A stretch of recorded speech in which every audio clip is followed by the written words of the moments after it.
Chapter 1, Rebirth. Chapter 1, Rebirth. Born into suffering. Suffering leads to death. Parting with one's desire leads to bitterness. Bitterness leads into what one does not desire. Being unable to obtain one's desires leads into suffering.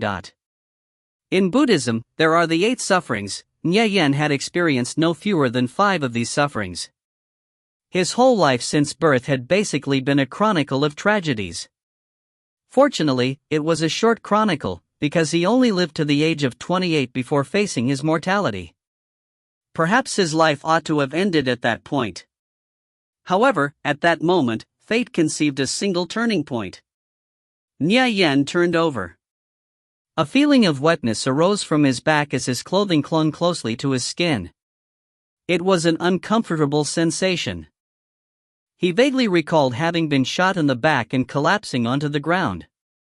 His blood flowed out, seeping into the earth. Isn't it just death? Nye Yen lay there calmly where he collapsed. To silently pass away like this. Couldn't this also be considered a peaceful death of sorts? He had lain in ambush for 5 whole days at the gates of the Chaosu mansion. There, he waited with great anticipation for Chaosu to emerge. At the moment when Chaosu nearly disappeared into his vehicle, Nye Yen pulled the trigger. Employing his sniper rifle, he delivered a bullet straight through Chaosu's skull. Bang! Blood dyed the ground.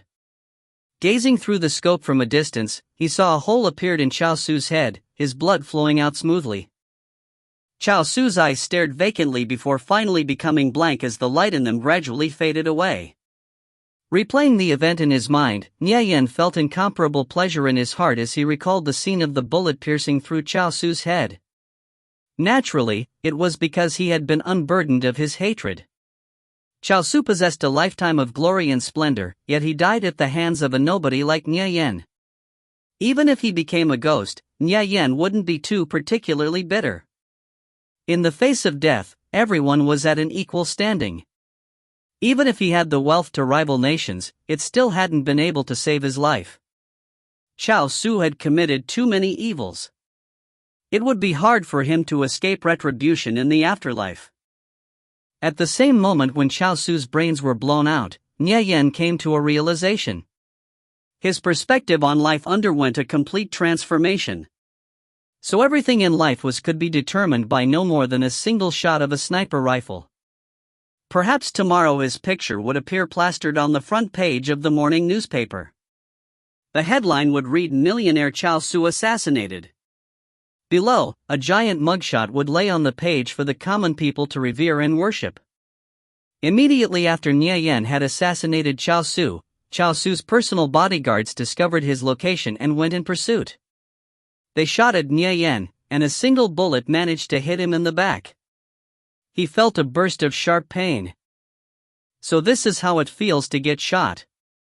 His heart gradually grew colder as his life force rapidly escaped his body. Am I about to die? He thought, and let out a faint laugh. He laughed at the bitter shortness of life. He laughed at his life of confusion and hesitation. Only when he was about to die did he finally awaken to reality. Shortly after this realization, tears began to streak down his cheeks. The deep animosity he felt towards his parents had already ceased to exist. The events of the past were now replaying within his mind as if they were some kind of film. The only thing he longed for now in his fading time on this earth was her faint, unblemished smile. She was Nye Yen's fellow classmate in high school. By now, she had already been engaged to someone else, yet her elegant and refined complexion remained engraved in Nye Yen's mind, the same as it was in the past. Following the passage of time, her image became all the more unforgettable. He wondered. When she receives the news of my death, of how I took Chaosu out with me, how will she react? Will she sigh? Or perhaps, will she shed tears in grief? The old memories of the past seemed to breach through their constraints and began flooding in. They were now drifting and floating within his mind. He was quite regretful. Sometimes, when you finally realize or understand the truth of something, it is already too late to do anything about it. In this lifetime he truly had too many regrets, too many unfulfilled desires. Nya Yen reached out to grab at the empty air, wishing to grasp onto something. However, to his dismay, everything had gradually gone out of his reach. Alas, his life had finally reached its limit. Up ahead lay only an eternally silent abyss. Remorse and dismay resembled a dagger as it incessantly sliced at his heart. The pain in his chest was unbearable. What wrongs have I committed in my past life for the heavens to torment and punish me in such a way? Nya Yan's grievances soared to the heavens. He was bitter. He screamed resentfully in his mind as teardrops continually tumbled down his cheeks. The moments seemed to last forever, and Nya Yen was actually completely unaware of how much time had passed. Eventually, his mind calmed down and gradually became serene. His mind was still active as he pondered away. Could it be? Is this death? Perhaps, I'm in spirit form now? For a long time Nya Yen felt sensations in his fingers, moreover, it felt real. Why, after all this time, why am I still conscious? He immediately sat up. Surveying his surroundings, he stared out blankly, at a complete loss. Could it be? Is this the underworld? Nya Yan's dull eyes gradually began to regain their focus. As he looked around, a few old things entered his vision, a wooden bed, a chair, and a visibly damaged floor. Where is this place? Didn't I already die? He felt as if he were in a dream, having a sort of illusory sensation. He began feeling his back, his entire hand felt wet and sticky. However, as he moved his hand into view, he saw that his palm wasn't covered in blood but rather sweat. The wet sensation he felt earlier was due to the clothing on his back having been soaked wet in his own perspiration. What's going on? Didn't I lose a lot of blood? He vaguely recalled his blood being red. It was just like red wine, except with a scarlet tint. It was the color of his life gradually fading away. Nya Yen still felt pain after pinching himself. This really isn't a dream. Don't tell me, assassinating Chao Su was a dream as well? Why did it feel so real?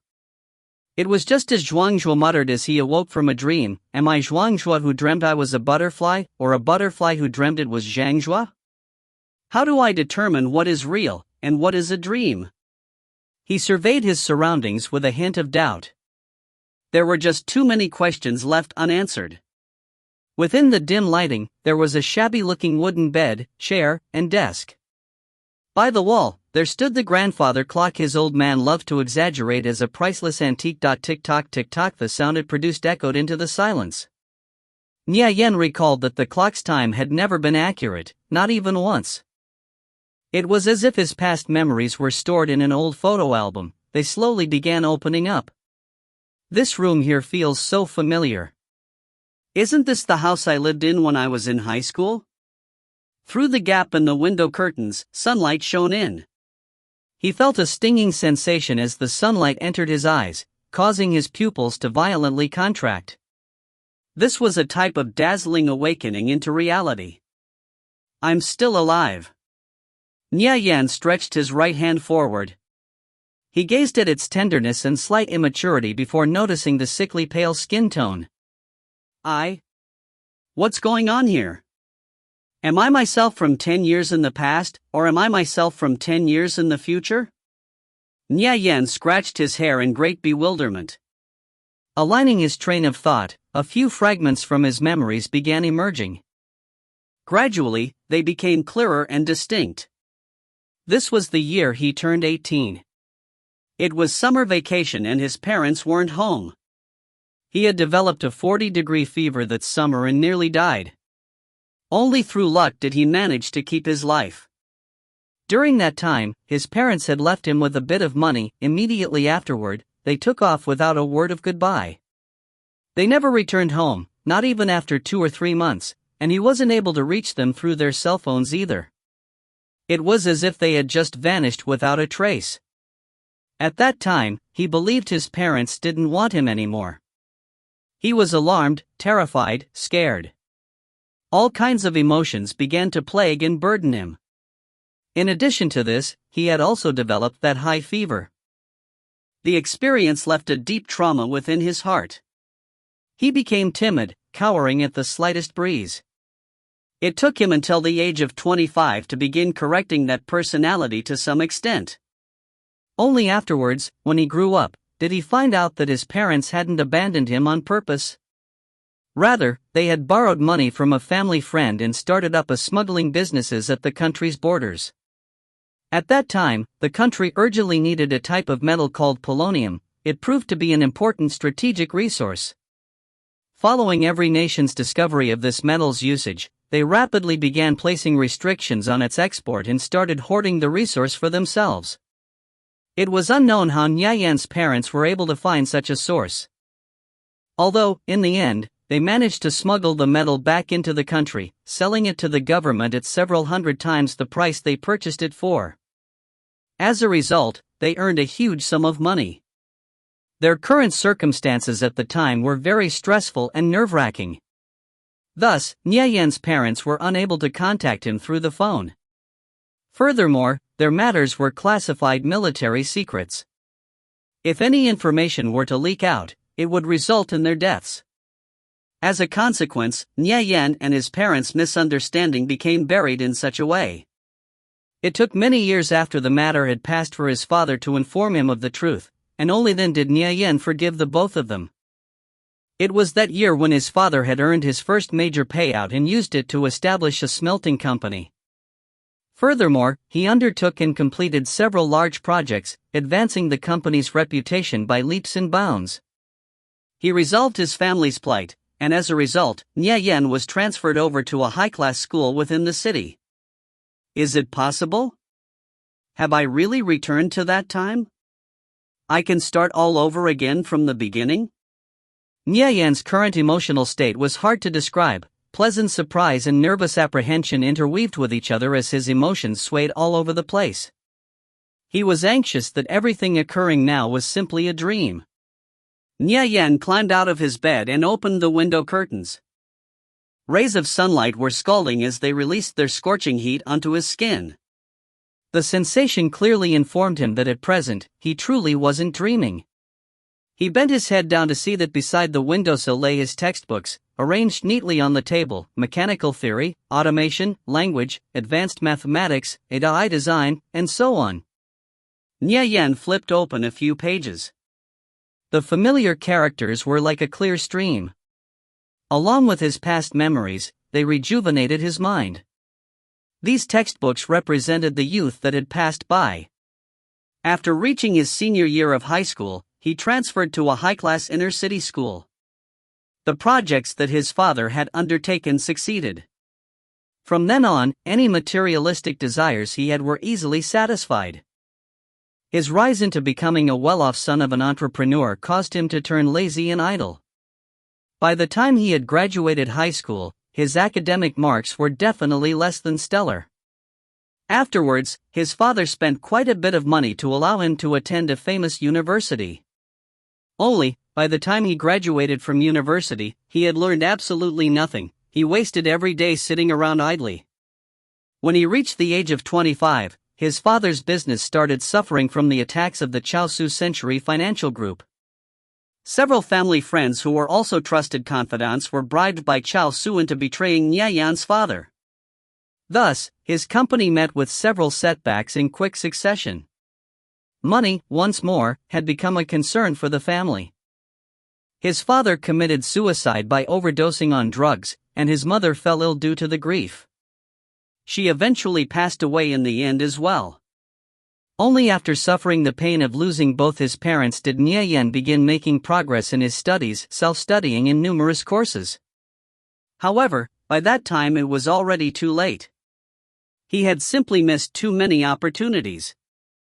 Once full of longing, Nyayan was prepared to hew out a piece of the world for himself. However, how could Chaosu allow the son of his former enemy to make a comeback? With Chaosu interfering behind the scenes, there wasn't a single company who dared to hire him, leaving Nyayan with nowhere to go. If it weren't for him playing the virtual reality game Conviction, scraping by with what little income he could earn by selling items, he wouldn't have been able to even eat a meal. He had no hopes of gloriously defeating Chao Su by rising to prominence as an underdog. However, an anxious hare could still give a nasty bite. Being at an impasse, Nia Yan's final decision was to take Chao Su out with him. The sound of the gunshot vented out all of Nia Yan's resentments and loathing. His destiny seemed bright and clear, so Chao Su probably never thought his life would conclude in such a way. Nia Yan believed himself to have died and never expected time to play a joke on him, returning him to the summer vacation of his second year in high school. 1. And though he still wasn't able to contact his parents, he could at least be certain they were still alive. When he thought of this, tears began filling his eyes. When a son wanted to provide for his parents yet the parents were already gone. No other person was capable of understanding the bitterness and grief in Nia Yan's heart. The heavens had given him another chance. He would absolutely never become confused and act indecisively again. It would take a little over 20 days for his mother and father to return home. Since it was summer vacation right now, at the moment, he had no choice but to stay at home. That year, in the latter half of the second semester during my second year of high school, if I recall correctly, the virtual reality game, Conviction, had just recently been released. Nia Yan distinctly remembered the scene of countless financial firms establishing a presence in Conviction's rapidly rising popularity on the year of the game's release. They poured tremendous amounts of resources into the large-scale development of this virtual reality game. It was truly due to these numerous financial firms that Conviction deservedly became the second world for humanity. After he entered the high-class inner-city school, he was finally introduced to the game by his best friend. By that time a semester had already passed. Only by then, many people were already at a very high level. He had already missed the best period of time to begin leveling. Left behind, he had no choice but to try and catch up with all his might. The faded pages of the photo album, his memory, once again turned anew, revealing their bright colors. The most unforgettable moments in his life had come from the time he'd spent in the game. He had come to know so many friends in that game. In the calendar of his life, it was only because of them that those days of loneliness had not appeared too excessively senseless. Prior to assassinating Chao Su, Nia Yan was formerly a level 180+ great thief. Though he wasn't at the summit, he could barely be considered to be among the top experts. Nia Yan suddenly recalled there was a bank card containing all of his savings in the drawer. I have the money to buy a virtual reality helmet. Nia Yan thought to himself. Pulling open the drawer, he turned everything over, searching. At last, he found a silver-white bank card from the corner of the drawer. If he recalled correctly, the amount of money stored inside his bank account was 2,000 credits, 1 credit the equivalent of $1. This money had come from him saving expenses on food and clothes over the course of several years. Back then, he wanted to buy the most advanced Model X3 computer. However, by the time he waited the several years needed to save up the money, the Model X3 had already become obsolete. Naturally, his pocket money was not merely this little after his father's business had become successful. Due to his father wanting to make it up to Nia Yan, he gave Nia Yan practically everything he asked for. Something he wanted. If it could be bought, it would arrive. Nia Yan was 18 years old this year. However, he possessed the soul of his 28-year-old self. Everything would once again start anew. From henceforth, a new chapter in his life would open up.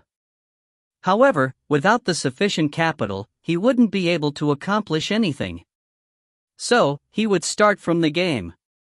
Using his prior experiences of the game, becoming a professional gamer and earning a little bit of money was a very simple affair. Nia Yan remembered the time when Conviction's first gaming helmets had just begun selling. In an effort to make them spread, the prices were unusually cheap. There were 3 entry models, Model A, B, and C. Each entry model's configurations were unique.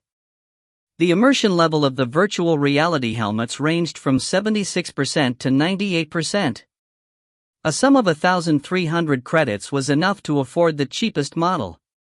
With the current amount of money Nia Yan had stored in his savings, It was sufficient for him to purchase the lowest tier model virtual reality helmet. He could clearly and distinctly recall many items and things from the game. If he started all over again, it wouldn't be too difficult for him to procure some results. Placing his bank card within his pocket, he shifted his gaze towards the advanced mathematics textbook on the side. As if God himself had just slightly nudged the textbook up, it trembled a little bit before a crisp new $100 bill emerged and fell out. At that moment, he recalled several things as memories once again began floating into his mind. He suddenly remembered that the first meeting between him and Xiaya would occur today. He had taken the $100 bill and left the house to buy medicine at the pharmacy. Xiaya was his deskmate during his senior year of high school, as well as the prettiest girl in his class. Once again, he reminisced on this past event, a segment of his life that he couldn't bear to look at without causing his wrists to tremble. After nearly a decade had passed, Xiaoyao and the publicly recognized gifted student in his class, Lu Rui, had fallen in love. The two of them had moved together to the moon. Only after he and Xiaoyao communicated through several calls did he find out Xiaoyao was not the least bit happy. When matters relating to the past in his senior year of high school were brought up, both of them would sigh incessantly. If he had just been a little bit more courageous, if only he wasn't so gutless and inferior in front of Xiaoyao. Perhaps, he wouldn't have missed his chance. Sometimes, there were decisions that lasted for an entire lifetime. They would become regrets that one would never be able to resolve. At the time, Xiaoyao always liked wearing a white skirt. Pure and beautiful, her appearance remained engraved deeply in Niayan's heart. This sort of melancholic yearning was just like the sound of a flute playing in the evening, tranquil and far away in the distance. Niayan glimpsed at the shabby-looking clock, the hands pointing to 3 o'clock. There still might be enough time. He picked up the $100 bill, rushed down the stairs out the door. His family lived in a suburban district. It was extremely bleak. A shabby street that wasn't at all wide, and as the wind blew over, it picked up a lot of dust. Contrary to what one might expect, many trees were seated on either side of the street. Under the blazing hot sunlight, they remained lush and flourishing, casting shade on the earth below them. Greeted with a hot afternoon, no pedestrians could be seen walking by. Cars were also few and far between. Occasionally, 1 or 2 hover cars would drive by. In the past, Niayan had loathed this town very much. However, after his reincarnation, as he once again met with this bleak place, Niayan did not feel loathing or disgust. To the contrary, he unexpectedly felt an amiable familiarity. This was the place he lived in when he was 18 years old. Before Niayan reached the age of 25, he was timid and weak. It was not unrelated to the living environment of the former years of his life. He was just a little boy from a small town whose family suddenly became wealthy, and because of this, he was transferred over to a high-class city school. Superscript 1 Originally during his first and second year of high school, his academics could actually be regarded as pretty exceptional. However, by the end, it was the complete inverse. He was also frequently ridiculed for wearing tacky clothing. In addition to the events that occurred during that hot summer, it caused him to have a very low self-esteem and left behind many psychological insecurities. By the time he moved to a new environment, he had already become insecure and timid, seemingly never fitting in with everything and everyone. If he hadn't come to know several good friends, it would be hard to say he wouldn't have suffered a mental breakdown. However, this was in the past. Presently, never did he expect that after going through an entire lifetime, he would return to where it all started. This time, he promised to himself that he would never repeat the mistakes of his previous self again. He sprinted off towards the pharmacy. The surrounding buildings looked somewhat shabby. There were no signs of human life. Following the increasing speed of the urbanization process, the people of this small town would migrate towards the dense crowds of large cities. And the area within this small town's borders would become increasingly desolate as the population became fewer and fewer. After 100 years, this area would become demolished and once more change into an open field. Over here is the school, and on the other side is the supermarket. Like an old horse that knew the way, Nya Yan gazed at the surrounding buildings with familiarity. His frame of mind gradually became more optimistic. I've gone back. I've truly gone back. In the past, he had always held a lot resentment towards his unjust fate. However, now he was grateful towards the heavens. I'm going to start all over again. I'll do it right this time. Nya Yan was tempted to scream these words at the top of his lungs, venting out all of the indescribable emotions he had held within his heart. 1. Chinese people start high school at grade 10, so they only have 3 years of high school as opposed to our 4. Chapter 2, To Meet Once Again. Chapter 2, To Meet Once Again. Nya Yan increasingly neared the pharmacy. However, as he was crossing the road, as if by some supernatural occurrence, he tripped and fell hard onto the pavement. When one reaches the peak of happiness, sorrow is soon to strike. SSSSSS, dot. Nya Yan hissed in pain. His hands felt numb from breaking the fall, and his knee was bleeding from scraping off the pavement. Nya Yan sat up with great difficulty. His knee had been badly cut open, exposing raw flesh and blood. At that time, a pink hovercar happened to be passing through the area. It halted, not far from where Nya Yan had fallen. The hovercar was of top quality, truly a rare sight in this peaceful little town. It appeared to be a limited edition hovercar, valued around $90 million, something an ordinary family certainly couldn't afford. A young lady in a white skirt appeared, stepping out after the car door was opened. Urgently, she ran over to where Nya Yan had fallen. Fellow student, are you all right? A clear and pleasant voice appeared to be deeply concerned as it passed through Nya Yan's ears. Hearing this voice so familiar to his heart, his soul began to tremble. He turned his head to look. If the person appearing before his eyes wasn't Xia Yao, then who else could it be? She was wearing a white dress dotted with pink lace, her hair was tied behind her back as her clear and charming eyes gazed on with concern. Her cheeks, appearing still somewhat childish, were brimming with youth and life. She was still as beautiful as ever. Nya Yan absent-mindedly recalled the high school reunion that had occurred 6 years after his graduation. At that time, Xia Yao had become a successful businesswoman. She had worn a beautiful and enchanting OL dress. Time was indeed a wondrous thing, changing a pure and innocent young girl into a charming and beautiful woman, and at present, once again changing her back. After a whole lifetime, I've met you again. Perhaps this is fate, our destinies rewinding like magnetic tape, placing us two once again at where we first encountered. Melodious music slowly began playing in his soul, every single note so pleasant and beautiful to listen to. Nya Yan still kept the memories of the day he and Xia Yao had first come across each other. It had mirrored this exact scene. His eyes were moist. Xia Yao, I haven't seen you in such a long time. Are you still doing fine? In this lifetime, I'll never let you go again. Ah. Your knee is badly scraped, and it's bleeding badly. Xia Yao called out in alarm.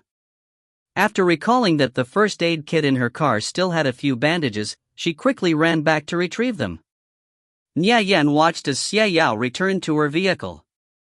During his senior year, what he loved to do the most was follow her elegant little figure with his eyes.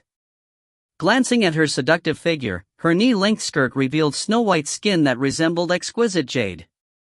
On that topic, Nya Yan's appearance also couldn't be considered too bad. Following his father's success, his financial circumstances had also become pretty good. He wasn't the least bit inferior to Xia Yao. However, when facing her, he could never rouse up enough courage to interact with her. His state of mind during senior year was odd and hard to fathom. Looking back as an adult, he felt he truly was too immature at the time. Xia Yao grabbed the bandages and walked over to Nya Yan's side. She then began disinfecting the wound with antiseptics. Moving with extreme care, she picked off the tiny bits of gravel with her delicate fingers. How can you cry? You're already a grown boy. How could a little wound like this cause you to tear up? It's not a very good appearance, you know. Xia Yao smiled teasingly while using her thumb to massage Nya Yan's bruised knee. When she smiled, the corners of her mouth exposed her slight dimples, revealing a type of indescribably bright charm. When I fell, there was just a little dust that got into my eyes. Nya Yan's cheeks became a little red as he absent-mindedly replied with an excuse. The real reason he had cried wasn't due to the injury on his knee in the slightest. It was Xie Yao's appearance which caused him to feel as if boiling hot water had been poured over his head. His state of mind was in a chaotic mess. An overwhelming amount of bitterness and joy mixed together wanted to surge out of him. Xie Yao's attention was single-mindedly focused on Nya Yan's bruised knee. Nya Yan raised his head and gazed at Xie Yao's face as she leaned in towards him. Her skin, like flawless white jade, was tender and supple. A strand of black hair hung down as he gazed at the beautiful earrings that hung from her earlobes. In the past, when he and Xie Yao were deskmates, he always liked to secretly peek at her during class time. Though no matter how much he looked, he felt he could never look enough. Xie Yao was without a doubt the prettiest girl in their class. However, other classes had very pretty girls too. Nya Yan, on the other hand, firmly believed Xie Yao was the most beautiful girl in the entire school. After their first encounter, Nya Yan had never forgotten her. Later on, when he entered his senior year of high school, he was surprised to discover the both of them were in the same class. Not only that, but they were also deskmates as well. He came to believe this occurrence was predestined. It wasn't until 10 years later that he came to understand, even if two people were fated to be together, if one didn't properly seize their opportunity, they would miss their chance. By the time he became aware of this, it was already too late. How could you come here all by yourself? This is a really dangerous area where a lot of criminals operate.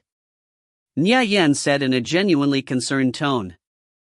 It truly was an area occupied by many criminal organizations. An especially dangerous place for a beautiful young girl like Xie Yao to be alone. Don't underestimate me. I'm a third-level black belt in Taekwondo. After I turn 21, I'll be able to advance onto the 4th level. If you don't believe me, then let me show you. Xie Yao took up an open stance, then suddenly halted as her face turned dizzily red. She stalled and said, "Actually, never mind. I'm wearing a skirt today, but I really am super strong." Xie Yao said innocently without the slightest trace of scheming. Nya Yan replied with a laugh, and after chatting with Xie Yao for a while, he confirmed that this young lady in front of him was indeed Xie Yao, the girl who was so sincere, lovable, lively, and carefree. Yet after graduating university and meeting up once again, that sort of lively innocence soon became something he could never see again. It turns out going through a stressful period of time would indefinitely change anyone. Xie Yao began sizing Nya Yan up a bit. Compared to herself, he seemed to be younger than her by a few years. His height was also roughly the same as hers, appearing to be only around 170 centimeters in height. The clothes he wore were a little dirty, possibly from falling over just now. Appearance-wise, although he couldn't be regarded as handsome, he was passable. Only, she didn't seem to know why, but she felt an indescribable sort of familiarity and closeness towards Nya Yan. Unknowingly, they ended up chatting for quite a while. "What school are you from? From your appearance, it looks as though you should be studying in middle school, right?" Xie Yao felt Nya Yan was a little bit foolish and empty-headed, so silly it was slightly adorable. Not minding the ground while he was running, many boys from middle school are foolish like this. They become a lot more mature by the time they reach high school though. Although Nya Yan was 18 years old right now, he had the wisdom of a 28-year-old. When he met with Xie Yao once again, Nya Yan was no longer the confused, ignorant little boy he had been in the past. His spirit had been refined and tempered by the passage of time. He had become calm and collected. "Who said I'm in middle school? If it weren't for the country's child policy, my son would already be old enough to buy groceries himself." Nya Yan replied jokingly. As a person, one shouldn't be so deadpan and boring. "Your son? Buying groceries himself? Stop joking around." Nya Yan's words had caused Xie Yao to burst out into laughter, causing her to giggle non-stop. I'm 18. Are you really 18? You don't look like you're around my age, Xiaoyao said in surprise. Due to being a bit malnourished, Niayan's present height was evidently a bit short, around 165 centimeters tall. When his living conditions had improved later on, his height soared up to 180 centimeters by the time he had reached his senior year of high school. His current appearance still seemed that of a juvenile, and he really did look like a middle schooler. This was the reason why he had always looked a little depressed. The most unfortunate thing for him, as a 28-year-old, was unexpectedly being told he looked like a middle school student. However, he really did look baby-faced at present, so there was nothing that could be done. This is because my face looks naturally younger compared to others.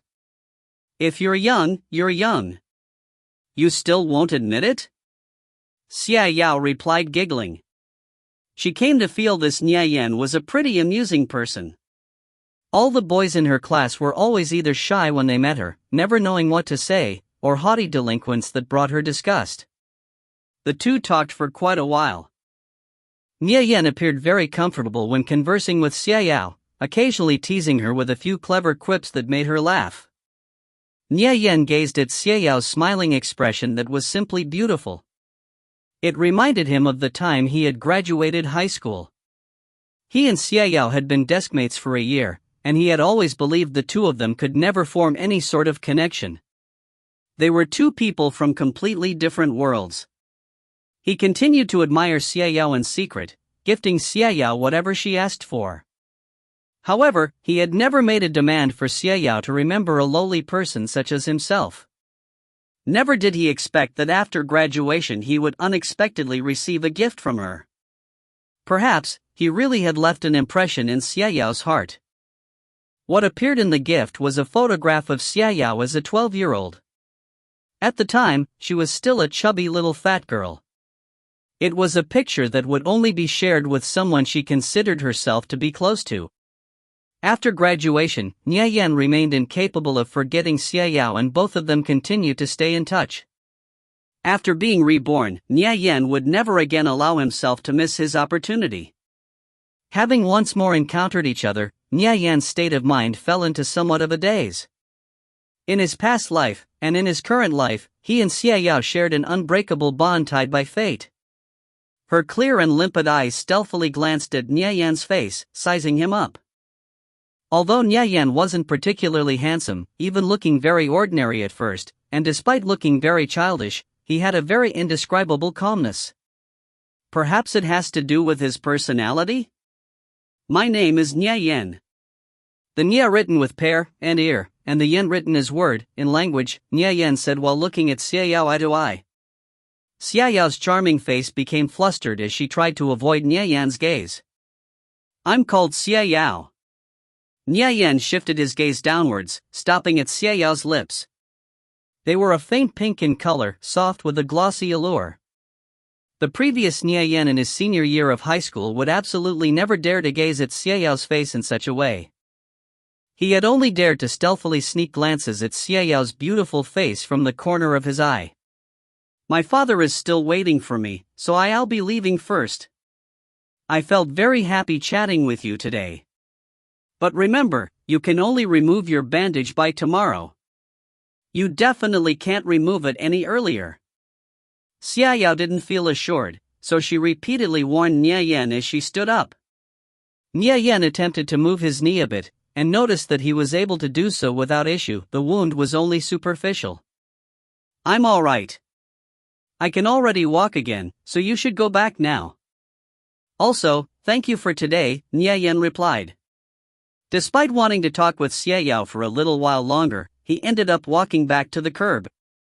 They would be studying at the same high-class city school in the future, and he would have plenty of opportunities to get to know her then.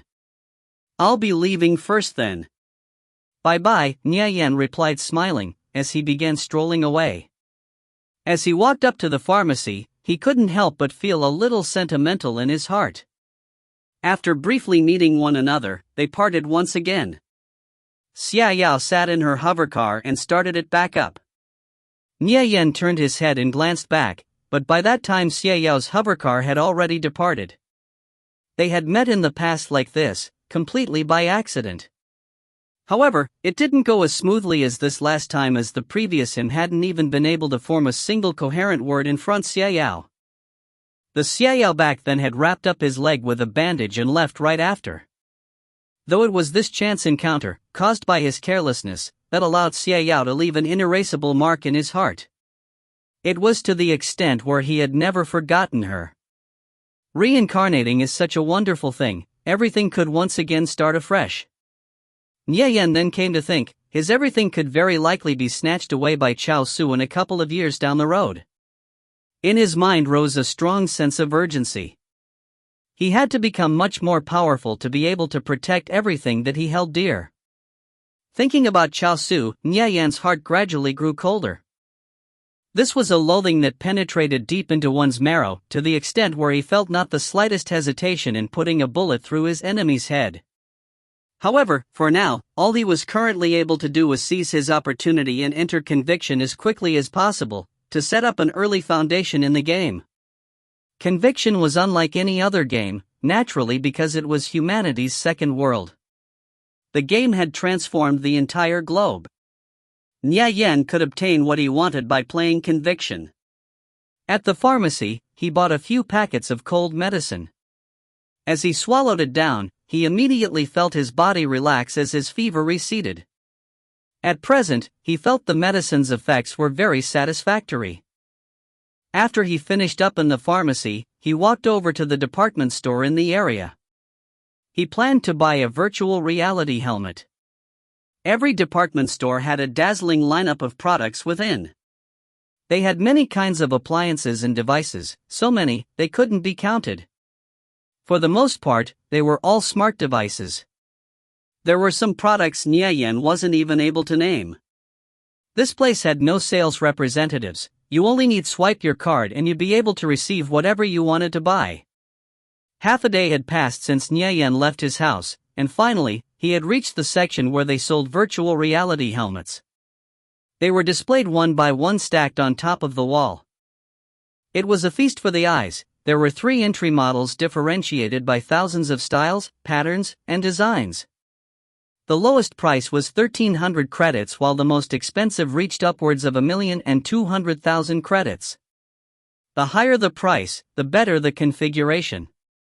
You get what you pay for, and at present Nie Yan could only afford the cheapest configuration.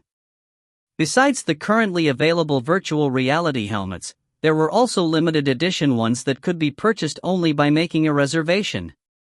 Their prices reached upwards of 60 million credits.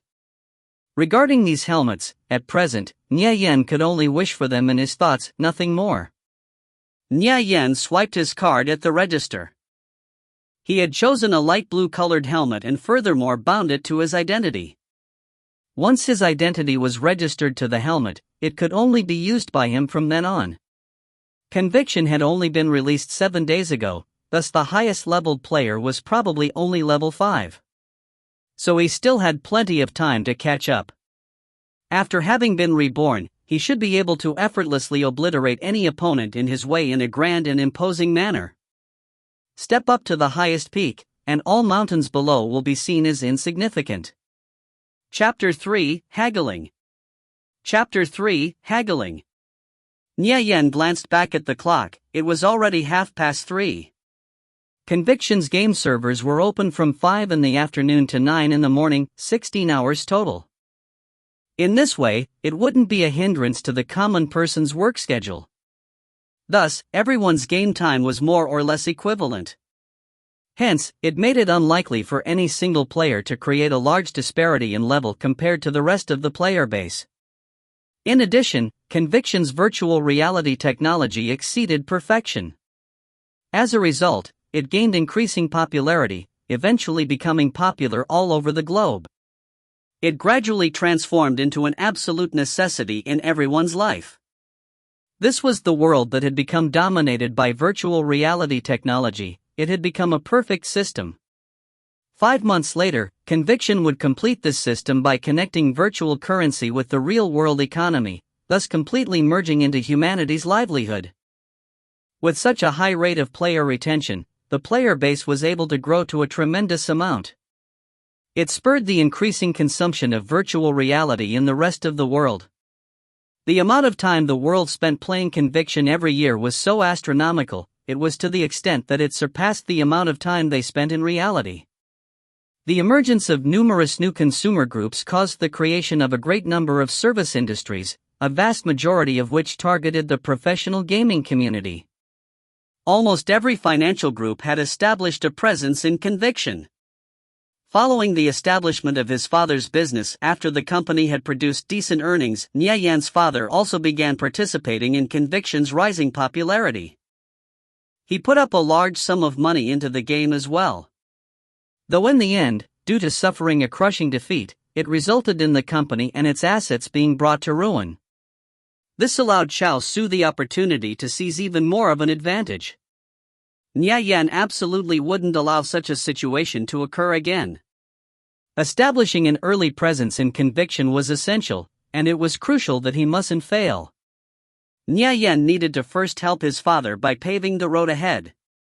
Only when his father begins injecting funds into Conviction will he be able to establish an uninterrupted chain of funding and take the first steps towards success. This would prevent any problems from arising in the future. Nye Yan made a stop and ate out for dinner, spending $30. By the time he had arrived home, it was already nearing 5 o'clock. After putting on his helmet, he calmly waited for Conviction to boot up. 12 minutes had passed. The helmet's display gradually illuminated, revealing the time to be 5 p.m. Abruptly, a lively jingle began playing, echoing through his ears. The tune felt familiar, it had been something he'd heard countless times in the past. He never felt any particular attachment towards it. However, it currently felt strangely pleasant to his ears. System, do you wish to create an account? Yes. System, please select your country. There were 3 factions you could choose from when entering Conviction. The first was the righteous faction who guarded the light. This faction consisted of the Viridian, Gulinlon Empire and Citrine, Setian Empire. The Viridian Empire was a nation ruled by humans and governed by an elder parliament. The Citrine Empire, on the other hand, was a nation formed from the alliance between dwarves, beastmen, and elves. The second was the evil faction who guarded the darkness. It was ruled by a tyrant who reigned over both the devils and undead. For people who didn't enjoy conflict, there was a third faction which was neutral and ruled by the Irenic giant tribe. In the past, Nye Yan had chosen the Tempest Thief class of the Viridian Empire, which meant he was also quite familiar with the landscape of the empire. Furthermore, he was well acquainted with the Tempest Thief's skills and class quests. If he had chosen a different starting nation, then the superior advantage he had gained from being reborn wouldn't be worth much in the end. Nye Yan held a special type of affection for the Tempest Thief class. After all, he had dedicated nearly a decade of painstaking effort into it. The level 180 thief represented the height of his glory. When he considered all these factors, he selected the Tempest Thief as his class once again, just as he had in the past. System, you've chosen to start in the Viridian Empire. System, you've selected Tempest Thief as your class.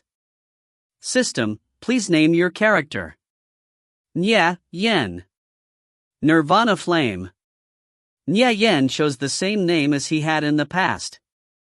Nirvana Flame, though these words were pronounced in the same way as his real name when they were spoken, they presented the meaning of a phoenix entering Nirvana and being reborn. System, successfully created character name. The character Nirvana Flame has been created. The game automatically blurred the player's true appearance after entering. Then, the system would conduct minor alterations to the face of the player's character. Under normal circumstances, the appearance of the player's character and the player's actual appearance were vastly different. It would actually be quite difficult to recognize a player in real life. However, the actual beauty or ugliness of the character was more or less equivalent to how it would be outside the game. Nye Yan opened his status window and took a look at his own stats. Character, Nirvana Flame. Level 0. Strength 2, Dexterity 2, Intelligence 2, Physique 2, Awareness 2, Charisma 2. Health 100/100, Rage 0/100. Defense 2, Defend 20%. Attack 3, Hit Rate 10. Attack Speed 5. Resilience 1. Magic Resistance 0. Reflex 2. Willpower 0. Balance 5.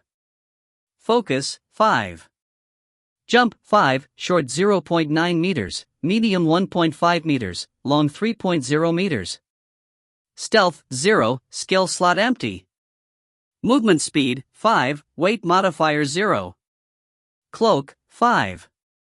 Search 5. Weight 0/60 pound, weight modifier 0. Light load 0 to 20 pounds, agile movement. Medium load 21 to 30 pounds, regular movement. Heavy load 31 to 50 pounds, slow movement. Humans possess knowledge that many other races desire, intelligence +3 every 5 levels. Thief class trait 1, gain a trap exemption bonus every 5 levels. Thief class trait 2, gain +30% attack when attacking an enemy from behind.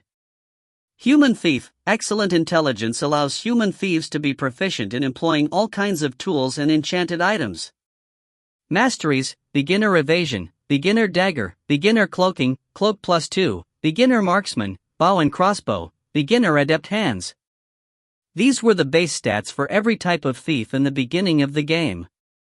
Furthermore, at level 0, the system gives you 5 stat points and 1 skill point. Nia Yen took a glance at his status window. When he had chosen the Tempest Thief profession in the past, he had added 1 point in strength, 2 points in agility, and 2 points in physique in order to make himself more durable. In turn, it caused him to have a very weak attack power and slow attack speed during the initial stages of the game, and wasted a lot of his time trying to level. In reality, thieves never required a lot of HP at the start of the game. Thinking about this failure and all the time he had wasted, Nia Yen couldn't help but drop his shoulders down and sigh many times in the past, wishing he could delete and restart again. This time around, he wouldn't repeat such a disastrous mistake again. This time, he added 3 points into strength and 2 points in dexterity. He had concluded this was the optimum ratio, after taking into account the leveling habits of his previous life. He took another glance at the status window after allocating all of his stat points. Attack 5/6. Hit rate 10.010. 6. Movement speed 5.05.4. Attack speed 5.6. There were also class masteries. Regarding these thief class masteries, a majority of thieves from the human race would choose to add their first mastery point into either evasion, weapon mastery, or cloaking. Nia Yen was also prepared to add his first mastery point into weapon mastery, but he stopped suddenly.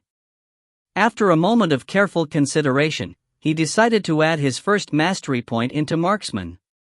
Beginner marksman, intermediate marksman, rapid reloading +3, firing range +3, attack when using crossbow/bow +3, ignore level +3, thief class modifier +1.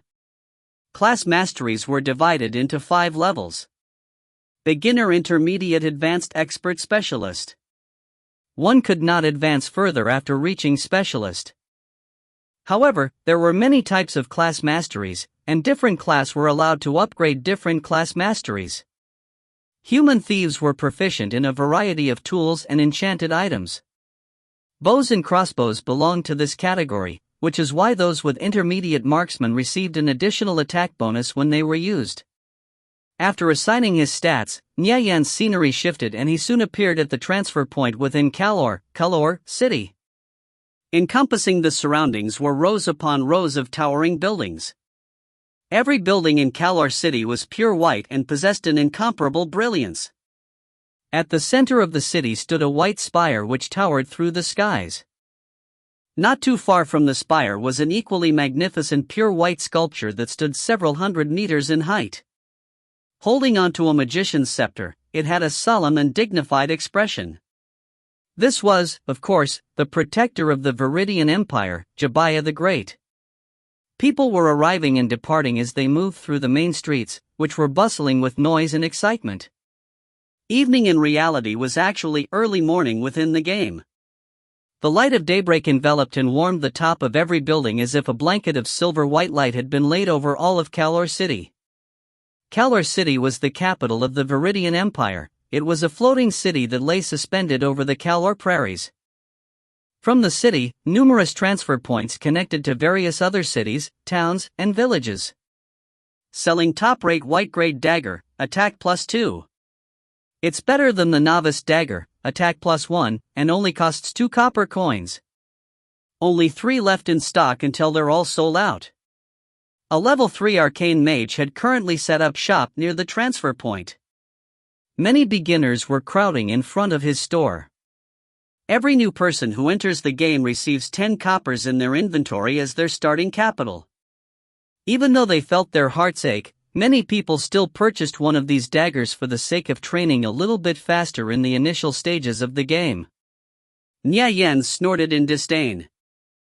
On the map, the same daggers could be found in level 1 to 5 villages being sold for only 1 copper. Furthermore, level 0 players could easily walk up to a transfer point and teleport to one of these villages free of charge. They could purchase one of these daggers from an NPC, and then come back all within 2 or 3 minutes. In his previous life, he had also foolishly bought one of these daggers, only to find out he had been cheated later on. The nearby towns each had their own stores. The small town of Link had a clothing shop, Josephtown had a hat and shoe store, and Locktown had a shop that sold weapons. Nya Yen teleported back and forth 3 times through the transfer points. He spent 6 coppers to switch out his defenseless beginner equipment for better gear. Each piece of equipment gave him an increase in defense. He gained 1 to 2 defense each from equipping his new footwear, headgear, shoulder guards, and leg protectors. He also gained an additional 2 to 3 defense from equipping cloth armor. These were all lessons he had learned from his past experiences. Taking a look at his defense, it had now become 8 to 13. If beginner thieves at level 2 or 3 weren't resourceful enough in keeping their equipment up with their levels, they would also have this little bit of defense. After taking a stroll around the marketplace, he discovered a level 3 paladin selling thief-class stealth skill books. He was selling 6 books for 6 coppers each in his store. Many of the low-level thieves could only gaze from afar due to the price of these skill books being so expensive. The paladin had the appearance of a man in his 20s. His stature was tall and robust. It would have been pretty good if he had chosen to be a warrior, but he was still passable as a paladin. Paladins were guardians of the Temple of Light. They could learn holy skills passed down from the temple, such as certain offensive enchantments or healing skills. Furthermore, they had decent close combat skills and could provide supportive party buffs for teammates at the same time. They were a pretty balanced class in every aspect. Silencing paladins were paladins that could learn silence, a divine skill that could suppress mages, priests, and other mage-type classes. How much for this stealth skill book?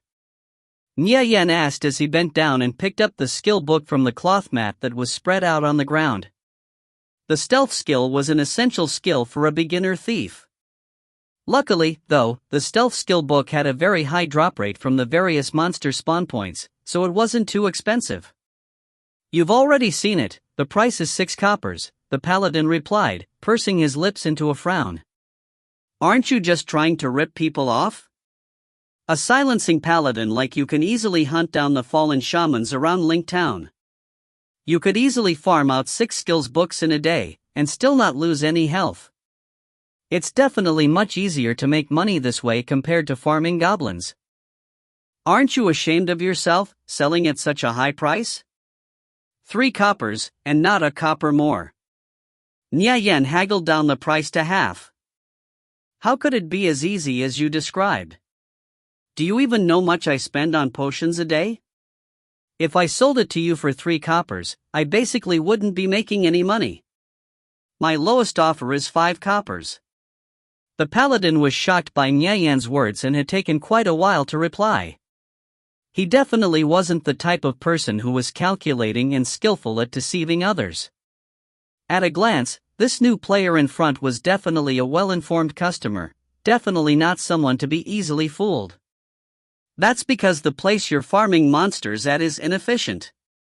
If you farm the fallen shamans at these coordinates, 22,385.21338, 23329, you can easily get at least 10 skill books a day. Not only that, you won't waste a lot of money on potions as well. 3 coppers, not a single copper more. If you don't want to sell, then I'll just take my leave. Nya Yen had inspected this paladin. He had a squarish jawline with slightly grown-out stubble, and his appearance didn't seem too despicable. Chapter 4, Flying Stone. Chapter 4, Flying Stone. Wait a minute. What did you say those coordinate numbers were? Does that place truly drop many stealth skill books? The paladin hurriedly asked. After hearing the manner in which Nya Yen had spoken in, he somewhat began to believe this passing thief. 1. The location is near the fallen shaman camp, but it's still a fair distance away. The area should be absolutely safe. After farming for around 20 minutes, a fallen shaman should spawn once every 5 seconds. A silencing paladin like you can train there up until they hit level 5. Brat, you're still too inexperienced. If this great master were to casually hand out even a little bit of game advice, you'd be able to receive endless benefits. Nya Yen shamelessly boasted while patting the paladin's shoulder. How about it? Give me another discount? For coppers, I won't go any lower. The paladin was still skeptical about Nya Yan's words. However, he was indeed able to obtain around 6 skill books a day by farming the fallen shamans outside of the fallen shaman camp, just as Nya Yan had said. Though this fallen shaman camp, he had gone there once before and nearly lost his life. The location in the coordinates Nya Yan provided should definitely lead him right outside of that same camp. Nya Yan's words completely matched this information, so it probably shouldn't be false. The paladin muttered to himself and began pondering. Should I head over to those coordinates and take a look myself? 3 coppers, if you're not willing then I'll be taking my leave. However, if you're willing to give me this book as a gift, I'll give you some more valuable information regarding the fallen shaman camp. Nya Yen gave an incentive. After seeing the paladin still appearing hesitant, he turned his body and prepared to depart. Nya Yen was embarrassingly short on funds. He didn't have a lot of money to spend on the stealth skill book. However, it was still essential for every thief during the early stages of the game. This truly won't do. I'll have to put it off for later. At least until I can manage to get a bit of money grinding off level 1 mobs in the beginning area. Wait, hold up. Seeing Nya Yen about to leave, the paladin hurriedly called out to him. He hastily picked up a stealth skill book from the little shop he had set up and said, "Isn't it merely a single stealth skill book? I can easily farm out 6 of them in a day. Here. I'll give this to you as a present. Now tell me, what's information you have on this fallen shaman camp?" It just so happened that he and his companions would be setting off to train in that area shortly. Thus, he really wanted to be as informed as possible about the area. In the paladin's eyes, Nya Yen certainly did appear to be a very knowledgeable person. Nya Yen glanced back at him.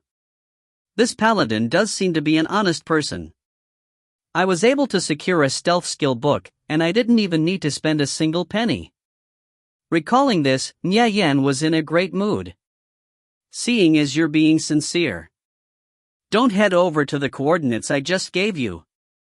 If you really did head over there looking to train, then not even within 5 minutes passing, 3 fallen shaman leaders would appear. A single cast of their fireball would cause an explosion that would kill you instantly, Nya Yen casually informed. Upon hearing these words, the paladin instantly broke out in a cold sweat as he felt a great chill run through his heart. When Nya Yen informed him that those coordinates were a good place to farm, he truly intended to head over there and try his luck. He never expected that not only were these coordinates false, they were also dangerous as well. If he hadn't hurriedly called Nya Yen back, one could only imagine the consequences. It would have truly been an injustice if he had been killed in such a way. Nya Yen was simply too cunning, not even raising a single finger, and he entrapped someone. Originally, the paladin still felt a bit regretful giving away the stealth skill book. However, at present, he became incredibly overjoyed. There was basically no comparison between his life and a single stealth skill book. Dying in the game would result in losing a level along with losing a random piece of equipment. It turns out being a kind and sincere really does have its own benefits. Noticing the paladin gazing at him with such an aggrieved expression, Nya Yen flashed a slight smile and said, "The real coordinates are 2. You can farm out 10 stealth skill books from there. The spawn rate is pretty good too, so it's definitely a good place to train. I'm not lying to you this time around. This is my way of expressing gratitude for gifting me this beginner's skill book. Then, I guess this could be considered your payment? As for the Fallen Shaman camp, naturally, it's a 20-person instance. There's a requisite of 72 defense for warriors. Regarding paladins and priests, the requisites are also similarly high. Paladins must have a willpower of 8 and priests are required to learn the heal skill. The strength of their heal must also reach 30 points. Not only this, but when entering the camp, you must bring an ample supply of health and mana potions. The requirements are too high. Would I still be able to enter if my willpower is only 7 points? The heal skill books are also too expensive as well. The influx of new players has caused the skill book to skyrocket to an extremely expensive price. It's to the point where it has no set market value. Our party consists of only 1 priest, and the reason we want to enter the Fallen Shaman camp is because we need to obtain the heal skill book for him. So tell me, if we don't meet these requirements, can we still enter the Fallen Shaman camp? The paladin asked. Entering is definitely possible. However, you'll need to use a special method to enter. What kind of special method? The paladin asked curiously. Nya Yen smiled wordlessly. In the future, he would most likely enter the Fallen Shaman camp as well. If others wanted him to inform them about this special method, then they must be willing to pay a sufficient price. All party quests are divided into 5 difficulties: easy, normal, hard, expert, and specialist. If you guys are unsure of yourselves, then you should select the easy difficulty. Speaking of which, it really shouldn't be too difficult. If you guys don't meet the requirements, then you simply need to just keep upgrading, that's all. Nya Yen looked at him meaningfully. He can't possibly think that a single stealth skill book would allow him to candidly obtain the special method for entering the Fallen Shaman camp, could he? Although Nya Yen was only level 0, he still gave off the appearance of a professional. The paladin began weighing his thoughts and in the end, he still trusted Nya Yen's words. Thank you, the paladin sincerely expressed his gratitude. Nya Yen couldn't help smiling. The person before him was forced to give him a skill book free of charge, and he still thanked him in the end. This was truly adorable. In his previous life, Nya Yen was also such a sincere type of person. Only after experiencing many difficulties and setbacks, he slowly became cunning and sly. Although he felt this paladin was very stupid, Nya Yen had a good impression of him. While tossing the skill book in his hands, he muttered, "We each take what we need." Just as Nya Yen turned around and started to leave, the paladin called out to him, "Expert, what's your name? Why don't we add each other as friends? That way, if I ever meet up with a problem I can't solve, I'll still be able to ask you for advice." "Sure, but it'll cost you." "I'm not one who offers a free service," Nya Yen replied. He definitely didn't want to give out information for free. "That's not a problem," the paladin replied straightforwardly. "Alright then, my name is Nirvana Flame." If this person was able to give a sufficient price, Nya Yen felt there would be no harm in sharing some information. He'll just consider it earning a bit of extra income. "My name is Flying Stone, though all my friends just call me Stone," the paladin named Stone replied. He had already considered Nye Yen to be one of his friends. That's fine. I have a few matters to attend to. So, I'll be leaving first. See you later. Nye Yen said his goodbyes to Stone and walked over to the transport point. He wanted to learn the stealth skill quickly. A thief's defense and health were too low when compared to other close combat professions. In the initial stages of the game, he would only be able to train on the weak mobs that were the same level as him. Not only that, but he can only fight them one-on-one too. If he were to face a more powerful mob or perhaps two or more monsters, then his only option would be to flee for his life. Thieves were unlike warriors, who possessed the ability to fight two monsters of the same level. If the warrior had decent equipment, then they'd be able to face off against 3 or more monsters. Therefore, unless a thief was training in a party, their leveling from beginning to end was much slower when compared to warriors, mages, and other similar professions. Currently, the highest level player among them was level 5, while the highest level thief was only level 4. At the start, thieves must continuously make money in order to buy skill books. Only after getting plenty of skills would their strengths finally begin to emerge, which would additionally cause their training speed to gradually increase. At present, Nye Yen had gained the first ability in his skill bar, Stealth. Stealth was the bread and butter skill for all thieves, their most basic and most powerful skill.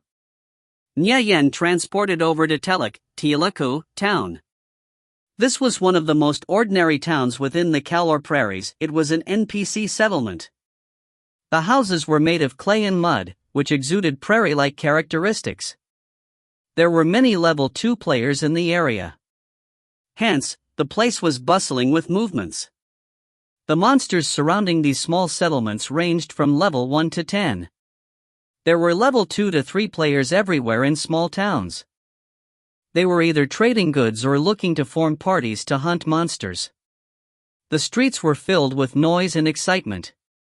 When walking down the streets, one could easily feel a bit claustrophobic. If he recalled correctly, there was a silver treasure chest near the Wildcat region of Telek Town. In his previous life, he had discovered it while farming monsters in that region. He had obtained a high-quality thief skill book from the chest. However, it was an area that contained level 5 monsters. Fortunately, no one should have reached that location yet. When teams formed parties to level, players would usually split into groups of 3 or 4. Otherwise, the experience definitely wouldn't be worth it. If 10 or more were to form a party to hunt, then the experience gained would be too minuscule after being split. In general, 3 to 5 people in a party were able to train in an area where level 5 monsters spawned. However, this was also rarely seen. Treasure chests were graded from white treasure chests, silver treasure chests, gold treasure chests, dark gold treasure chests, legendary treasure chests, etc. The higher ranked the treasure chest, the better the items that would come out of it. The items inside the chests were set, so once they were removed, the chest would disappear. Although he was only level 0, after obtaining the stealth skill, Nye Yen had come up with a few ideas on how to obtain that silver treasure chest. 1. 21,338.23329. 2. 21383. 23,359. Chapter 5, Vital Strike. Chapter 5, Vital Strike. Towns contained only the most rudimentary of buildings, general stores, low-level equipment shops, personal storages, etc. Even NPCs were sparse in number, and these NPCs were quest givers. For the most part, these simple quests consisted of gathering and collecting various items, hunting and killing an animal to collect its fur, collecting herbs, ores, and so on. After completing these quests, one would be rewarded with either money or experience. After arriving at the general store, Nye Yen went forward and bought 3 basic health potions. One potion would restore upwards of 30 health, and each potion was priced at a single copper. General stores only offered basic health potions. Middle or higher tiered potions could only be purchased from an alchemist. Following the purchase of his 3 potions, only a single copper remained in Nye Yan's pockets. Nya Yan walked outside and went out of the town's boundaries. After leaving the town, he hurriedly rushed over to the treasure chest's spawn point. If he met a monster, he would make a detour around it and maintain his distance. The place he was heading towards was a level 5 monster area. At present, with his current level, the danger was very high. However, with his experience currently at level 0%, even if he died, he wouldn't lose any experience. Nya Yan passed through 2 level 1 monster zones, a level 3 monster zone, and a level 4 monster zone. After 4 minutes, Nya Yan had finally arrived at the monster zone where level 5 wildcats spawned. After surveying the surrounding area, he saw dense pastures and lush grass that could reach up to one's waist. Gazing at a distant area in the dense pastures, he saw a tall willow rising above the vegetation. It appeared to be especially lofty and majestic as it occupied its own space within the pasture. The silver treasure chest wasn't far from this location. Nya Yan's heart began to tense up with nervousness as he grew closer. At his current level, the level 5 wildcats in this area weren't monsters that Nya Yan was capable of dealing with. Occasionally 1 or 2 wildcats would pass through the area, and Nya Yan would hurriedly conceal himself. Thieves possessed a passive profession skill which raised their ability to conceal themselves. Once they went into hiding, it wouldn't be easy for other lifeforms to detect them. At the same time, he was still able to use his stealth skill. Nya Yan began calculating the level difference formula for stealth in his head. After using stealth, the safe distance between him and a wildcat should be about 2 meters. In other words, if he went within 2 meters of a wildcat while he was in stealth, he would be discovered. Between 2 and 3 meters was the buffer zone where he could possibly be discovered. Beyond 3 meters he was at an absolutely safe distance. Having spent over a decade playing the thief profession in his previous life, Nya Yan's usage of these thief skills had long been tempered to perfection. In addition, using his vision to estimate distance also wasn't too hard of a feat. Suddenly, the underbrush in the distance began to tremble and stir with movement. Nya Yan's complexion rapidly changed as he quickly went into hiding by activating stealth. A wildcat that was as large as a German shepherd pounced out of the thickets. Its sharp eyes surveyed the surroundings, but it didn't discover anything strange. As it passed through the open space that lay ahead, it entered into another patch of grass and disappeared. Only when he was assured the wildcat had gone far away did Nya Yan dare to continue moving forward. There was a stretch of open space in a 10-meter radius around the willow. A silver-white chest quietly lay at the base of the willow tree. The nearby area had 6 to 7 wildcats roaming around freely. To clear out these level 5 wildcats would require a team of at least 20 level 3 players. It would not be easy getting a hold of this chest.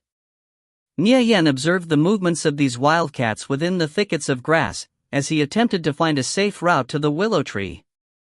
Their movements appeared to have a fixed pattern. After observing for a while, Nya Yan removed all the equipment from his body and stored them in his inventory. He then re-equipped his defenseless beginner equipment. If his beginner equipment were to be sold to an NPC store, they wouldn't be worth even a single copper. Simply put, they were trash. Even if one were to throw them on the ground, no one would bother picking them up. Dying in conviction would result in the loss of a level. Additionally, a random piece of equipment would also be dropped upon death. If the new equipment he had just recently bought dropped unexpectedly, then that would truly be wasteful. However, if the beginner equipment dropped, he wouldn't care. He was only equipping it to temporarily to cover his body anyway. While using his stealth skill, Nya Yan slowly crept towards the willow tree. He walked for approximately 10 seconds, before suddenly stopping and holding his breath. A wildcat was making its way around Nya Yan's left flank, within approximately 2 meters. After waiting for 6 seconds, Nya Yan pressed onwards once again, carefully exercising control over his distance between each wildcat. Gradually, the distance between him and the chest shortened. Nya Yan's heart rate sped up once again. He understood that as a level 0, if he succeeded in grabbing this skill book, then it would be immensely helpful in the future. Two wildcats began moving towards Nya Yan's location. Nya Yan quickly halted, but the wildcats continued their advance. Fortunately, the distance between them was still about 2 meters apart. Nya Yan was frightened badly as he felt a cold sweat run down his back. Stealth had a total duration of 2 minutes, and time was ticking away. Knowing that stealth's effects would end within 32 seconds, Nya Yan's state of mind began to fluctuate. There's not enough time. Nya Yan slightly accelerated his pace. Not far from where Nya Yan was located, a wildcat moved slightly. It became aware of Nya Yan's location almost immediately. After locking its eyes onto Nya Yan, the wildcat exposed its sharp teeth and let out a hoarse growl. Not good, I was discovered. The wildcat moved, pouncing towards Nya Yan. The wildcat's sudden attack was quick, and Nya Yan's movement speed meant that he was basically incapable of keeping up. However, Nya Yan still managed to sidestep out of the way of the wildcat's attack by relying on his reaction speed, something he had developed during his past life. The basic movements for a character were sidestepping, rolling, jumping, etc. Players were able to utilize these movements to dodge attacks as long as it was within the capabilities of the system. The sharp claws of the wildcat swiped through empty air, missing Nya Yan's throat by just an inch. Just as Nya Yan had dodged, 2 more wildcats appeared and pounced at him from the sides. One of them clawed at him from the back, while the other bit into his arm. I'm finished. Under these circumstances, using health potions would be useless. -68. -32. 2 damage values floated over Nya Yan's head. He collapsed to the ground as his health fell to 0. The scenery changed, and Nya Yan found himself resurrected at the cemetery in Telek Town. His failure was a result of using stealth too early. When stealth's duration was nearly up, he had become impatient and mistakes were made. This was the root cause that led him to failure. Nya Yan summed up all the causes of his failure and continued forward. As he glanced at the equipment on his body, he noticed that his arm guards had been dropped. However, it was only a piece of beginner equipment. Even if it dropped, it wouldn't be too alarming. As for losing experience, it didn't matter because he was still at level 0%. He had already created a plan in case he ended up dying, which was why he dared to venture into an area with level 5 monsters. Nya Yan set off once more. After he had left the boundaries of Telek Town, he went back over to where the wildcats spawned. Once again, Nya Yan arrived at that open space. He soon discovered slight changes in the movement paths of the wildcats. He had led the wildcats near the chest before he died, and they continued to remain close by where he fell. Obtaining the silver treasure chest had just become a much more difficult task. The wildcats were constantly roaming about in the area. Nya Yan began studying their movement again. He could possibly brave death by drawing these wildcats away. Then, he could resurrect, use stealth to easily slip the past, and get to the chest afterward. He ended stealth. Gradually, his figure emerged about 3 meters away from the wildcats. 5 wildcats in the surrounding area simultaneously discovered him and began their pursuit. Nya Yan made a mad dash away from the area, but his movement speed was slow compared to the wildcats. Soon, they quickly caught up with him. One wildcat pounced forward, causing Nya Yan to fall to the ground. The other wildcats soon encircled him and went in for the kill. After a flash of white light, Nya Yan once again resurrected at the cemetery in Telek Town. This time, his leg guard had dropped. He once more set out of the town, rushing back to plunder the treasure after resurrecting. With the passage of 10 minutes, Nya Yan had once again reached the open clearing. The wildcats were now some distance farther from the treasure chest. As he calculated their movements in his head, Nya Yan's eyes lit up. There shouldn't be any problems this time around. Nya Yan activated stealth and approached the silver treasure chest. He advanced for more than 20 seconds, before stopping in place after noticing 2 wildcats coming up from behind.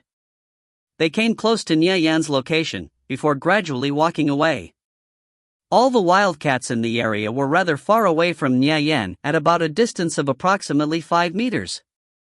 When he confirmed that he was finally safe, Nya Yan accelerated his pace and quickly arrived at the silver chest. Stealth still had a remaining duration of 36 seconds, 6 seconds more than he had initially anticipated. Nya Yan crouched down to open the chest while still using stealth. Opening the chest would not cancel the skill. System: opening chest. Estimated completion: 20%. 50%. A wildcat in the vicinity walked towards Nya Yan. It neared a little over 2 meters before eventually stopping. Nya Yan's pulse unconsciously sped up. Calm, must remain calm. He had to constantly console himself in his head before his pulse finally calmed down.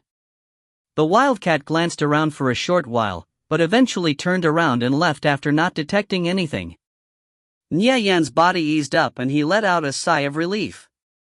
System: chest successfully opened. Time taken: 27.0 s. Nya Yan opened the chest and began feeling around inside. When his hand came into contact with a book, his heart abruptly jumped. This is it. Taking the book out, he looked it over. Skill book: Vital Strike. Skill description: thieves can cause additional damage by attacking an enemy's vitals. Required action: requires weapon. Skill attribute: hitting a target's vitals causes 5% additional damage, marking the target with a damage debuff. Skill cooldown: 30 s. User restriction: thief, warrior, paladin, can be learned by any faction. Indeed, this was the Vital Strike skill book. This was the best skill he was capable of learning at level 0. This was what he had worked so hard to obtain. After Nya Yan grabbed the book, it became a ray of white light. Glancing at his skill bar, he noticed that another skill had appeared: Vital Strike. Following Nya Yan's removal of the Vital Strike skill book, the silver chest began to gradually fade away before disappearing without a trace. It's all settled. Ha! I can return to town for free too. As stealth's duration ended, Nya Yan's figure slowly emerged. The few wildcats in the area immediately discovered him and attacked. Nya Yan didn't have any experience to lose, so he was planning on dying and resurrecting in the town to avoid having to run back. Nya Yan peacefully awaited his fate. Once again, Nya Yan died and returned to the town cemetery. This time, his novice gloves dropped. However, compared to the Vital Strike skill book, the loss was negligible. By obtaining Vital Strike, his training speed would increase greatly. Chapter 6: Making Preparations. Chapter 6: Making Preparations. Nya Yan wanted to proceed forward with the second step of his training plan. However, he required 20 coppers in order to do so. Earning money while simultaneously training at a high speed, this is the only way to be efficient. Nya Yan thought for a moment, then began running deeper into Telek Town. Coordinates: 1 Telek Town, NPC, Hunter Klaus. Quest: collect 50 giant silver dust rat skulls. Coordinates: 2 NPC, Farmer Endy. Quest: kill 50 giant silver dust rats. Coordinates: 3 Telek Town outskirts, hidden NPC, Alchemist Door. Quest: collect 21 giant silver dust rat tails. Nya Yan found 2 common NPCs and 3 hidden NPCs that handed out quests related to killing giant silver dust rats. The coordinates for the hidden NPCs were provided in a strategy guide from his previous life. Countless players had come to experience great difficulty in finding these hidden NPCs because they were unaware of these coordinates. After he had received 5 quests, Nya Yan ran out of Telek Town and began heading towards the area where giant silver dust rats spawned. Giant silver dust rats were a species of immensely large rodents that possessed a silver ashen gray coat. Their build slightly exceeded that of a water buffalo's, and they appeared similar to small moving hills when they roamed about. However, their movements were quite sluggish, and their attack wasn't all that high. Giant Silverdust Rats, Level 1. Health, 100/100. The game's servers had already been up and running for a little over a week, and the vast majority of players have already reached level 2 or 3. Hence, many of them had already moved on to hunt in higher-leveled regions. As such, only a sparse few players were still training in this level 1 area. Nyeyen moved quickly after discovering a giant silverdust rat. He attacked, leaving several stab marks on its back. -21. -20. -21. 3 damage values appeared, floating above the giant silverdust rat's head. The giant silverdust rat retaliated by turning its head to attack Nyeyen. Before it could, though, Nyeyen activated Vital Strike and stabbed the giant silverdust rat in the eye. System: Vital Strike successful. Attack plus 5%, resulting in additional damage dealt. -38. Another damage value floated over the giant silverdust rat's head. The giant dust rat let out a miserable squeak and immediately fell to the ground. Not bad, Vital Strike is pretty decent. Nyeyen collected the giant rat skull that had been dropped as loot. Vital Strike's cooldown was 30 seconds, giving Nyeyen just enough time to seek out another giant silverdust rat. After finding an area where giant silverdust rats spawned rather quickly, Nyeyen began to idly grind monsters. Numerous giant silverdust rats were constantly defeated and fell to the ground. Nyeyen's experience bar gradually rose. 1%, 2%, 10%. After about 2 hours, Nyeyen had slain a little over 200 giant silverdust rats. He continued until his experience bar finally reached 15%. Giant rat tails, giant rat skulls, etc. All these items were gathered in a large heap. Furthermore, he had also obtained 3 coppers total as loot drops. The drop rate for money was extremely low. Only under certain circumstances would the drop rate be higher. This was in order to make convictions in-game currency much more valuable. As Nyeyen's Vital Strike slew yet another giant rat, something appeared flickering under its corpse. Nyeyen's heart skipped a beat. Quickly, he bent over to pick up the item. Tough leather leg protectors, white equipment. Level requirement, level 0. Properties, defense 3 to 5. Weight, 3 pounds. User restriction, warrior, can be equipped by any faction. Equipment drops in conviction were quite rare. Only in a few relatively higher instances would the drop rate be increased. However, the level of difficulty for such instances would also be much higher. Nyeyen remembered very clearly in the past there were many players level 10 or higher who had no choice but to equip level 5 equipment. Simply because they couldn't find level 10 equipment, they had to form parties and hunt monsters with lower level gear. Since this tough leather leg protector is meant for warriors, it'll sell for at least 7 coppers if I throw it into the auction house. He stored the tough leather leg protector into his inventory. A beginner bag had only 20 slots.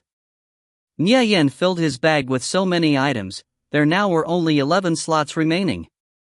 Inside the beginner bag was a dimensional space.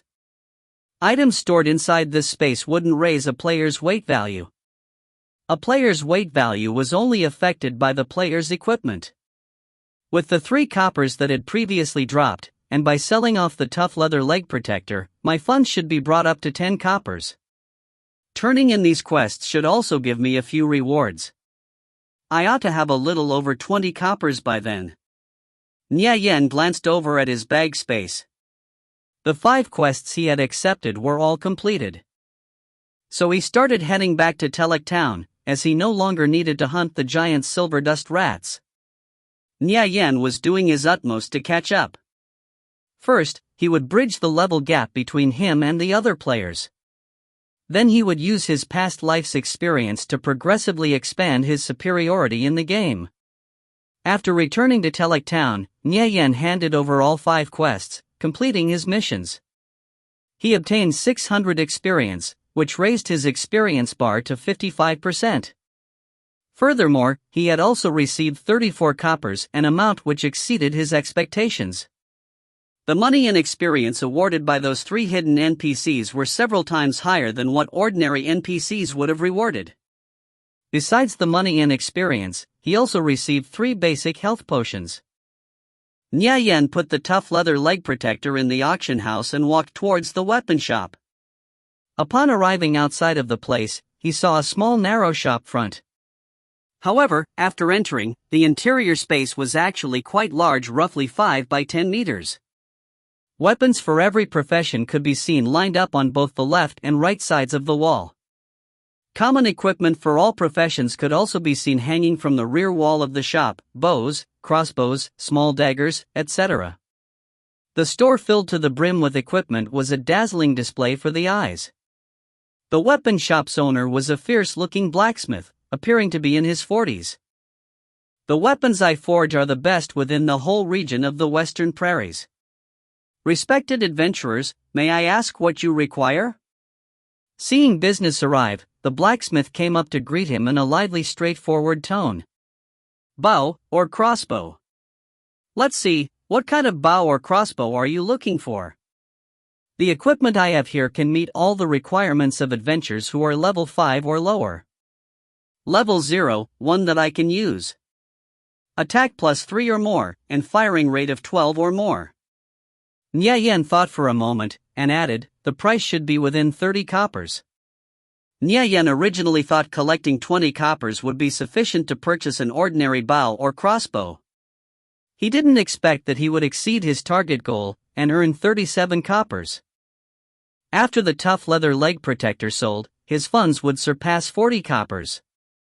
He had a complete abundance of money to splurge on a better bow or crossbow. I have 3 pieces of equipment that meet your criteria. The first is a short bow. Attack plus 3, firing rate is 13, attack deviation of 11%, and a range of 20 meters. The price is 7 copper coins. The blacksmith took out a short bow and presented it to Nya Yen. Do you have anything better? Perhaps something with a higher accuracy? He had a task he wanted to complete. And though the short bow would suffice, having something better would save him time. Well, I also have this long bow. It has attack plus 5, firing rate of 12, deviation of 9%, and range of 30 meters.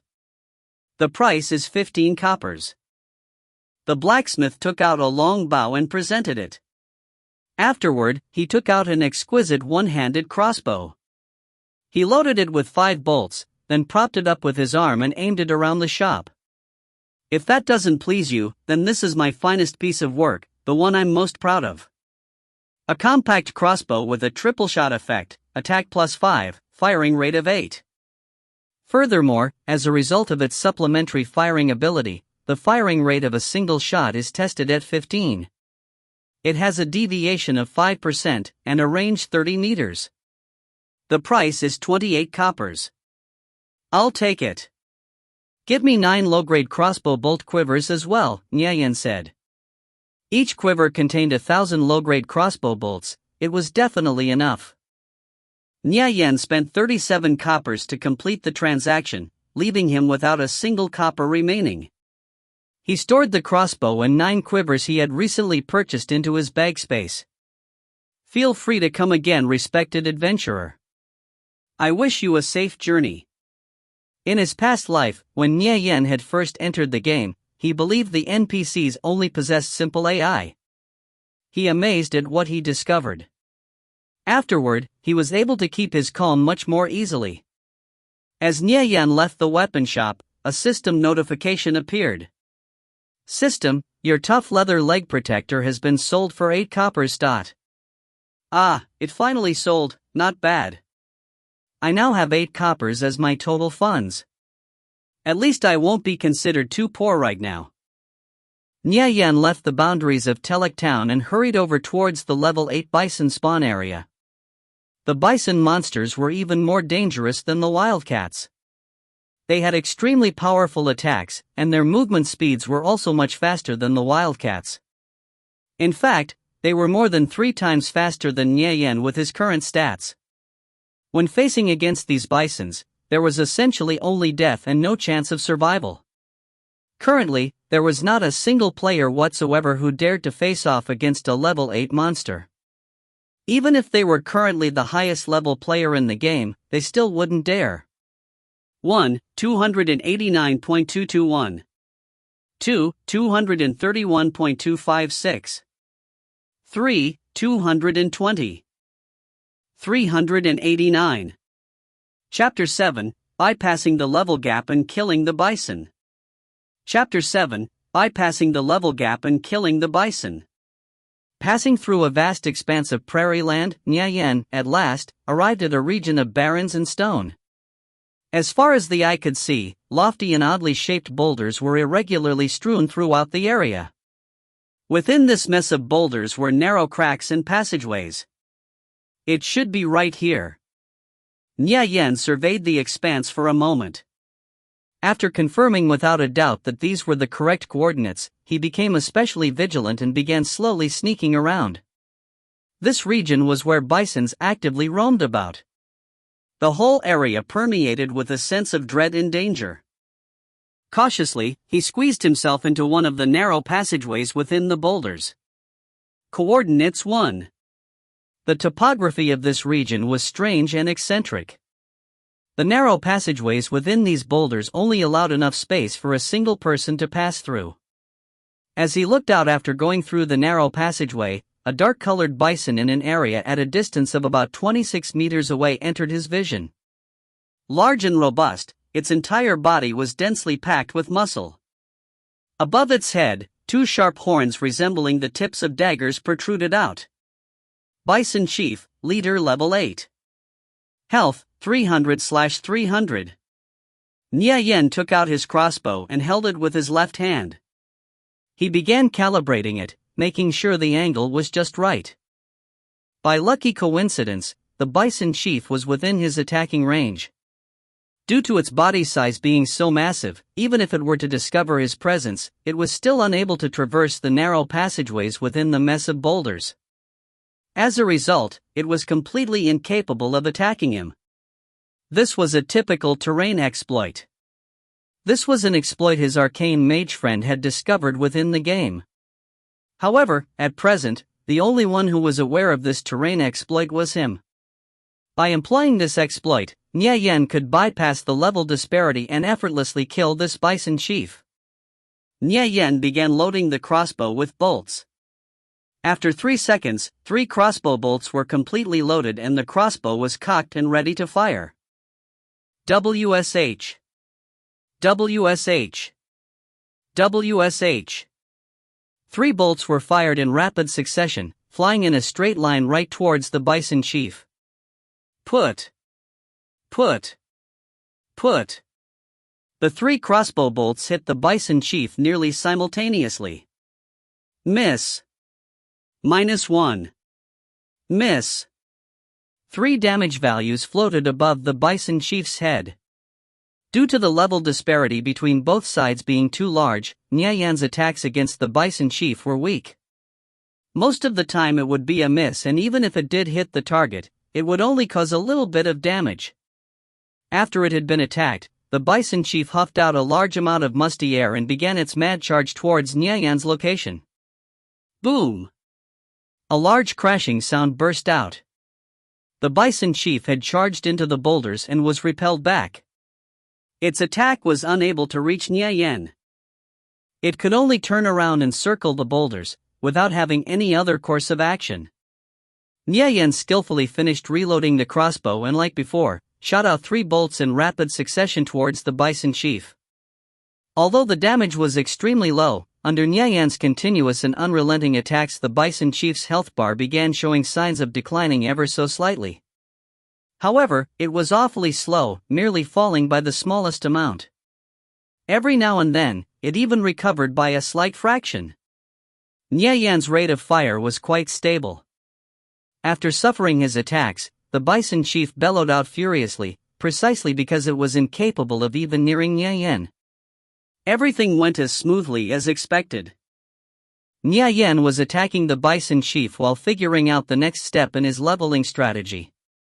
After being reborn, if he were like others trying to find a place to level, it would truly be an asinine waste of his time. One must know, Nya Yan's mind possessed a vast amount of game knowledge. He followed his own reasoning and designed a perfect leveling plan. The seconds and minutes continued to pass by.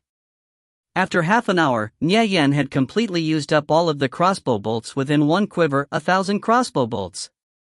At present, the bison chief still had approximately 2/3 of its health remaining. The uninterrupted process of reloading and shooting made Nya Yan feel himself about to fall asleep. However, he still spent great effort in maintaining his high frequency of firing, so as to avoid having the bison chief's health recover again after he ceased his attacks. The bison chief began getting somewhat weary. It continually strained for breath as it anxiously rammed against the rocks and collapsed a portion of the boulders. Nya Yan quickly retreated inward a bit, and at that moment, his menu sounded out with a voice call notification. "Expert, I went to the coordinates you gave us for farming monsters. It is indeed very fast. I've already picked up 2 stealth skill books from today alone," Flying Stone said. At the location where Nya Yan told him to train, leveling was 50% more efficient compared to the common training areas. This had made Flying Stone really excited.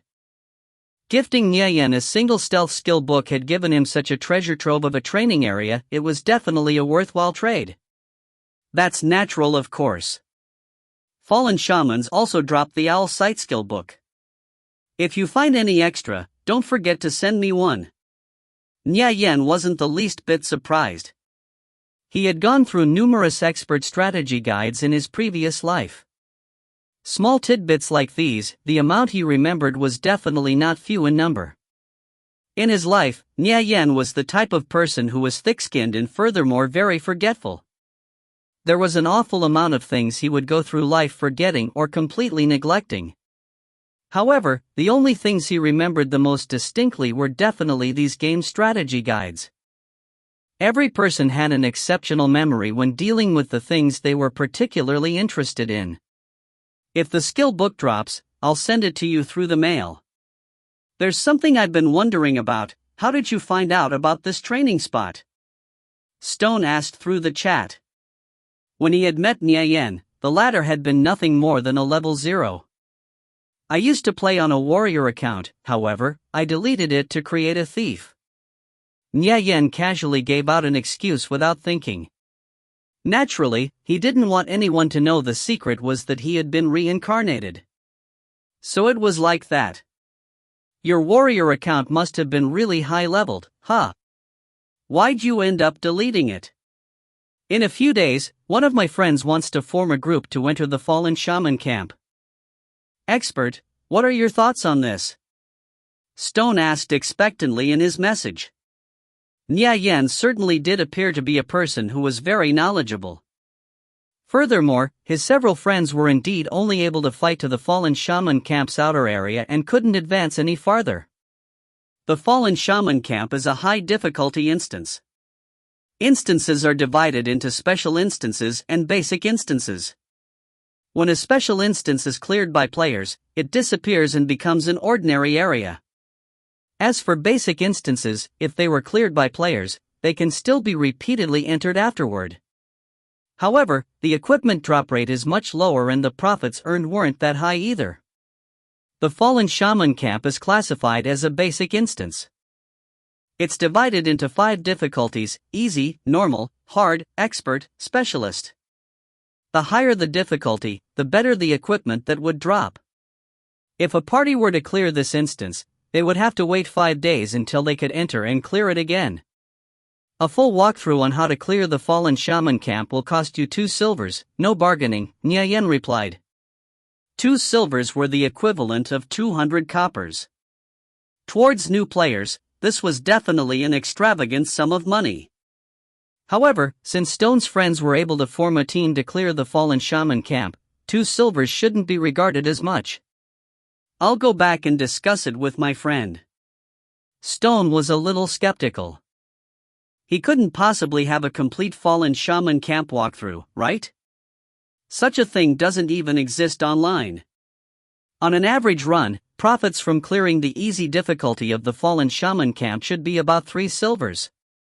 If their luck were good, they might be able to obtain 1 or 2 high-quality drops with decent stats. Though the drop everyone wanted the most from the fallen shaman camp was still the heal skill book. Nye Yen demanding a 2 silver information fee could be regarded as beyond excessive. If no equipment dropped, then they would have paid Nye Yen for nothing.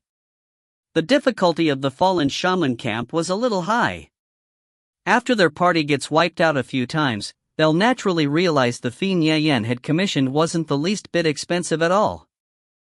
Reply to me after your friend agrees. If he doesn't agree, don't bother me unless you have business. Nye Yen continued shooting at his target. Under his constant rain of fire, the bison chief gradually began showing indications of falling. Alright, I'll go and talk with our party leader. There was basically an equal sign connecting Nye Yen to the title of an expert. He wasn't slightest bit offended in regards to Nye Yen's cold attitude. Experts who have this kind of personality were also pretty common. Stone was wondering, what level did Nirvana Flame's previous warrior account reach? It ought to have been really powerful, but why did he end up deleting it? Could it have possibly been related to a matter that was difficult to discuss?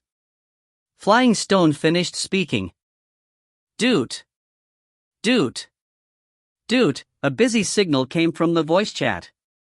Nye Yen hung up and accelerated the firing rate of the crossbow in his hand. One after another, arrows continued to rapidly leave the crossbow and shoot out.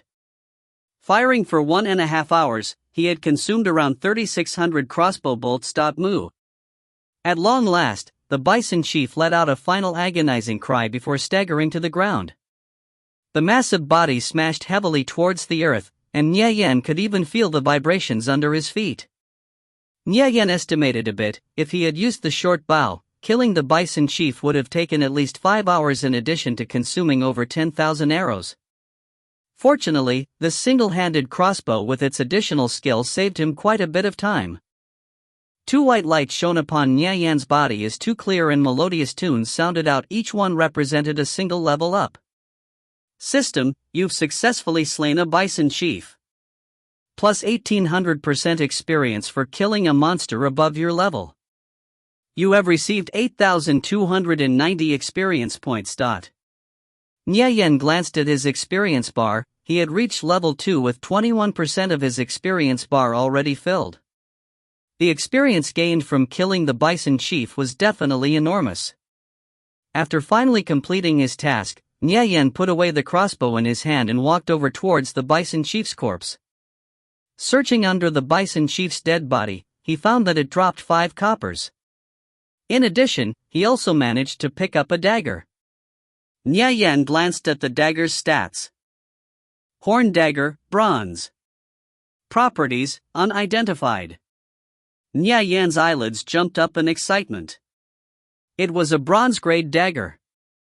Equipment was divided in these grades: white, bronze, silver, gold, dark gold, and legendary.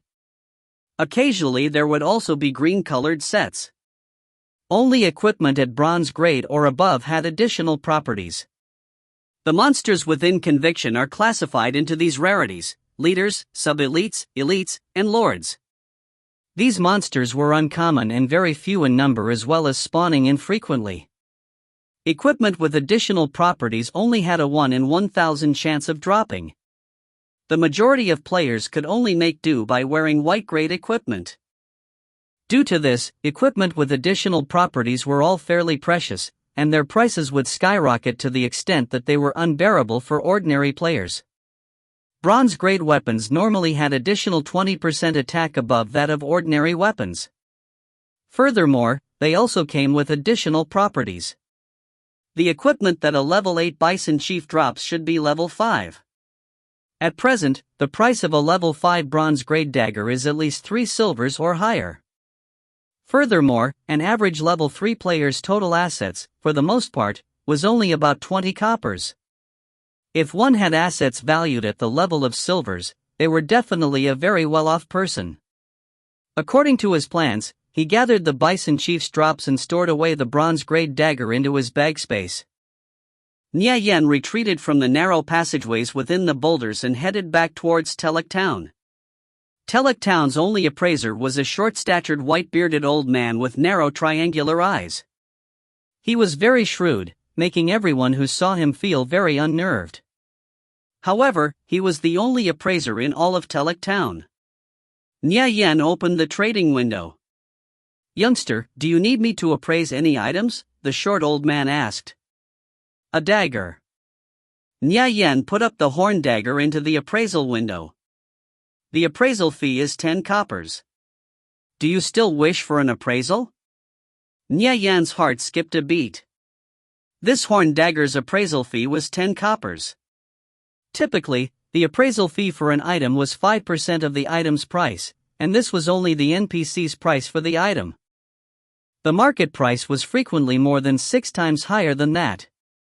In other words, this horn dagger had a value of at least 12 silvers. He thought for a moment. "In the next few days, I won't be needing to go anywhere that requires a lot of money. Spending 10 coppers also won't be that troublesome." He pressed confirm. The horn dagger blossomed with a cyan radiance. Its brilliance was definitely not understated.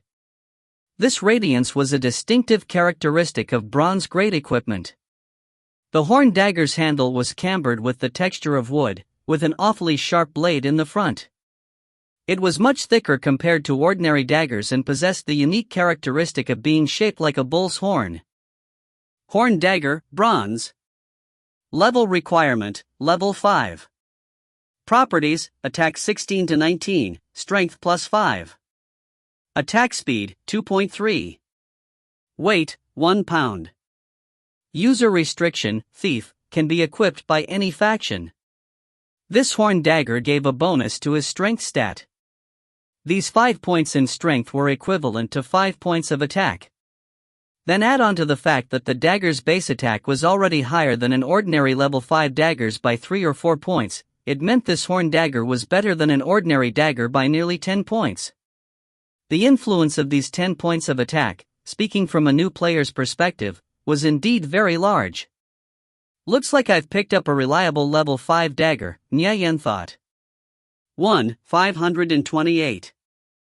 192. Chapter 8, The Price of Underestimation. Chapter 8, The Price of Underestimation. After finishing the appraisal of the dagger, Nya Yen had begun to walk outside.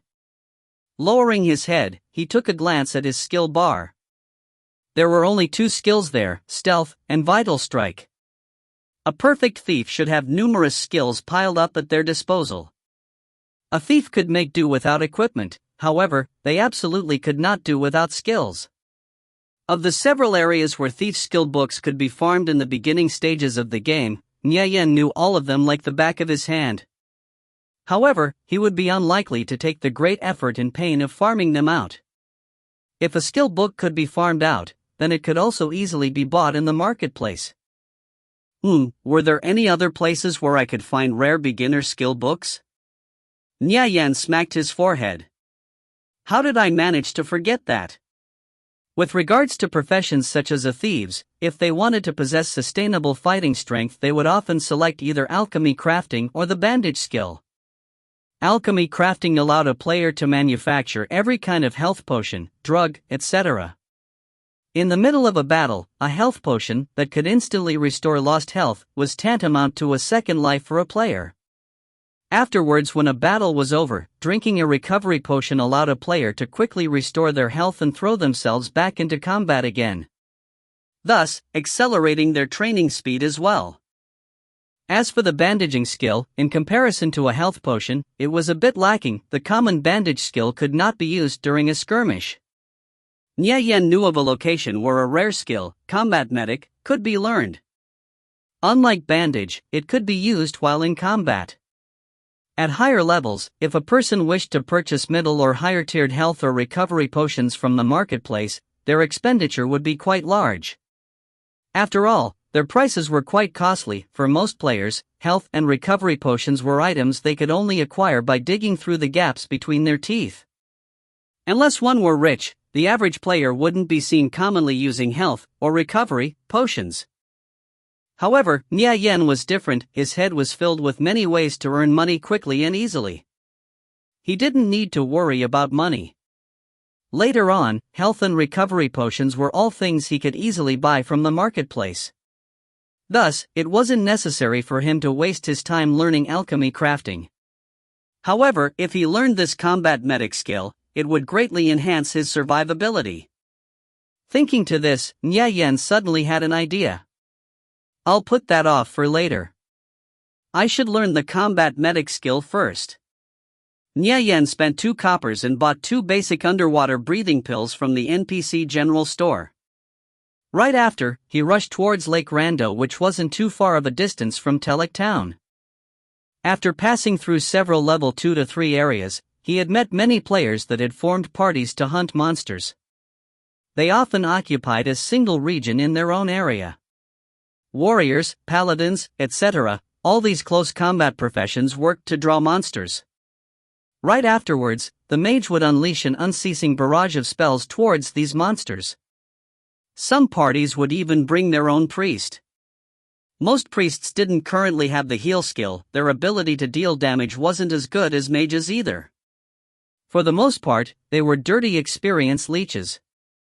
Despite this, every team still looked for a priest as if they were a hot commodity. This was because if a team wanted to have any growth or development in the future, they absolutely needed to have a good relationship with their priest. Lacking a priest was the same as lacking an endless supply of health potions. As for thieves, in the early stages of the game, many thieves would be easily dumped by their team. However, thieves were quite famous for their solo training speed. As long as they purchased all of the necessary skills they required, a thief's training speed would not be inferior to a mage's in any aspect. So, it wouldn't be much of a loss if they couldn't join a team. Level training in the various monster spawn areas was awfully monotonous and boring. However, these players could still chat with each other. Thus, the time would pass quite quickly when they chatted on idly. Nya Yen carefully passed through these areas where players were training because a lot of struggles would occur between players for certain training spots. If a player killed other players, they would receive a penalty with their names marked red. They would be barred from entering city walls as well. Having their names marked red meant other players could kill them without fear of recourse. Their loss of levels upon death would be even harsher, and every single piece of equipment would drop as well. Though, if that player killed monsters for a certain period of time, the red marking on their name would eventually disappear. Despite this, many players would still frequently take this risk for the sake of stealing another player's equipment. Not hesitating in the slightest, they would kill others for their equipment, regardless of having their name marked red. In order to do this safely, they would often target strangers in the wilderness far away from any city. Thus, one must be very cautious when traveling alone. Lake Rando, this area was inhabited by fishmen monsters. According to rumors, these fishmen were the descendants of the ancient wicked Naga. After countless generations, they finally developed into their current form. They possessed the body of a fish, and 4 limbs just like a human. The weapons they employed for attacks were their sharp teeth and the tridents they held in their hands. Fishmen were level 3 monsters that heavily populated the area with their massive numbers. Furthermore, there was even a fishmen village within the vicinity. It was necessary for Nya Yen to pass through the borders of the village to enter Lake Rando. Afterwards, he would need to swim through the lake to arrive at his destination. Situated by the lakeside of Lake Rando was the fishmen village with its several hundred wooden huts scattered sporadically by the sandy edges of the lakeshore. This fishmen village contained at least 300 or so fishmen, several tens of fishmen leaders, and 2 elite fishmen. If one wanted to clear this area, they'd need at least 1,000 players or more. Just as Nya Yen was preparing to use stealth to bypass the fishmen village, a system announcement rang out. Local announcement: the guild, Victorious Return, is planning to clear this location in 3 minutes. All players within the vicinity of the fishmen village, please depart immediately. Victorious Return? Nya Yen raised his eyebrow. In his previous life, he and the guild Victorious Return had a few run-ins and festivities together. Victorious Return's people ran rampant and acted arrogantly. They'd clear the path and kill everyone in it whenever they wanted to. A long time ago, one of Nyayan's brothers killed 3 members from Victorious Return because he was discontent from the guild forcing him out of a training area. A bit of a grudge was pillared down with those from the Victorious Return, and all of the guilds went chasing after him. They threatened to have his brother slaughtered back to level 0. Nyayan's and the others' strength was still pretty weak back then, thus he could only hide deeply in the ravines of the mountain. He continued to level up and trained like a madman for over a month. Only when he felt his level had reached high enough did he dare to come out. Even then, he was still barely able to defend himself. In the end, he never dared to have a direct open confrontation with a big guild like Victorious Return. The feeling of powerlessness back then, don't even bring it up. In this life, that sort of history absolutely won't repeat itself. This debt would definitely be one that I'll have repaid in full. However, it won't be today, for now. Nyayan had just entered the game for less than a day. He still needed to gradually accumulate his wealth bit by bit. Immediately, he turned and ran towards the lakeside. As he looked ahead of him, he saw the clear waters merging with the reflection of the azure sky. The lake gleamed and sparkled as the sun's rays illuminated the top of the crystalline clear waters. Victorious Return's players had mobilized intensely and were surveying the area. There were many areas in the vicinity where one could discover the movements of Victorious Return's people. They definitely did not come with few numbers. It appeared that they were preparing to begin their operation on the Fishmen village. The Fishmen village wasn't an instance, but rather a spawning ground for monsters to congregate. These types of places would also frequently drop decent items. Nyayan passed through a small grove of trees, arriving at about 200 meters away from the lakeside. Suddenly, a ball of fire streaked through the sky, launching towards Nyayan's location. As the ball of fire flashed, Nyayan's line of sight shifted past the grove of trees.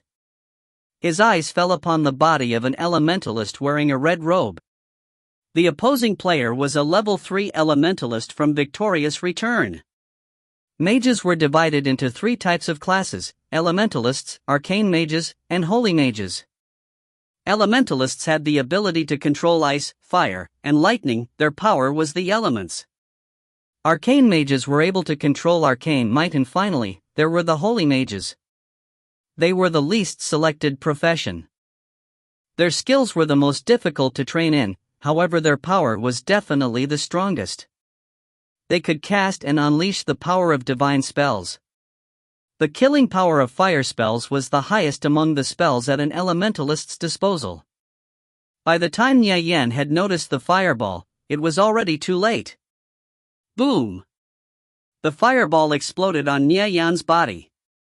It tore through Nyayan's health, as his health bar plummeted by 22 points. System: the opposing player Violet Flame has attacked you. You are free to retaliate in legitimate self-defense. Time: 3 minutes.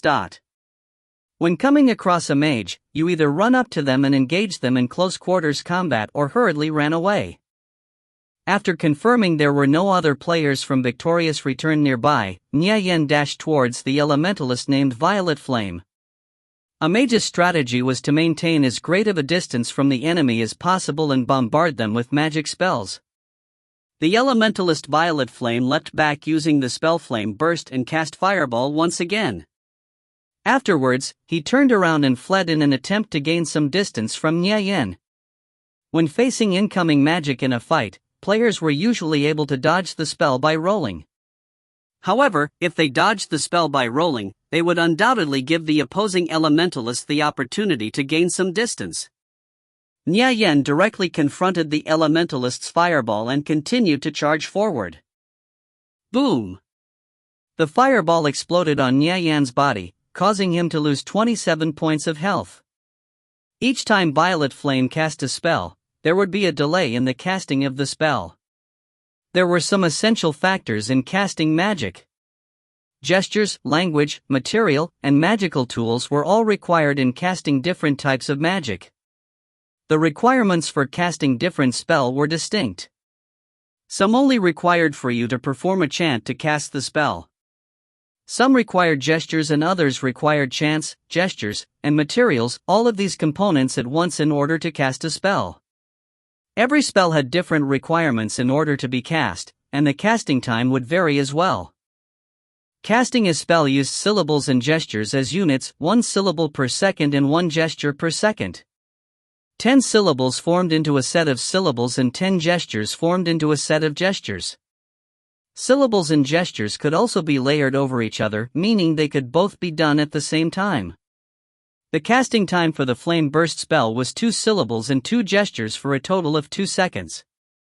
If they hadn't learned a movement skill when casting the Flame Burst spell, they would need to stay still for 2 seconds. Nya Yen took advantage of the time Violet Flame used to cast Flame Burst to press forward. Quickly, with a forward stab, he shaved off 23 points of health from Violet Flame. A mage's defense was extraordinarily fragile. Violet Flame leapt backwards. Promptly, he cast Fierce Flame Ring. 4 separate flames appeared launching towards Nya Yen. Fierce Flame Ring only required 1 syllable in order to cast. At such a close distance, Nya Yen was simply unable to evade it. Thus, he could only suffer through, receiving 39 points in damage.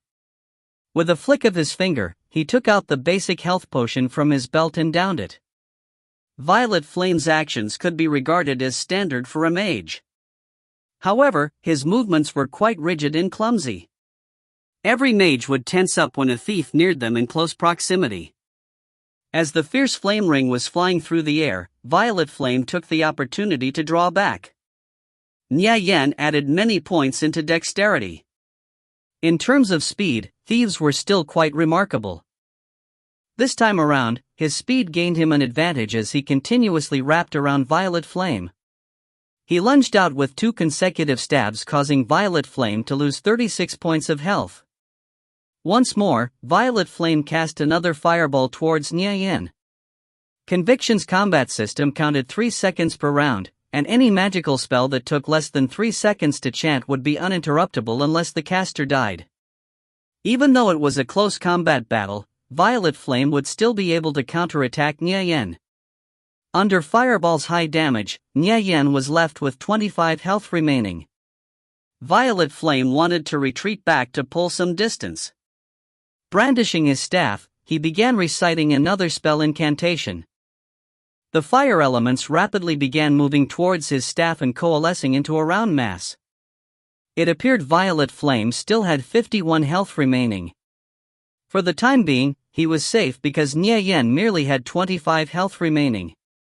As long as he casts another fireball, he could finish off Nya Yen. Following Violet Flame's chanting, the fire elements rapidly gathered together as it raged and blazed forward. Drop dead. Violet Flame felt everything was now within his control. The flames from his staff illuminated the sinister expression on his face. Nya Yen was well aware of how dangerous his current situation was. He had already forced his way to Violet Flame's side. Glancing at his rage bar, he noticed it was fully charged and matched the requirements for an enhanced attack. Nya Yen's deep black pupils locked onto Violet Flame's throat. Quickly, he maneuvered the dagger in his hand into a reverse grip. Vital Strike. Nya Yen's and Violet Flame's body crossed paths. A streak of cold glint flashed past Violet Flame's throat. A deep cut appeared on his throat as it split open with blood gushing forth. System, Vital Strike successful. Attack plus 5%, causing additional damage. Minus 51. A damage value floated atop Violet Flame's head. A complete turnaround. How is this possible? His eyes were deeply permeated with an unfathomable sort of expression. Never underestimate the explosive power of a thief. When facing a thief, never feel that you're safe or secure, even if you occupy an absolute advantage, because in the very next moment, the one who ends up dead could very well be you. The light in Violet Flame's eyes gradually faded. Plop, he collapsed on the ground, still unable to understand what had happened. How could a single thief just suddenly burst out with so much damage? Vital Strike, this skill's damage is pretty good, Nye thought. Nye put away his dagger, then bent down to look through Violet Flame's corpse. Soon, he retrieved dropped equipment and picked up a level 0 intelligence plus 3 bronze staff. He estimated he could sell it for around 10 or so coppers. There's an enemy over there. Violet Flame was killed. Chase. Don't let him escape. Nye had killed a member from Victorious Return. Such a large event was certain to attract the attention of everyone within the surrounding area. 6 members from Victorious Return came from every direction and quickly rushed towards Nye's location in an attempt to surround him. Seeing this, Nye made a mad dash towards Lake Rando. His running speed was quicker than most of the average players at his level. Soon, he rapidly gained some distance between him and the other players. Though, a swordsman appeared right ahead of Nye, barring his way forward. You want to run?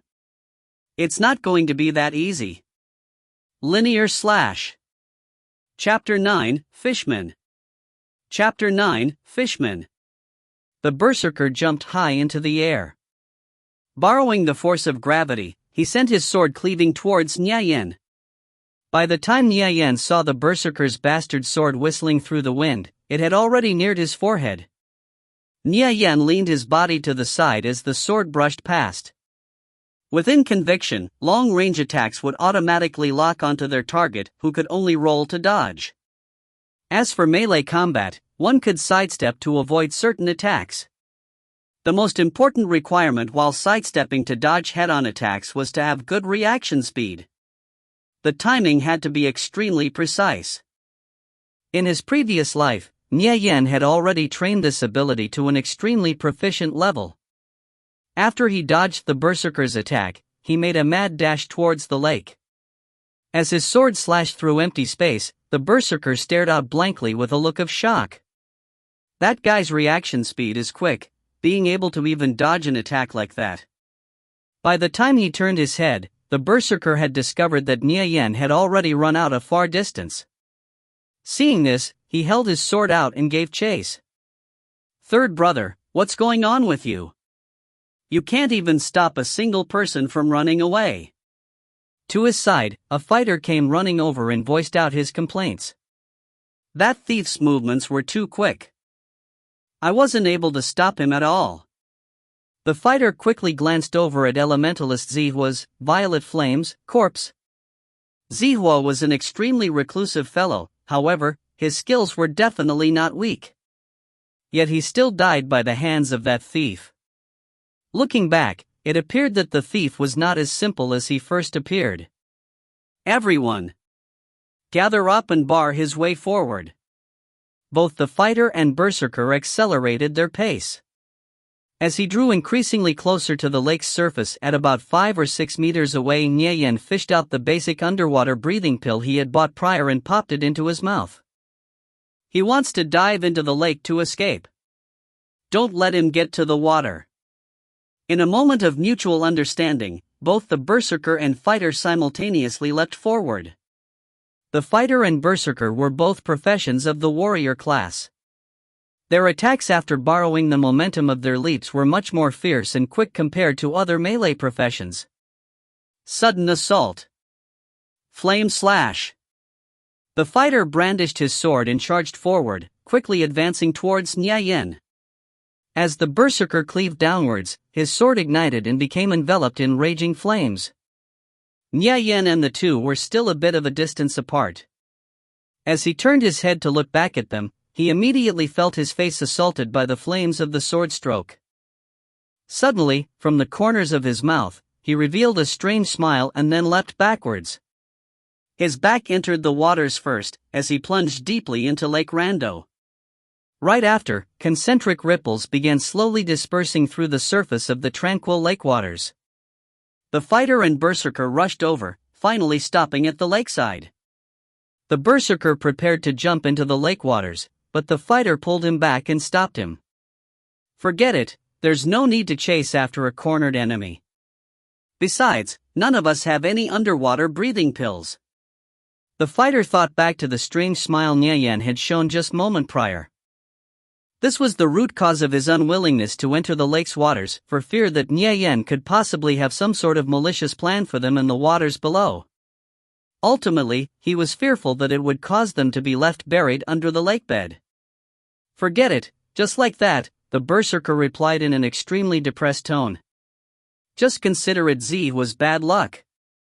Who let him think he was so invincible that he could just separate himself from the team like that? Anyway, we'll let this be a lesson for him. There are still many experts besides him. Several players from Victorious Return ran up to them breathlessly, most of whom were mages, priests, and so on. Their movement speeds weren't as quick compared to the warriors. Hence, they were left far behind. How'd it go? Where'd that guy run off to? One of the mages asked. The fighter shook his head and replied, we didn't catch him. He ended up diving into the lake. That mage had an astonished expression as he gazed at the fighter and berserker. These two, Ziyan, Violet Cliff, and Ziming, Violet Underworld, could be considered the top two warriors within the guild. First, that thief killed Zihua, and then he managed to escape even after being surrounded by Ziyan and Ziming. Where the hell did that thief come from? I wonder, what was that thief's name? Go ask Zihua. He should have already revived at the graveyard. The mage spoke in a curious tone. Zihua just said the thief's name is Nirvana Flame, Ziming replied and firmly kept this name within his mind. In a concerned tone, the mage commanded, from now on, have the people under you stay cautious. If they encounter this Nirvana Flame, have them report back immediately. When the several of them came across Nye Yan, they were unable to gain any sort of advantage. As for the outcome, if ordinary members of the guild were to encounter him, one could well imagine the consequences. After Nye Yan dived into the lake, he began swimming about. The waters of Lake Rando were extraordinarily clear. The sun's rays penetrated through the water. As the light refracted through the water's surface, it formed brightly colored pillars. The lake's vegetation drifted about gently, slowly dancing with the waves. It formed an exceptionally beautiful and mesmerizing piece of scenery. As Nye Yan was submerged near the lake floor, shuttling himself between the lake's vegetation, he suddenly recalled that there was another chest within Lake Rando's waters as well. However, he was a little unsure of its exact location as his memory was still a bit hazy. It should definitely be near this area. That chest should contain the skill book of a supportive skill called Gatherer. Even though Gatherer is not some kind of rare skill book, it's still pretty scarce, considering the average level of the current player base. After a player learned the Gatherer skill, they could increase their income by quite a bit. Every team required at least one member to have this skill, and every solo player definitely required the Gatherer skill as well. The market demand for the skill book was huge, however, the supply was few. This caused the relationship between supply and demand to become unbalanced. In turn, it caused the price of the Gatherer skill book to soar to great heights. If I'm able to find the treasure chest, it would be very good. One of the characteristics of thieves is that they're able to reach many locations that other professions would be incapable of reaching. By acquiring the Gatherer skill, I can make it display even more of its usefulness. Basic underwater breathing pills can only last for 15 minutes. If I had known earlier that I was going to be underwater searching for a treasure chest, I would have definitely bought a few more. Nye Yan felt a considerable bit of regret. In the far distance, a figure slowly submerged itself into the water and began swimming over. After being illuminated by the sun's rays, Nye Yan could, at last, see the figure distinctly. It was indeed a level 3 fishman.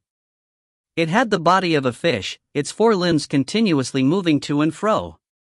The speed of its movement underwater was unusually quick. In addition, it held a trident which was grasped firmly in its hand. Nye Yan hurriedly concealed himself within the thickets of the underwater vegetation. If it were 1 versus 1, Nye Yan could effortlessly kill this fishman. However, fishmen very much loathed fighting one-on-one. In a situation where they were attacked, they would produce a howl so intense that it draws all the fishmen within the immediate vicinity over to its location. For the purpose of staying safe, Nie Yen definitely did not dare to provoke these troublesome fellows. The fishman was in an area not far from Nie Yen and was swimming over. Pushing apart the underwater vegetation, it made its way through. While the fishman was brushing past the underwater plants, Nie Yan's eyes peered through the thickets of vegetation, discovering an object faintly concealed within.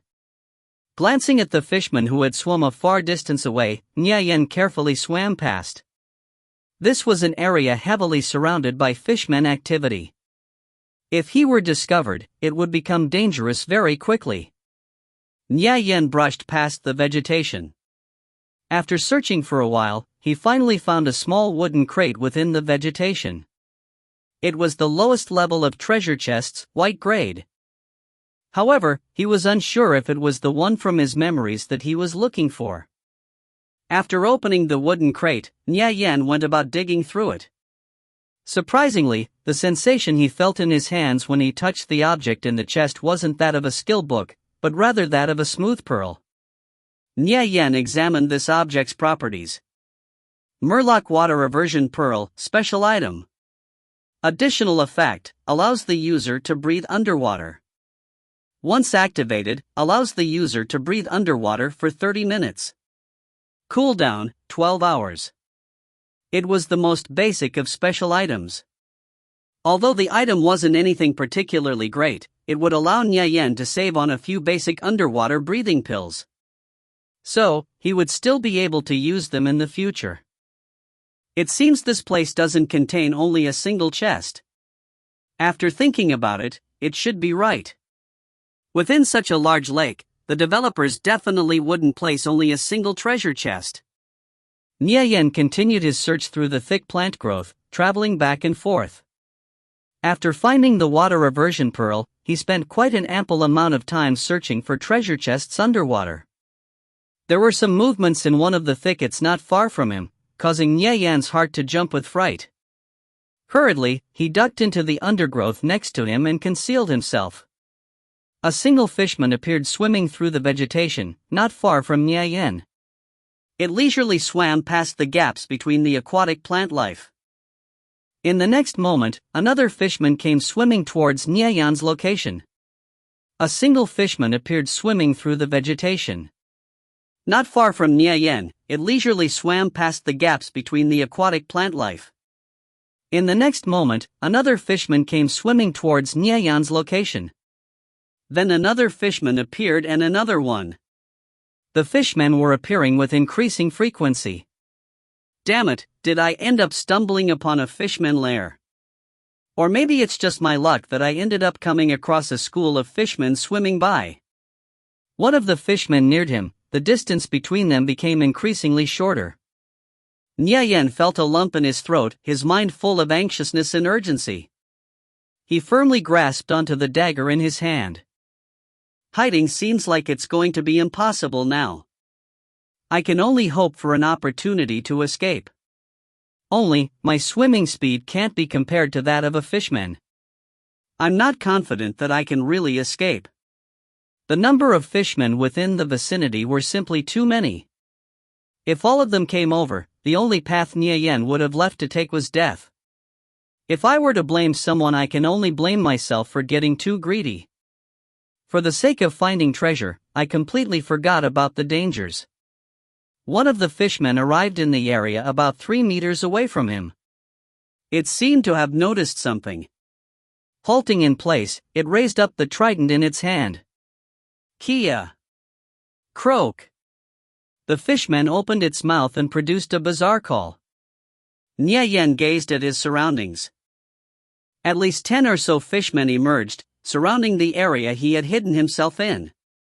The trident, which was as bright as snow, had already completely sealed off his escape route. He was finished. There was no way he could beat these fishmen. The speed at which they moved underwater was unusually quick. Furthermore, once their sharp teeth bit into their target, they wouldn't release their jaws until they tore their target to shreds. Escaping is absolutely impossible. It's also impossible to win, even if I try forcefully facing off against them. In his mind, Nye Yen was prepared to die. He quickly glanced at the body of the fishmen directly opposite of him. They had a soft red patch surrounding their abdomens. That area was their weak spot. Even if I die, I'll at least take one out with me. Just at that moment, the intense sound of a horn rang out from the distant direction of the lakeside. The quick tempo was filled with urgency, as the loud and clear sound continuously resonated into the far distance. This was the warning signal. The Fishman tribe was being attacked. The 10 or so surrounding fishmen near Nye Yen all stopped their movements at the same time. Gurgle, croak. Shifting their heads to listen carefully, they opened their mouths and spoke in a strange language. Right after, they all simultaneously swam towards the direction of the lakeside at a great speed. These 10 fishmen swam away, becoming increasingly distant. Over 100 fishmen rushed over from all directions, converging together towards a single point as if they were a shoal of fish. The fishmen gradually disappeared from Nye Yen's view. Nye Yen still felt apprehension in his heart. By some stroke of luck, the outcome of those subsequent events was surprising. However, they were still within his expectations. Chapter 10, Physician Blevins. Chapter 10, Physician Blevins. Nye Yen glanced in the direction of the lakeside. It seems they've already started. The Fishmen tribe was suffering an attack by the victorious Return Guild. This was why the encircling fishmen had abandoned their attack and returned to aid their tribe. I never thought Victorious Return's people would end up saving my life.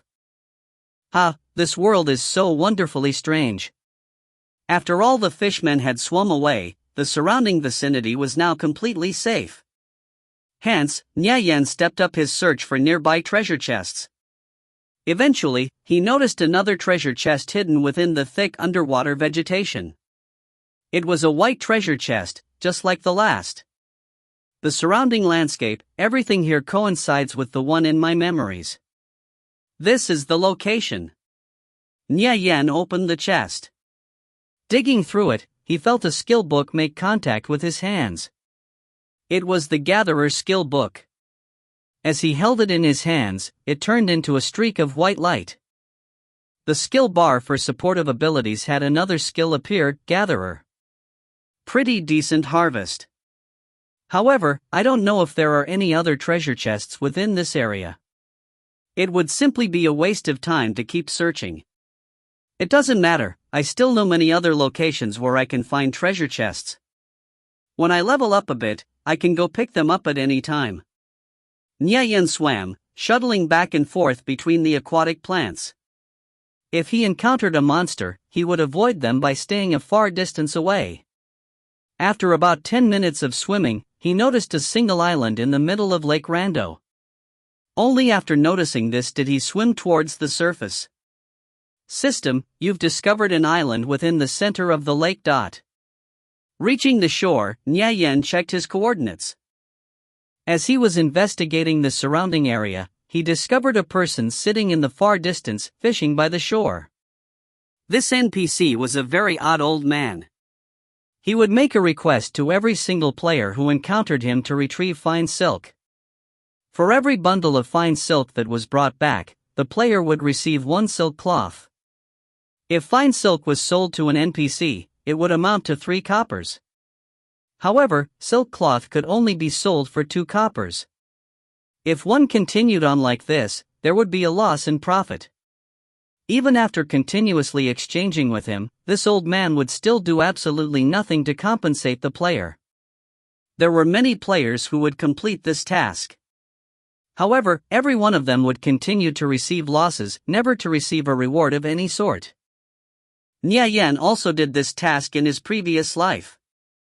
Only after delivering 5 fine silk did he finally give up accepting this quest. Exchanging fine silk for silk cloth was truly a waste of money. Sometime later, a person who did not believe he would continue to receive nothing, repeatedly accepted the quest. Only after delivering 30 fine silk did he finally receive a reward. This NPC would impart onto the player the combat medic skill. Not only this, but it would be at the intermediate level as well. After this information came out, it caused an uproar among the player base. One after another, they would continuously rush over to accept the quest. However, by that time, the NPC had already left. Currently in the area where Nye Yan was located, there were level 3 monsters known as water spiders that dropped fine silk. Obtaining 30 fine silk would probably require about 3 days of continuous grinding. It just so happened that he could farm these 30 pieces of fine silk while also leveling up. Exchanging 30 fine silk for 30 silk cloth was merely a loss of 30 coppers, nothing more.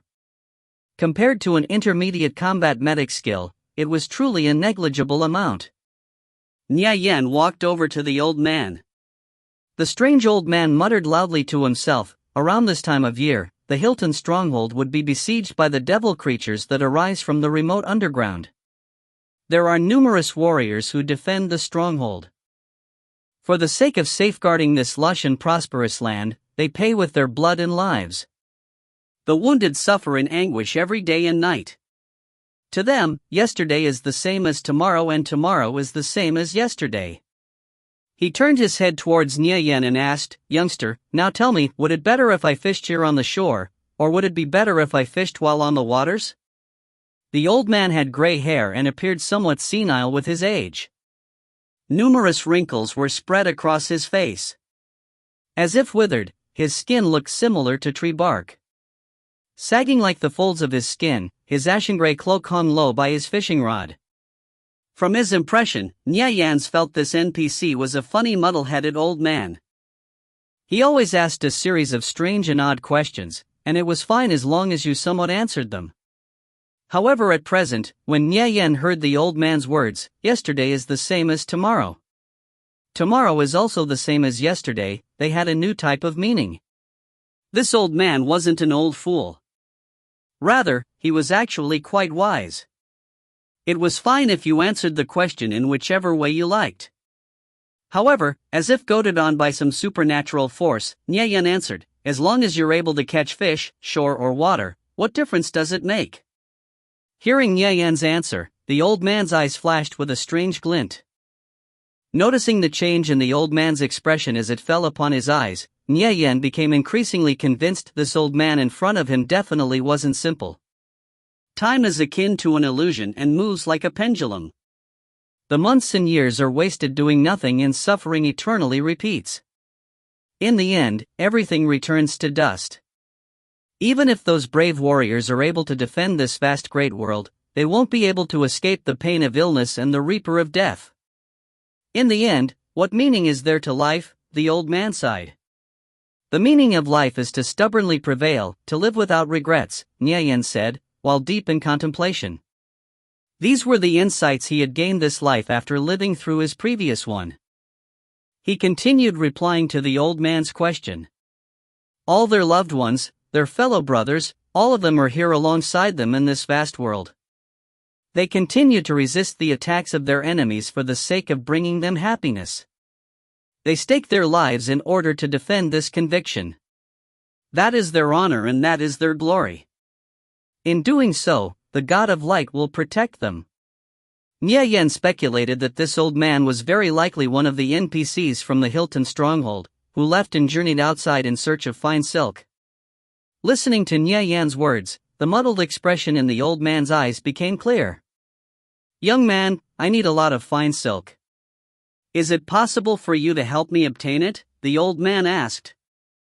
"It's my desire to help in any way I can," Nye Yan happily replied.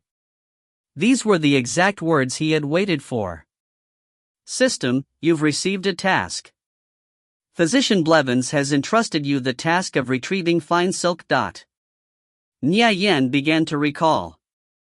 In his previous life, he had simply answered all these questions without much thought. The task he ended up receiving was Nameless Old Man's Request. It seems the name of this current quest and the one he had received in the past weren't exactly the same. This old man ought to be the NPC physician in the Hilton stronghold. Did he come all the way from the Hilton stronghold for the sake of finding fine silk? The fact that this old man also taught the intermediate combat medic skill further confirmed Nya Yan's suspicions. All of that doesn't matter right now. First, I'll finish this quest and think about it later. Nya Yan bid farewell to the old man and headed south of the small island. That region of the lake was an area where water spiders roamed about. Although water spiders were level 3 monsters, their combat strength wasn't that great. Only when they were on the water's surface would they become somewhat of a problem. Once more, Nya Yan plunged into the lake, then stuck his head out of the water. This region of underwater space didn't have a lot of monster activity. Thus, he didn't have to worry about any monsters launching a sneak attack from below. Soon, he discovered a water spider. They were a species of spider that grew to a very large size. They were capable of moving about at high speeds on the water's surface. Unlike other spiders, they didn't use venom to attack. Furthermore, they were even afraid of humans. As long as a player didn't attack them, they wouldn't take the initiative to attack the player. Water Spider, Level 3. Health, 80/80ths. Nya Yan gradually neared the water spider from behind. Swiftly, he raised his dagger and pounced forward. Stabbing into the water spider's back, he managed to attack it several times in quick succession. The water spider shrieked miserably before lunging towards its attacker. Nya Yan quickly dodged, and then returned with another stab. Saving enough energy for a vital strike, he stabbed the water spider in the eye. Letting out an agonized shriek, the water spider's legs shriveled up and curled towards its body as it floated on the surface of the water. After dying, it dropped a single copper. Nya Yan caught the copper coin it dropped before swimming off towards another water spider. The drop rate for fine silk was 0.5%. In other words, Nya Yan needed to kill around 6,000 water spiders in order to obtain the 30 pieces of fine silk. This would require about 3 days of non-stop grinding. 3 days would be enough time for Nya Yan to raise his level to 3, learn the combat medic skill, and return to town to purchase a few skill books. His strength would improve quite a bit. In the far distance, Nya Yan saw a water spider moving at high speed on the surface of the lake. A single spell fell from the heavens and struck the water spider down. Soon, a damage value of 36 floated over its head. It was Holy Smite, a spell used by holy mages.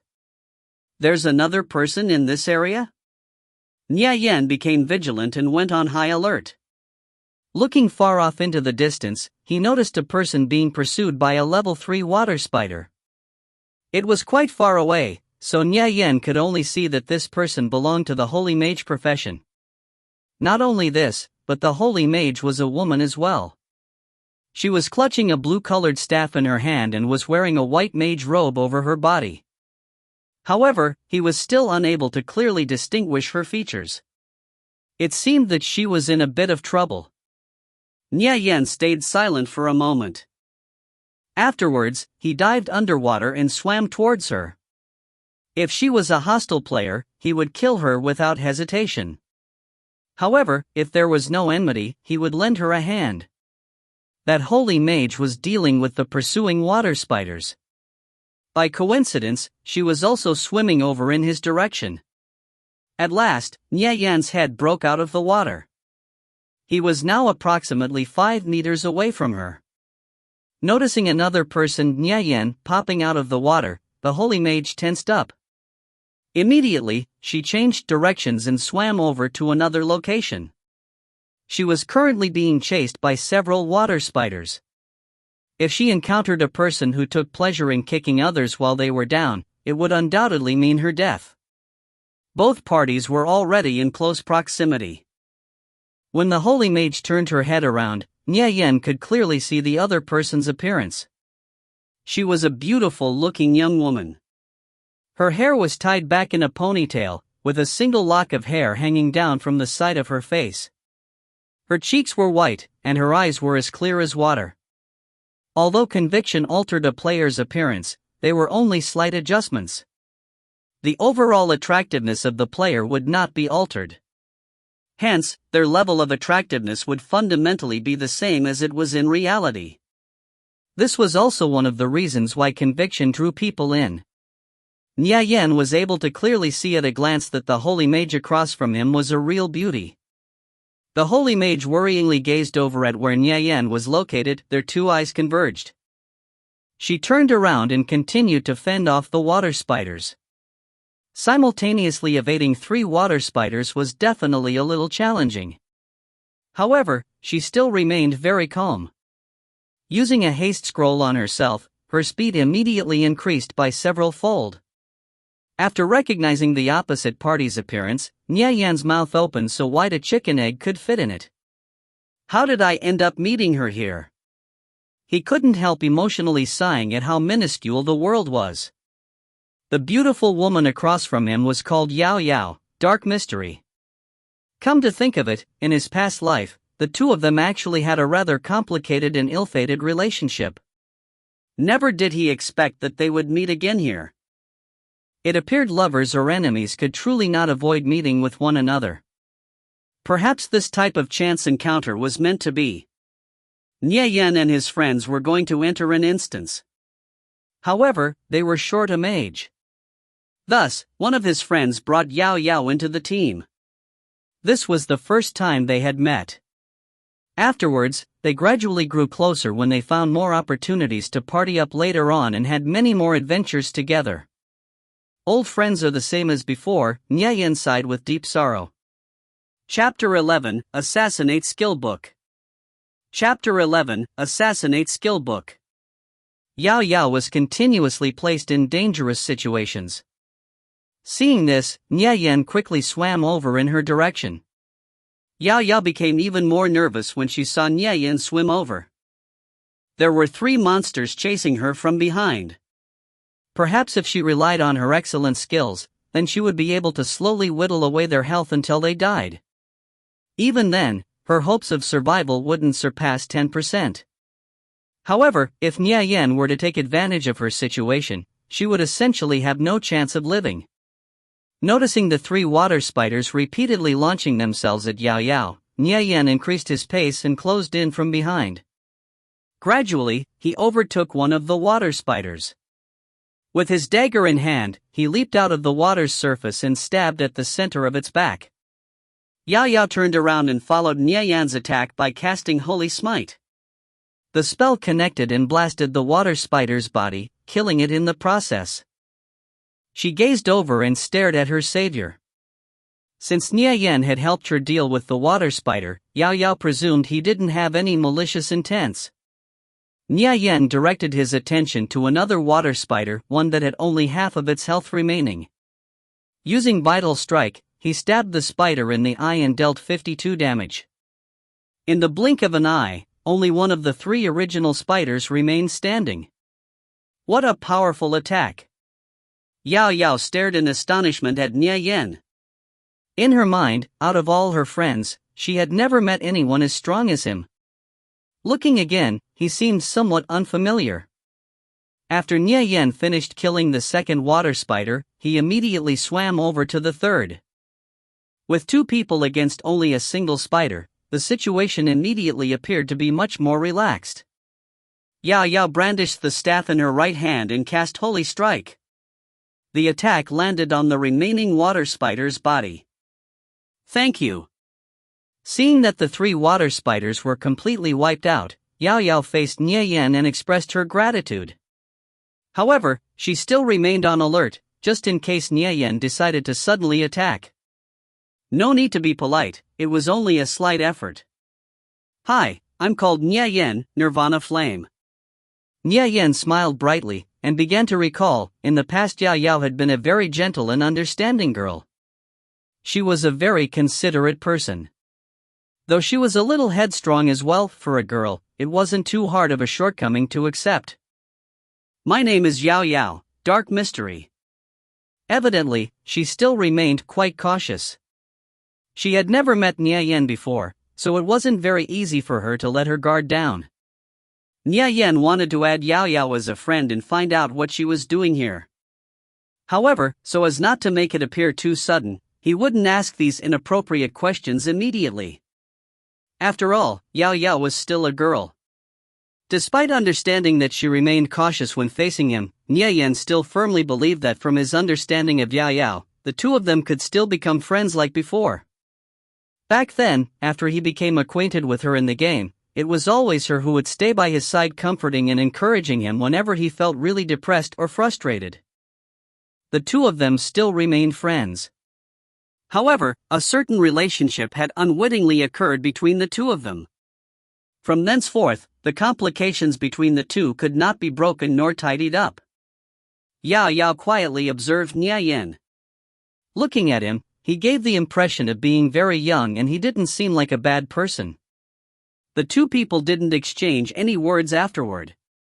Due to Yao Yao's cold nature, it caused the two parties to become somewhat silent. Today you saved me, so I want to thank you. How about we add each other as friends? Yao Yao broke the ice by speaking. You're welcome. So, why are you here farming water spiders? Nie Yen asked. This place was quite a far distance from any towns. Hence, few players would frequent this area. One of my quests is to kill water spiders and collect their water sacs, Yao Yao replied. As she began to recall the prior events, she thought, that was quite a close call. Just a moment ago, I nearly died to the monsters here. If I died, then these past 3 to 4 days of painstaking efforts would have gone down the drain. That's great. I also happen to accept a quest that requires me to kill water spiders, but to gather their fine silk instead. We should party up and kill these spiders together. The water sacs will go to you, and fine silk to me. How about it? Nie Yen suggested. Yao Yao remained silent for a moment. Then she nodded her head and said, all right, however, we both have to agree to one condition. If a person finishes collecting the materials they need, then they can leave at any time. She chose to put forth these conditions so if she felt Nie Yen were being useless when they were killing monsters together, she could leave immediately. That's only natural. I'll start the party. Nie Yen sent Yao Yao a party request. System, Yao Yao has become a member of your party. I have 12 fine silks on me right now. I'll give them to you. Just consider it a thank you gift. Yao Yao opened her trade window while she spoke. 12 fine silks is the equivalent of 36 coppers. Nie Yen shook his head in refusal. Are you meaning to say that my level's worth of experience isn't even worth 36 coppers? Besides, I don't have any use for fine silk anyways. Yao Yao stared at Nie Yen. Her eyes were quite large and round, while her eyelashes were slightly raised. She appeared to be quite smart and quick-witted. Yao Yao clearly showed that she didn't want to owe him a debt. Furthermore, she also came up with an idea to pay him back. Since it was also favorable for him, Nie Yen didn't have any reasons to pester her more about it. Fine. Nie Yen confirmed the trade. Once Yao Yao was set on a matter, she would become very stubborn. Hence, Nie Yen didn't want to argue further and cause the atmosphere to become too stiff. That's more like it. Yao Yao let out a faint smile once she saw Nie Yen accept the trade. In this way, Nie Yen had taken a large step towards completing his quest. Nie Yen began organizing his inventory as he quietly observed Yao Yao. Compared to the time when the two had first met in his past life, she seemed slightly more immature. Her skin appeared white as snow, while the lake waters that had soaked into her clothes caused her tight-fitting robe to accentuate her curvaceous figure even more. Nie Yen distinctly remembered the day when they were in the dungeons under Fanart City. When Yao Yao had taken off her clothes, her bare and perfectly curved body resembled the carving of a goddess. On that erotic and lascivious day, both of them became completely dominated by the most primal of urges. However, they clearly understood, this was only a game. Neither of the two had the courage to approach the other in real life. After that event, they gradually returned to the roles of just being good friends. Only, that one instance had ended up turning into a magnificent mistake. It became a lifelong memory that could never be erased, submerging itself deeply within their hearts. Nye Yan and Yao Yao chatted for a while, talking about topics related to nothing but the game. However, the two still chatted rather amicably. "How about we start going?" Yao Yao blinked while staring at Nye Yan. Nye Yan's appearance could only be regarded as ordinary. Indeed, he was unable to compare to the several people on her team. However, the way he treated people wasn't bad. So in that sense, he was much more pleasing to the eye than her other companions. Two people hunting monsters was much faster than a single person alone. Nye Yan tanked, dealing with the monsters in the front while Yao Yao attacked from the back with Holy Smite and Holy Strike. A Holy Mage's damage output was really powerful. Compared to Nye Yan's damage, it was much higher. Though naturally, when it came to comparing attack speed, she wasn't able to reach Nye Yan at all. Nye Yan's mind went blank for a moment as he began to recall those matters in his previous life. Immediately, he regained his focus. Those matters in the past were already over. He'll become good friends with Yao Yao again, however, he absolutely wouldn't make that mistake again. Xia Yao was the only person who was engraved in Nye Yan's heart. After all, everything in a game is only an illusion. In the end, even the most harmonious of virtual lovers would also eventually part ways. "Have you joined a team yet?" Yao Yao asked. "At present, I still haven't." "How come?" "With your skills being so good, I wouldn't be surprised if there were a lot of teams competing to recruit you." Yao Yao felt rather puzzled. "I'm used to training alone. As for joining a team, I'll think about it in the future. There's no meaning in joining a team in the early levels after all." Nye Yan finished speaking and lunged towards a nearby water spider. Very quickly, Yao Yao followed up with a Holy Smite. Just as the water spider was about to make a move, Nye Yan's dagger had already stabbed into the spider's abdomen, killing it in the process. The pair coordinated extremely well and had a tacit understanding. This was the first time Yao Yao had felt so relaxed while farming monsters with another person. She couldn't help but have some doubts in her heart and wonder, could she have met Nye Yan somewhere before? Nirvana Flame, Nye Yan, Nirvana Flame, Nye Yan, it couldn't possibly be him, right? Muttering to herself, Yao Yao stared at the figure of Nye Yan's back. Dazedly, she began to feel he somewhat resembled a person she knew. Tien, remember, Nirvana Flame and Nye Yan, his real name, have the same pronunciation when spoken in Mandarin. Our team currently has only 17 people, so it's still not full. Do you want to join us? Yao Yao suggested. Although Nye Yan is only level 2, his skills are quite good. Big Sis Blue Feather, Yulan, would most likely welcome him gladly. "I don't want to join any teams for now," Nye Yan said, declining her offer. "Oh." Yao Yao felt a slight sense of disappointment. "An Assassinate skill book for thieves dropped," Nye Yan said. "It's a thief skill book, so you should take it then. If a mage item drops, just give it to me. We'll each take what we need." After having chatted for quite a while, the two gradually became more familiar. Thus, Yao Yao also wouldn't haggle over any drops with Nye Yan. "Then, I'll be helping myself." Nye Yan gazed at the Assassinate skill book. Skill book, Assassinate. Skill description, thieves gain rage after a successful strike. Required for use, action, requires weapon. Skill attribute, hitting a target's vitals adds an additional attack +2, rage +1, combo count +1. Skill cooldown, 30s. Profession limitation, thief, warrior, paladin, can be learned by any faction. Nye Yan wasn't like those whom she had partied up with before. They would put on an act of sincerity and decline, only to accept it right afterward. Yao Yao's expression changed into a slight smile. While interacting with Nye Yan, she had unexpectedly developed a sort of familiarity that penetrated deeply into her bone marrow. Right here, she didn't need to act in the sort of manner she did in real life, always putting on many false facades. Nya Yan finished learning the Assassinate skill. Thus, his skill bar had another skill added to it. A thief's attack skills were divided into basic skills, combo skills, and finishing skills. Basic skills could be used at any time. Combo skills were used to obtain a combo count, and to build up rage when attacking an enemy. Vital strike and skills similar to it were classified as finishing skills. They were only able to be used after building up a sufficient amount of rage. Every additional point added to the combo count would give an additional plus 20% in attack. The upper limit for this combo count was 10 stacks. Once they were used, the combo counter would reset to 0.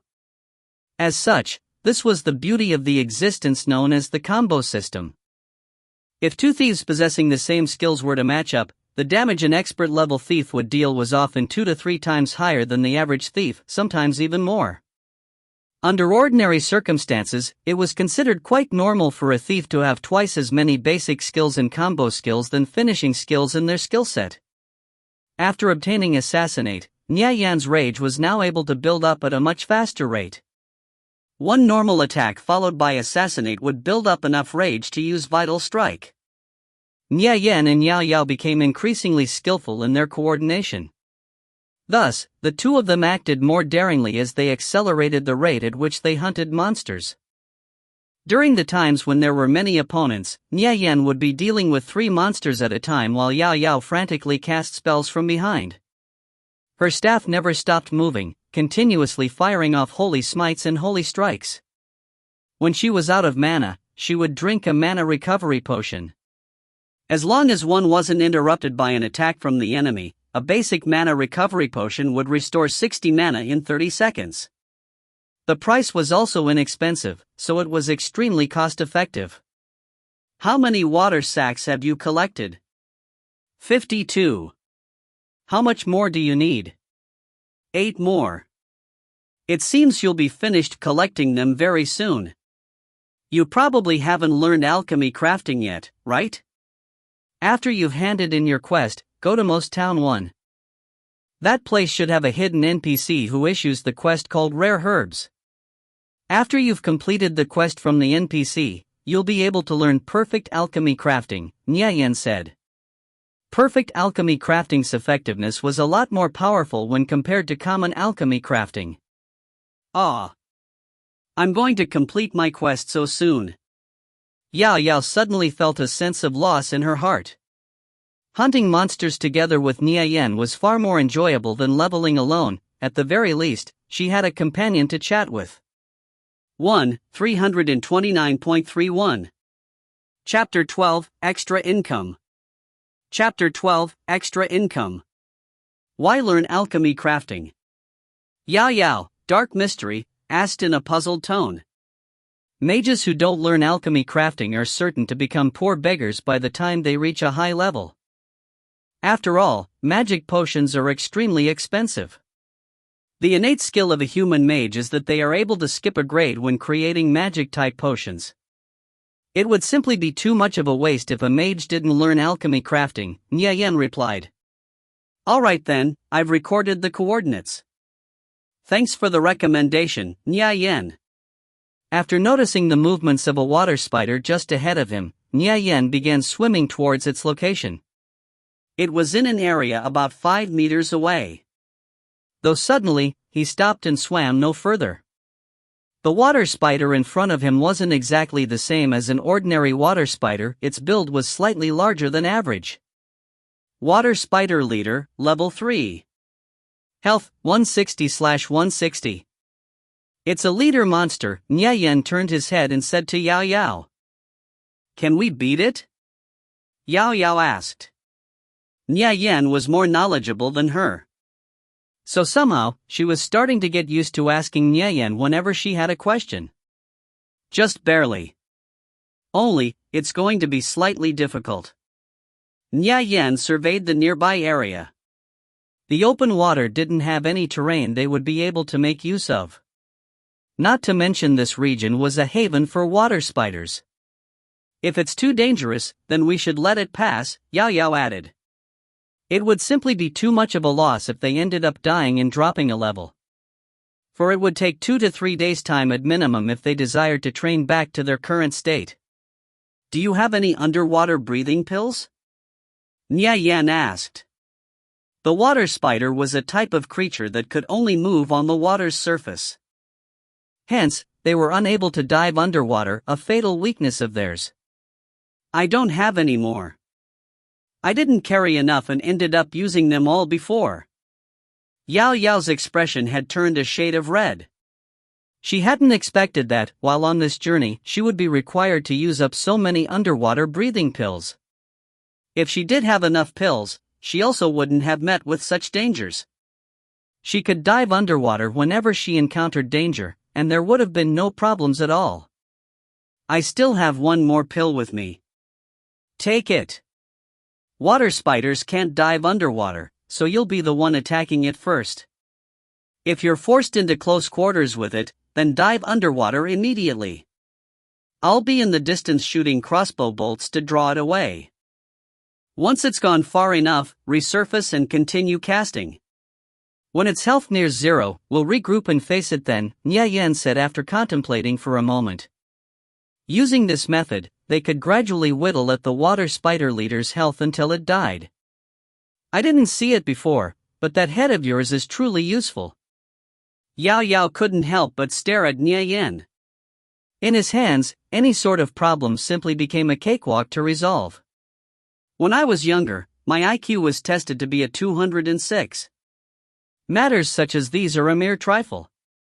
Nya Yan smiled before swimming over to another side. Seeing the appearance of how pleased Nya Yan was with himself, Yao Yao couldn't help but break out into a grin.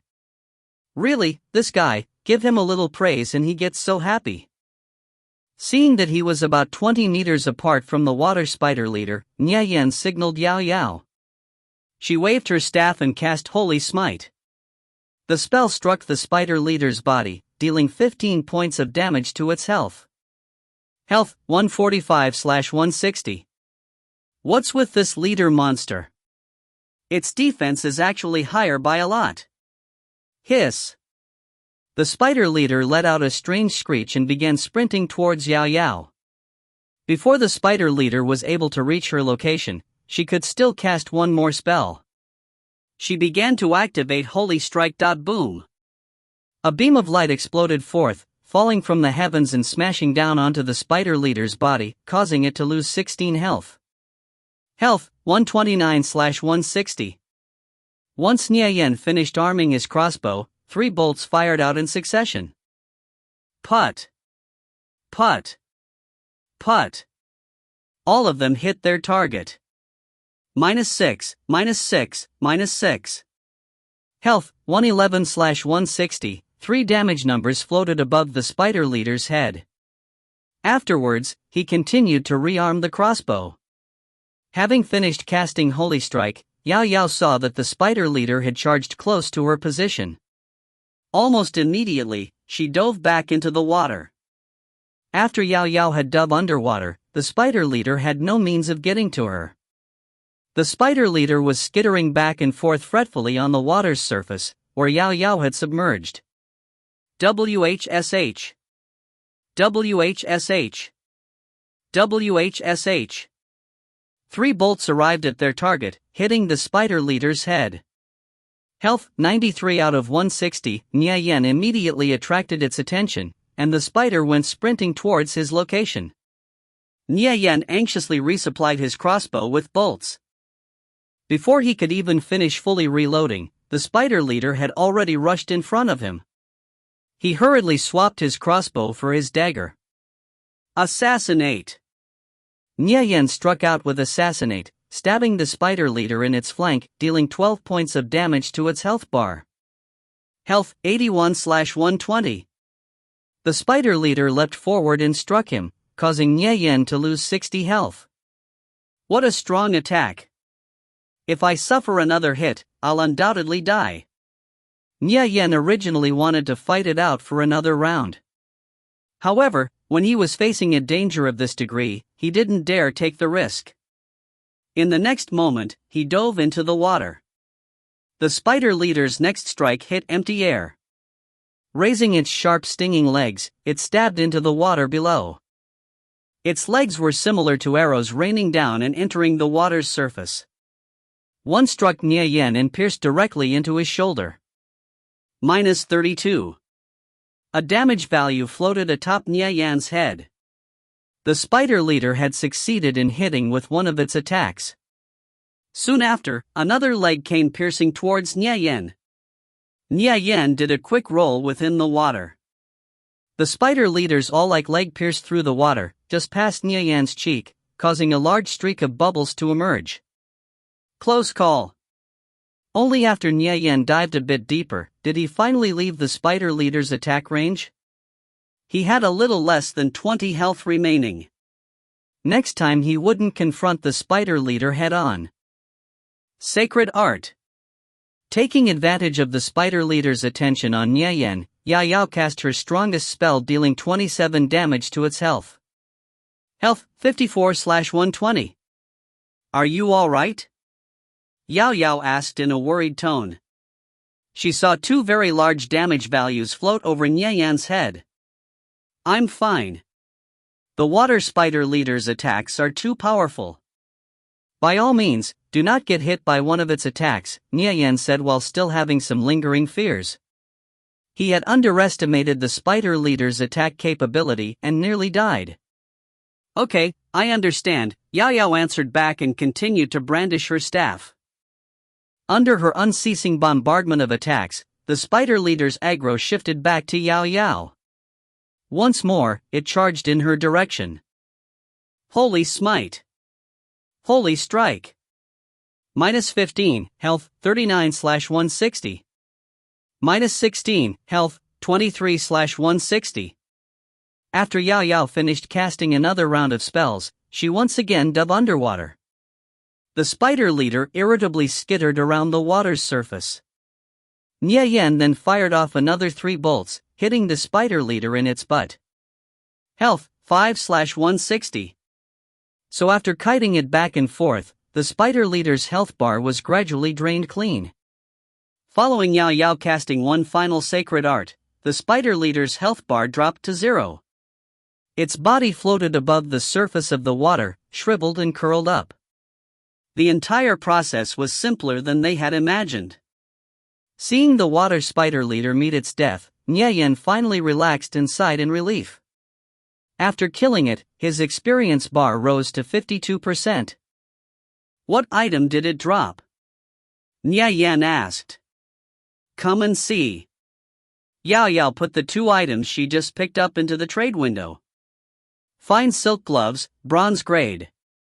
Level requirements, level 0. Properties, defense 2-3, magic +3. Weight, 1.3 pounds. User restriction, mage, can be equipped by any faction. Rare fine silk, raw materials. Quantity, 5. You have the appraisal skill? Nye Yan asked. It's reasonable to say that recently dropped items should be unidentified.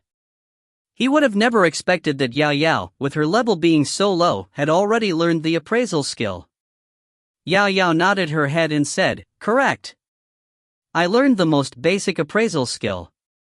The gloves go to you and, since I need it, the rare fine silk to me, Nye Yan said. What difference does this rare fine silk have with ordinary fine silk?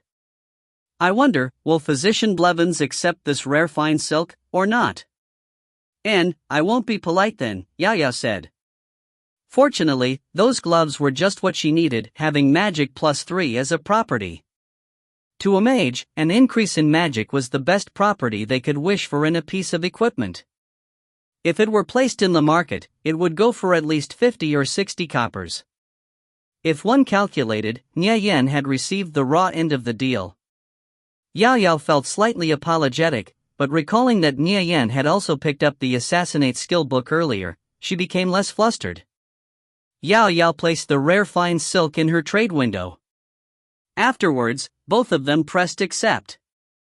While the two were conducting the trade, they were both really close. Nye Yan glanced at Yao Yao's cheek. Her skin tone was as healthy as ever, jade like porcelain, so white, he couldn't find a single blemish. "What are you staring at?" Yao Yao asked in a panicked manner. Being gazed at by Nie Yan caused a deep red to emerge from her cheeks, lightly spreading across her face. Seeing Yao Yao's expression redden like a tomato, Nie Yan laughed and swam towards a nearby water spider. After an afternoon of killing monsters, Nie Yan had collected 23 fine silks, and Yao Yao finally finished gathering the water sack she required. "In a few days, my team will be hunting in the Traiant forest near Telek town. We still have a few spots, do you want to join?" Yao Yao pretended to ask in a casual and nonchalant manner. However, in her heart, she actually had some faint hopes and expectations that Nie Yan would accept. Traiant forest is a small level 3 instance, it's one of the basic instances. The difficulty for basic instances is usually high. The final Traiant king is pretty troublesome as well, an elite monster. If a fighter's defense stat didn't reach 60, and their health wasn't at least 220, they basically have no chance. "How many people do you have?" "Including you, we have 18, 2 fighters, 2 berserkers, 2 paladins, 2 thieves, 3 priests, and 7 mages." "How much defense and health do your fighters have?" Nie Yan asked. If her team is skilled, there'd be no harm in going once. Traiant Forest drops quite a few good thief-related items. 53 defense, and 230 health. Their health is fine, however, their defense is too low. "I'd still advise you guys to not go," Nie Yan said as he shook his head. The fighters' stats were lacking a bit. "Why?" Yao Yao opened her eyes widely, staring at Nie Yan in bewilderment. "The Traiant King has a 2% chance of landing a critical hit. Therefore the fighter's defense and health must be high. The priest's heal skill also needs to be able to follow up. Otherwise, if a critical hit occurred and your fighters are killed, then your whole team will end up being wiped. Although you don't drop equipment or levels in an instance, you'll still lose 20% of your experience. Which is enough to be unbearable for most people." "How do you know this?" Nie Yan faintly smiled, but he didn't reply. "Although I feel what you're saying could possibly be correct, they've already been preparing for many days. I can't just refuse to go, right? Just listen to my words. Have your fighters get their defense to 60 first, then you can go," Nie Yan said. If Yao Yao didn't listen to his warnings and went now, she was sure to lose 20% of her experience. Fortunately, 20% wasn't all that much. With less than a day's worth of training, she could gain it back. Defense of 60, it's only possible if we get another piece of bronze tier equipment at the very least. "That's going to be too difficult," Yao Yao said while shaking her head. A piece of bronze tier equipment was at least, but not limited to, 5 or 6 times the price of ordinary equipment. At minimum, it would cost at least 3 to 4 silvers. Their team definitely didn't have such financial power. If you can refuse, then just refuse. However, if your friends really are determined to go, then there's no helping it. In any case, it's only 20% experience, nothing more. Nie Yan, is what you said true? Yao Yao furrowed her beautiful brows and asked with concern. Nie Yan nodded his head and swam over to a nearby water spider that was off to his side. Yao Yao's intuition told her Nie Yan's words were credible, yet she was still quite puzzled. How did Nie Yan know about this information? Could it be? Had he already been to the Traiant forest before? Even if he did go there previously, it was still impossible for him to obtain such accurate data so quickly. "I've finished my quest, so I should get going. Today has quite enjoyable. Training together with you was very fun. Nie Yan, Nirvana Flame, how about we add each other as friends? So in the future, I can contact you again," Yao Yao said. In her heart, she felt a little reluctant to part. Nie Yan was the very first friend of the opposite gender she felt happy being around with. Of course, her intentions were for them to be within the boundaries of friends and nothing more. "Sure," Nie Yan responded, and added Yao Yao to his friend list. I'll be leaving first then. Bye-bye. Yao Yao said while waving her hand in farewell. The figure of Yao Yao's back became increasingly distant. Once Yao Yao left, Nye Yen felt a bit of melancholy. However, very soon, he adjusted his mood and continued to kill water spiders. One after another, spiders continuously fell at the hand of Nye Yan's dagger. He looked at the time, still 3 hours until the game closed. Paruru. Paruru. Paruru. Nye Yen received a voice notification. Expert, it's me, Stone said via a voice message. What do you want? Nye Yen replied back. I have a friend who wants to meet you. I've been very busy lately. I don't have the time. My friend said he's willing to pay the 2 silvers required to obtain the guide for the fallen shaman camp. Did your team get wiped out by the wooden fences there? Nye Yen asked. That area was an extremely difficult hurdle.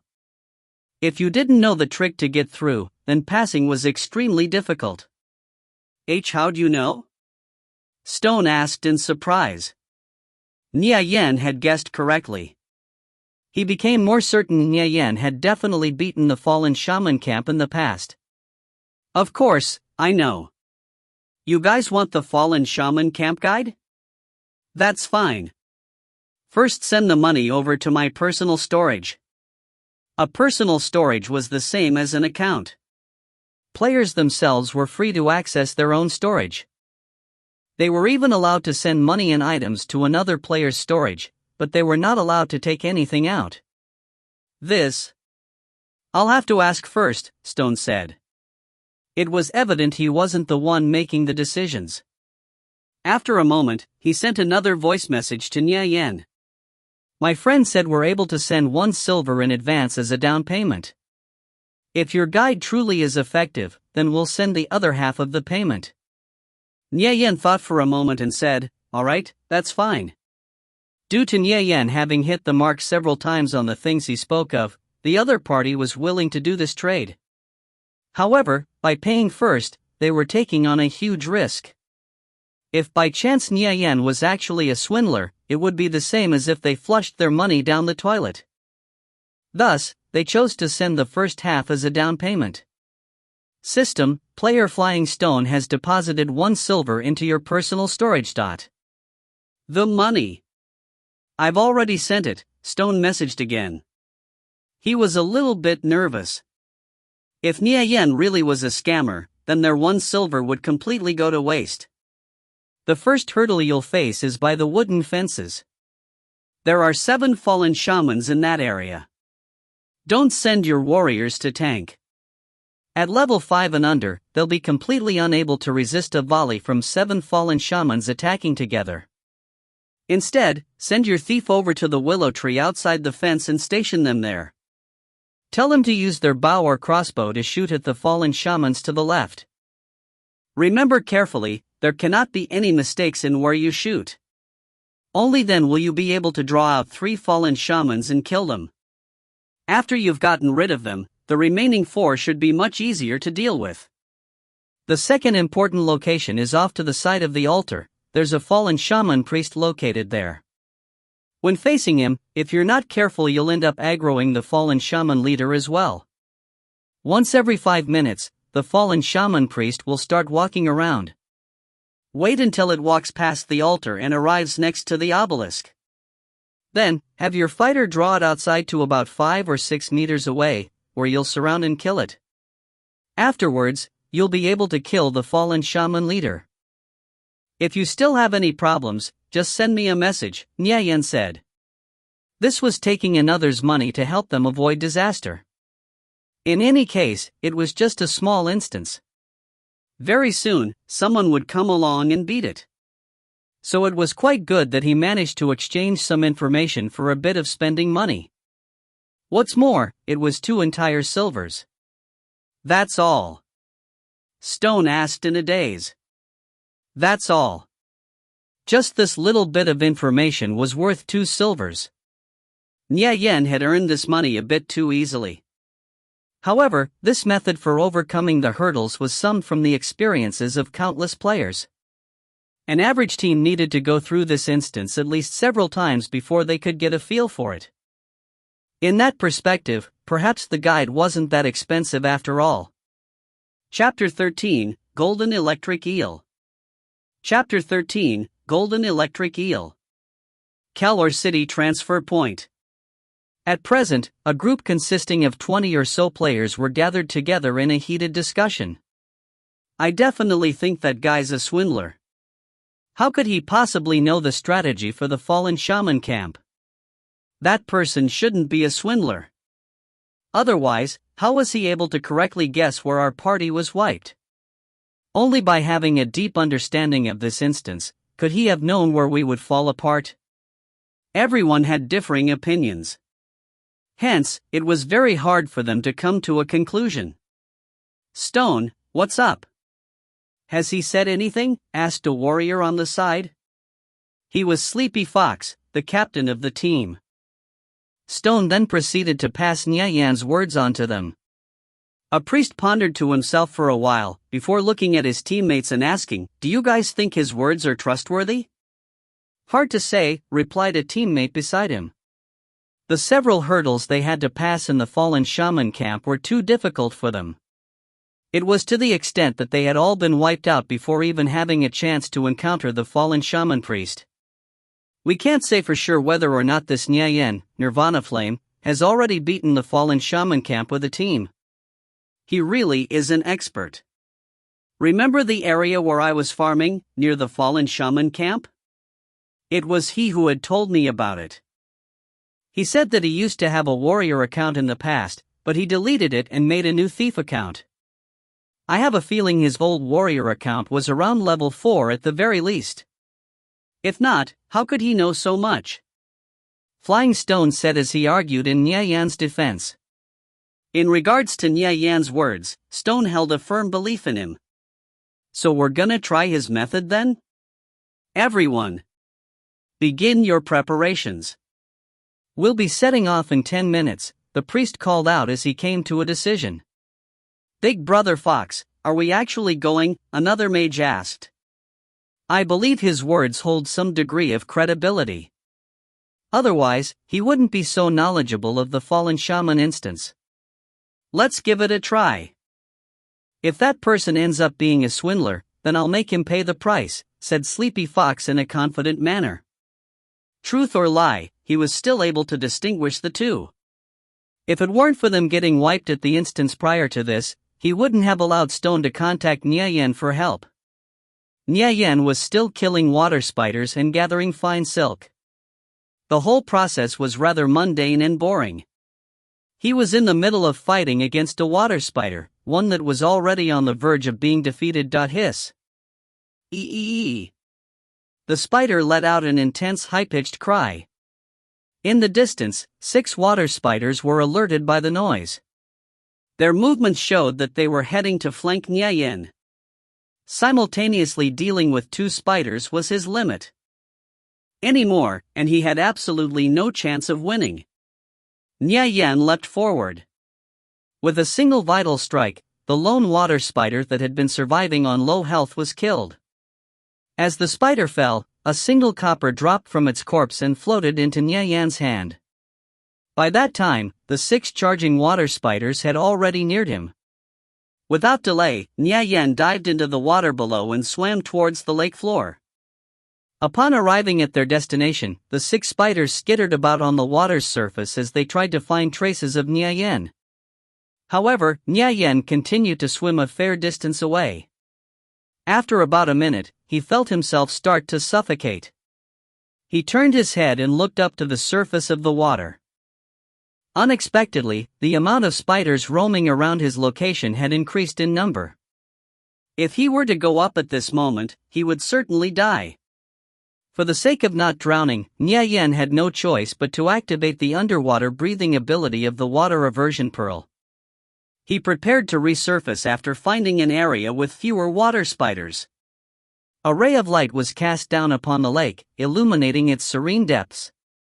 Near the lake floor, Nyayan's eyes noticed a faint flash of golden light. His heart skipped a beat. It couldn't be some kind of treasure, right? In any case, the duration of the water aversion pearl's ability is pretty long. Nya Yen continued his descent, diving deeper into the depths of the lake. It was deep to the extent that one could not see the bottom, and the deeper he dove, the greater the pressure he felt bearing down on his body. Strange rock formations were clustered around the surrounding lake floor. Between these rocks were dim narrow passages where one's field of view would only extend to about 2 meters. Nya Yen was able to see a few black iron crystals and other types of ores covering the tops of these rocks. It was a pity he didn't have the mining skill. Thus, he could only leave them be. A stream of cold water flowed between the strange rocks, battering Nya Yan's body and causing him to feel a cold chill. Suddenly, a huge gold-colored eel came out from the rocks and swam past Nya Yan's side. The sudden appearance caused Nya Yan to jump out in fright. When he was finally able to see it clearly, he discovered that it was a golden electric eel. Just a while ago, that golden flash of light he had seen from above was actually this eel. The golden electric eel was a type of rare monster that ranged from level 0 to 20. Their temperaments were gentle and docile, so they never attacked the player first. However, if a player attacked them first, they would retaliate by using the back of their tails to release an intense electric shock. In the water, this was a powerful killing move. Though, golden electric eels would normally drop some good equipment when killed. At the very least, it would be bronze tier. Golden electric eel, level 0. Health 80-80. Fortunately, it was only a level 0 golden electric eel. If the level were a little higher, Nya Yen basically wouldn't stand a chance. Nya Yen swam beside the eel and followed it closely. He was trying to find weaknesses as he observed its 3-meter-long body. The eel didn't seem to mind Nya Yan's existence in the slightest. To the point where it even swam a few laps around his body. It had been reported that the golden electric eel's weak point was its neck. Nya Yen swam over to check and discovered red-colored scales covering its neck. That's the golden electric eel's weak point. Nya Yen swam with the golden electric eel until they finally reached a narrow crevice between the rocks. Raising his dagger, he swiftly stabbed towards the eel. Dark red blood gushed forth as Nya Yen activated Assassinate while the dagger entered the eel's neck. -11. The golden electric eel never expected that the player beside it would attack. It struggled violently, wanting to break free from its attacker. Nya Yen firmly held onto the eel. However, its entire body was covered in a slippery mucus, making it very difficult to hold onto.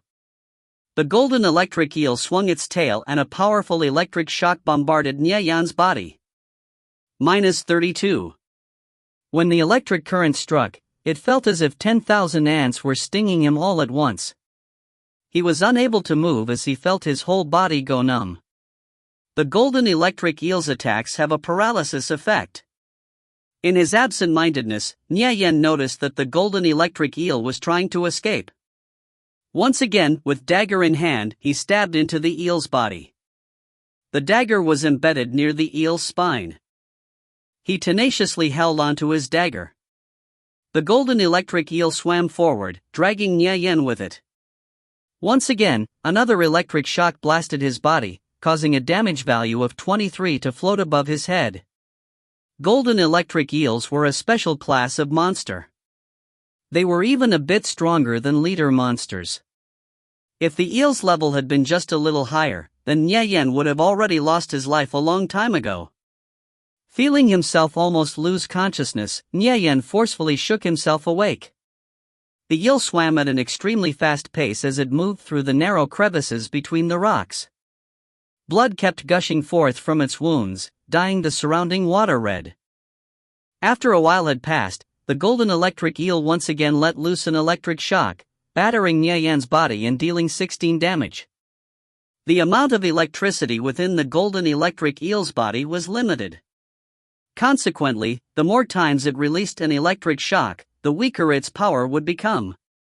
The eel dragged its attacker along, unceasingly attacking him as it swam about for 5 or 6 minutes. Nye Yan's health continued to drop until he was left with only 23 health remaining. With great strain, he managed to use a basic health potion. The repeated electrical shocks had paralyzed his whole body. Even making the slightest of movements was incredibly difficult. After finally becoming exhausted, the golden electric eel stopped. Nye Yan quickly seized this opportunity. Using the dagger in his hand, he activated Vital Strike and stabbed into its neck. The golden electric eel continued to struggle by wrapping itself tightly around Nye Yan. He felt himself start to suffocate with the eel completely coiled around his body. -5, -5, -5 one by one, these damage numbers floated above Nye Yan's head. His health had only 15% remaining. Seeing his health continuously drop lower and lower, Nye Yan quickened his attacks. The dagger in his hand unceasingly stabbed at the eel's neck. -8, -8, -8. The golden electric eel's health appeared to have finally reached 0. It gradually loosened its coil, then flipped over and revealed its white belly. Nye Yan finally broke free from the eel's hold. Using his right hand, he caught a piece of equipment that the eel had dropped, a pair of gloves. Soft leather gloves, bronze. Properties, unidentified. A level 0 golden electric eel should drop level 0 equipment. As for the properties, I still need to go back to the city to get it appraised. However, since it's leather equipment, a thief can definitely use it. Nye Yan placed the soft leather gloves in his bag space. Gradually, the paralysis effect on his body wore off. He also didn't know where the golden electric eel had dragged him off to, so Nye Yan began swimming towards the surface. As he swam through the dark narrow crevices between the rocks, Nye Yan discovered a small plant in the distance. It danced and fluttered about as it followed the movements of the currents, lying firmly planted atop the rock. This small plant was half an inch in length, with 3 tile-shaped green leaves that were as soft as silk. Looking at its features, this should be water-scale grass. Nye Yan's eyelids jumped. There were 6 recipes for creating mana potions. Among these recipes, water-scale grass was the main ingredient out of the raw materials required to make them. Generally, the lowest tier of mana potion was worth around 30 coppers. Therefore, this water-scale grass, as the main ingredient, would be valued at around 20 coppers. Not far from where the water-scale grass was located, 2 red-colored water snakes emerged. Flower-scale water snake, level 3. Health, 100/100. Nye Yan lingered by the side for a moment, waiting for the water snakes to swim away. Only after they moved away, did he swim over to the area where the water-scale grass was growing. The plant resembled a gecko as it sat firmly atop a rock. Nye Yan finally plucked it and placed it in his bag. This ought to be an area where water-scale grass grows. Nye Yan began searching around the area, eventually finding 2 more water-scale grasses. Had pretty good harvest. Nye Yan swam up towards the surface until his figure broke through the water. Spending such a long time within that dark underwater environment was truly oppressive. At last, he could breathe a sigh of relief. His location was still within the water spider's territory. So, Nye Yan continued farming water spiders. By the time the game servers were about to shut down, Nye Yan had managed to pick up a paladin skill book, Divine Light Slash. This was one of the beginner skills for a paladin. At the moment, its price should be about 30 coppers. His luck wasn't bad. The drop rate for the Divine Light Slash skill book didn't exceed 1 in 10,000. Some people could end up killing water spiders for several days, and they still wouldn't find this skill book. System, the servers will be shutting down in 3 minutes. We request that all players prepare to go offline. Nye Yan found an area that seemed safer than others and concealed himself within. After 3 minutes passed, his vision went dark.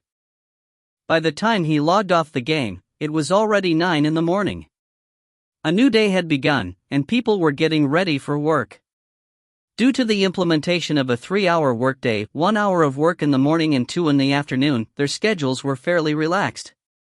Students, on the other hand, were beginning the day's summer recreation. After finishing breakfast, Nye Yen began to exercise.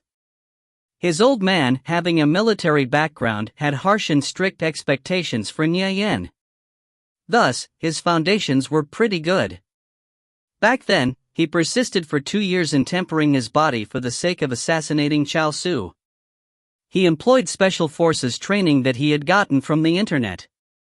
The training methods were extraordinarily abnormal. Due to being too old at the time, he missed the optimum period of time to train his body. Thus, the results weren't that amazing. However, he still had the ability to easily knock out 2 or 3 grown men. When referring to 2 or 3 grown men, Nye Yen was referring to adults who had at least some training. The increasing productivity had liberated people from the toils of hard labor. Thus, the modern man placed an increasing importance on elite martial and intellectual education.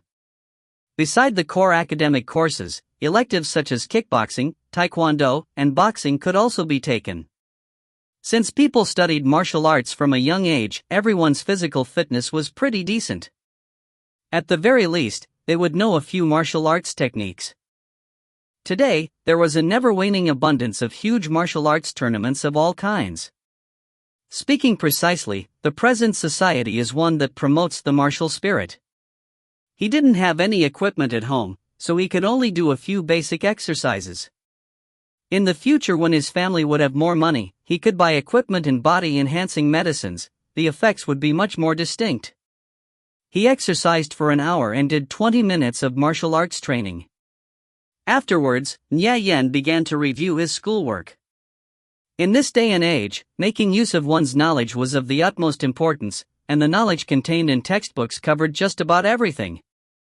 Starting from small, such as simple physics and chemistry, to the large, such as manufacturing polymers, aircrafts, small-scale nuclear batteries, etc., all of these were covered.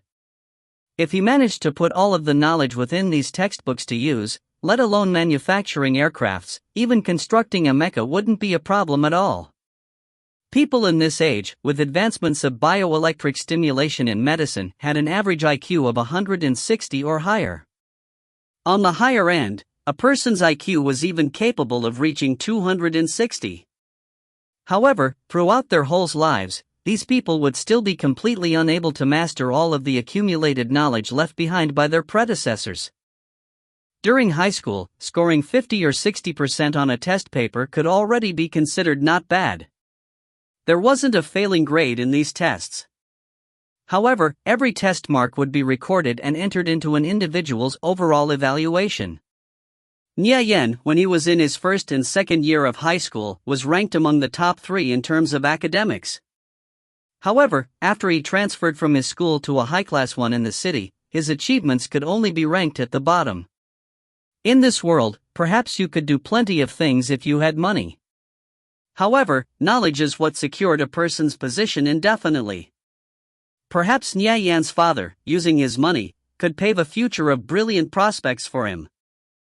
Though, whether or not he was able to walk down this path, Nye Yen was still required to rely on himself.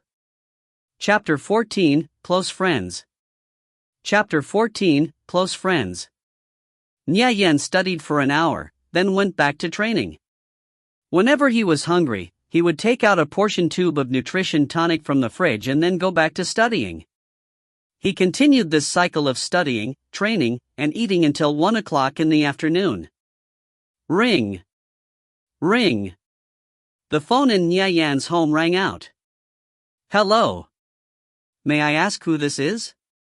Nye Yen picked up the phone and asked. Nye Yen. How about we go out and play?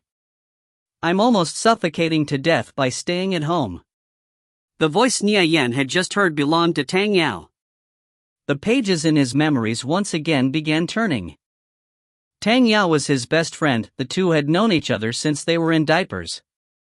Though Tang Yao's family eventually became quite wealthy, and they moved away to the city. However, their family ended up purchasing a villa near this town. So every summer, he would come over to visit and stay for a while. Tang Yao, this person was an especially loyal friend. In Nye Yan's previous life, when he had become very poor, it was Tang Yao who braved the risks of being discovered by Chao Su and secretly provided financial support to him. This allowed him to pass those harsh days much more easily.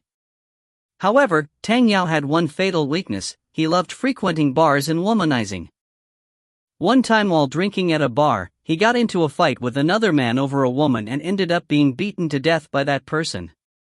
Due to the other side's background being too great, the case was left unsettled. Tang Yao, you're still alive. This is great. In this lifetime, I will definitely not let that sort of thing happen again. All of a sudden, tears began gushing forth and pouring out of Nye Yan's eyes. Hello? Nye Yan, don't just die on me. Say something. Where are we going? Nye Yan asked after restraining his emotions. Let's go to the PK bar. Are you interested? Recently, this conviction game has been really popular. Have you played it yet? I've been playing. I'm a level 2 Tempest Thief, Nye Yan replied. The PK Bar is a gaming and entertainment club where players can transfer their characters from the game and compete with other players in various scenarios. This type of duel wouldn't raise a player's level, nor would it affect their progress in the game. Only occasionally were players able to win 1 or 2 pieces of equipment through gambling with other players. Not bad at all. You've already risen to level 2. When did you buy a game helmet? Tang Yao asked, somewhat astonished. He remembered Nye Yan's family was not well off at all. I've had it for some time now. Let's head out then. We'll have a stroll over to the PK lounge. I have a level 3 arcane mage by the way, Tang Yao flauntingly said in a somewhat proud tone. Nye Yan faintly smiled. 18 to 19-year-old kids all want to show off even the smallest accomplishments. Naturally, this was human nature. However, Nye Yan had already long passed that age. At the current stage, anyone who was able to rise to level 3 was a decently skilled player. Such players were in the top 10% of the player base. However, Nye Yan knew that Tang Yao's skills were still a bit lacking if he wanted to go to the PK lounge. The number of experts at the lounge were not few. It was a place where all sorts of experts gathered. Us going there to play is fine. However, it's best if you don't gamble, Nye Yan said. From his memories, Tang Yao loved to gamble, yet he would never win, not even once. This never dissuaded him, however, and he continued to enjoy it. Luckily, the amount of pocket money Tang Yao had wasn't very much, so losing wasn't that big of a deal. With the current teachings, the head of the family wouldn't give their child too much money. This was to avoid having that child form bad habits and become a good-for-nothing in the future. Since when did you become such a naggy old lady? Hurry up, I'm heading downstairs. Alright then, Nye Yan reluctantly replied with a hint of helplessness in his voice. He understood Tang Yao's character. Preventing him from gambling was definitely impossible. Nye Yan only wished to remind him to show a little restraint while he was by Tang Yao's side. In his past life, there was a time when he didn't go with Tang Yao because he had fallen ill and didn't feel well. He heard that during that time Tang Yao had lost over 3,000 credits. Nye Yan washed up his sweaty body, changed his clothes, and headed downstairs. That brat, why is he still dawdling around? By the time Nye Yan came downstairs, Tang Yao had already arrived in his hovercar and parked next to Nye Yan's house. Nye Yan pushed down the emotions stirring within his heart. He hadn't seen his friend in ages. The current Tang Yao was still the simple short little fatty he remembered. He and Nye Yan were of the same stature. It wasn't until their 3rd year of high school that they would grow in height. The handsome and confident Tang Yao from that time was entirely different from the one currently before him. I was taking a shower. Get in the car. Hurry up. It wasn't easy slipping away, and when I get home my old man's gonna call me to help him out with his work again, Tang Yao urged. Nye Yan opened the car door and got in. We haven't seen each other in nearly a year, huh? You brat, you still haven't grown at all. You're the same too, Nya Yen said with a smile. This type of close and familiar feeling came back to him again. Tang Yao, it's been almost 3 years since we've last met. I lost over 1,000 at the PK Lounge yesterday. Now this young master is burning with anger. I definitely have to beat those several brats until they only have their underwear left, Tang Yao hatefully said. He stepped on the gas pedal, and the hover car shot forward as if it were an arrow. Those guys, were they Wei Kai's group? Nya Yen recalled. He remembered those several people were the neighborhood bullies. When he was still going to school in this area, he was bullied a lot by them. It was exactly them. Yesterday I wanted to vent out some anger towards them in your place, Tang Yao gloomily said. In Tang Yao's mind, Nya Yen had always been very cowardly and timid, the type who didn't dare to utter a word when they were bullied. Thus, Tang Yao was always very protective of him. However, he was unaware that the present Nya Yen was no longer the previous weak and afraid person he once knew. Yo! You've arrived, young Master Tang, and just on time. An 18 to 19-year-old youth came walking forward. He was dark-skinned, with a skinny build. The clothing on his body looked like it hadn't been washed in several days. Once he spoke, he gave off a delinquent type of feeling. His name was Wei Kai. Due to his dark skin, a shade that would make him seem invisible during the night, Nya Yen and Tang Yao had once wondered if he were of African descent. Secretly, they started only referring to him as Black Person. A nickname which ended up spreading later on. This caused Wei Kai to direct his hate towards both Nya Yen and Tang Yao.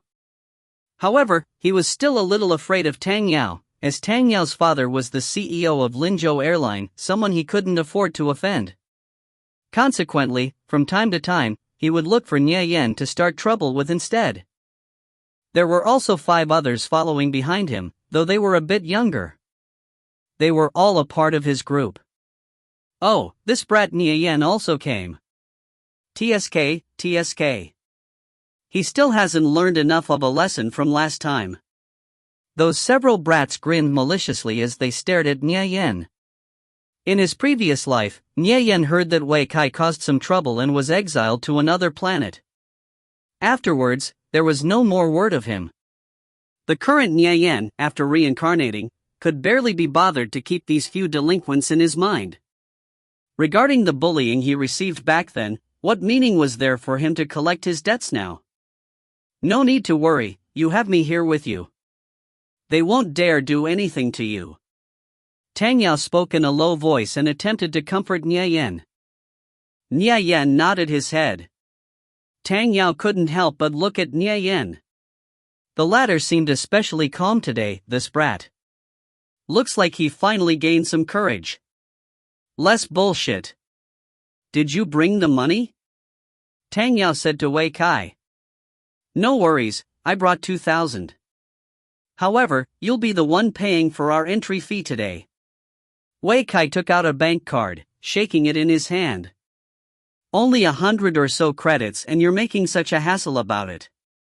Tang Yao slanted his lips in disdain as ruthless words came out of his mouth. I'm not like young Master Tang right here who's so well off with money. Our little group of commoners has no choice but to bother about this small amount of money, Wei Kai smilingly replied without the slightest bit of anger. From an adult's perspective, Nya Yen re-examined Wei Kai. He discovered Wei Kai, although simply a delinquent, still carried an air of shrewdness about him. There were many people like Wei Kai, fumbling through society, gaining a lot of knowledge and experience along the way. God damn! Isn't it just him having a rich old man? What's so amazing about that? The several youngsters behind Wei Kai couldn't bear Tang Yao anymore, and began cursing at him one after another. Tang Yao treated his friends very well. The reason his words were so unkind today was most likely because of Wei Kai and his group frequently bullying Nya Yen.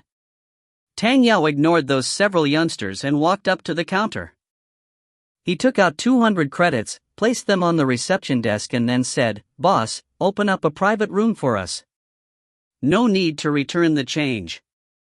Also, have the attendants send some drinks over." No Coke please. Room number 6. This is the card for your room. The manager handed over a card to Tang Yao as he spoke. Please. You lead the way, young Master Tang, Wei Kai said while laughing. Then briefly, he swept his gaze towards Nye Yan.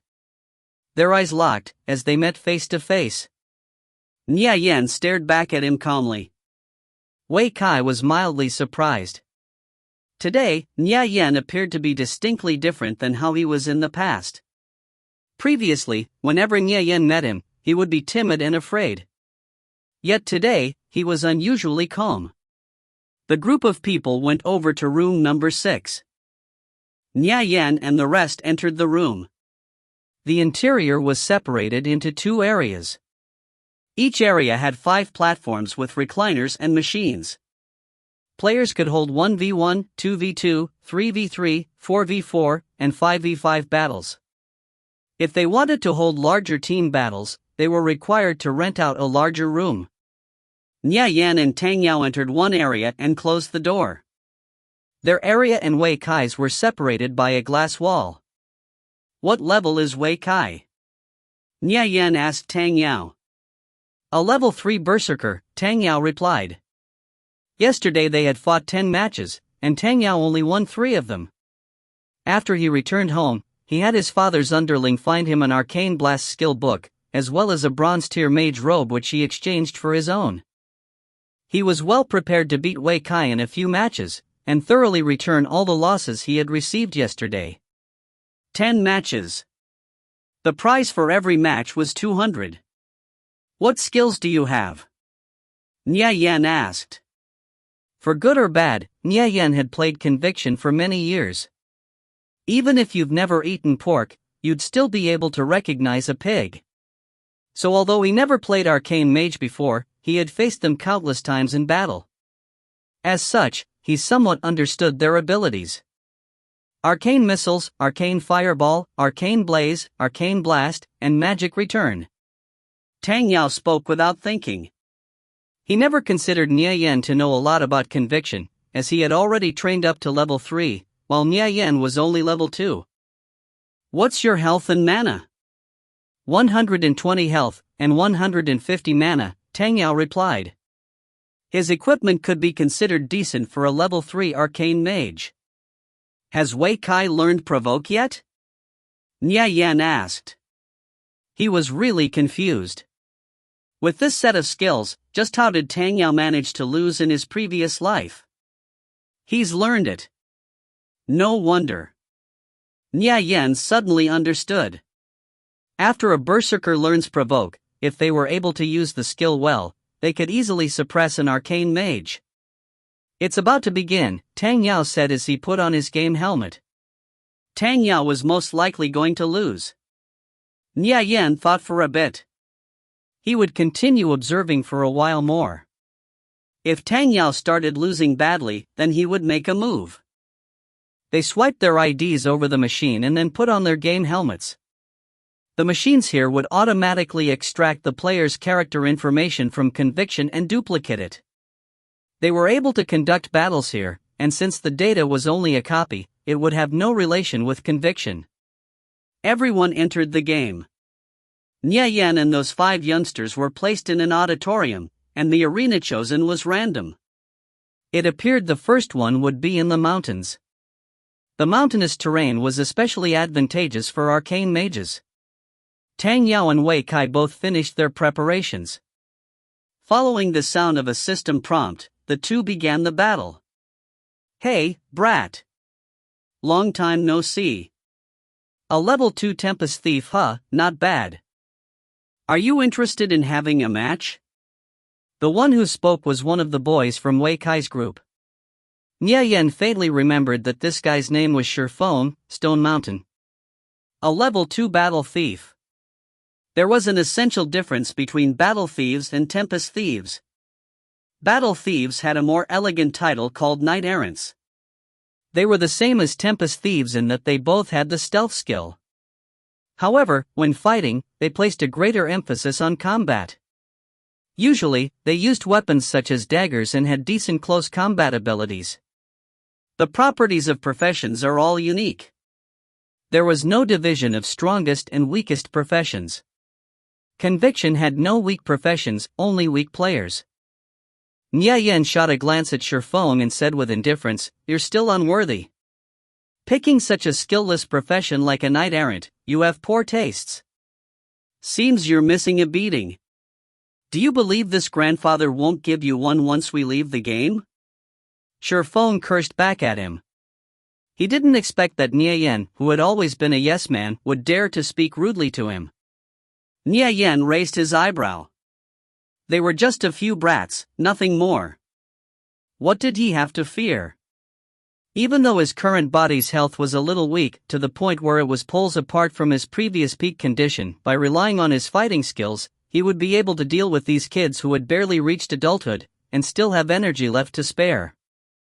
These good-for-nothings were a level inferior to Wei Kai. They were still a bunch of students, yet they dressed like delinquents and poured obscenities out of their mouths, thinking of themselves as gangsters.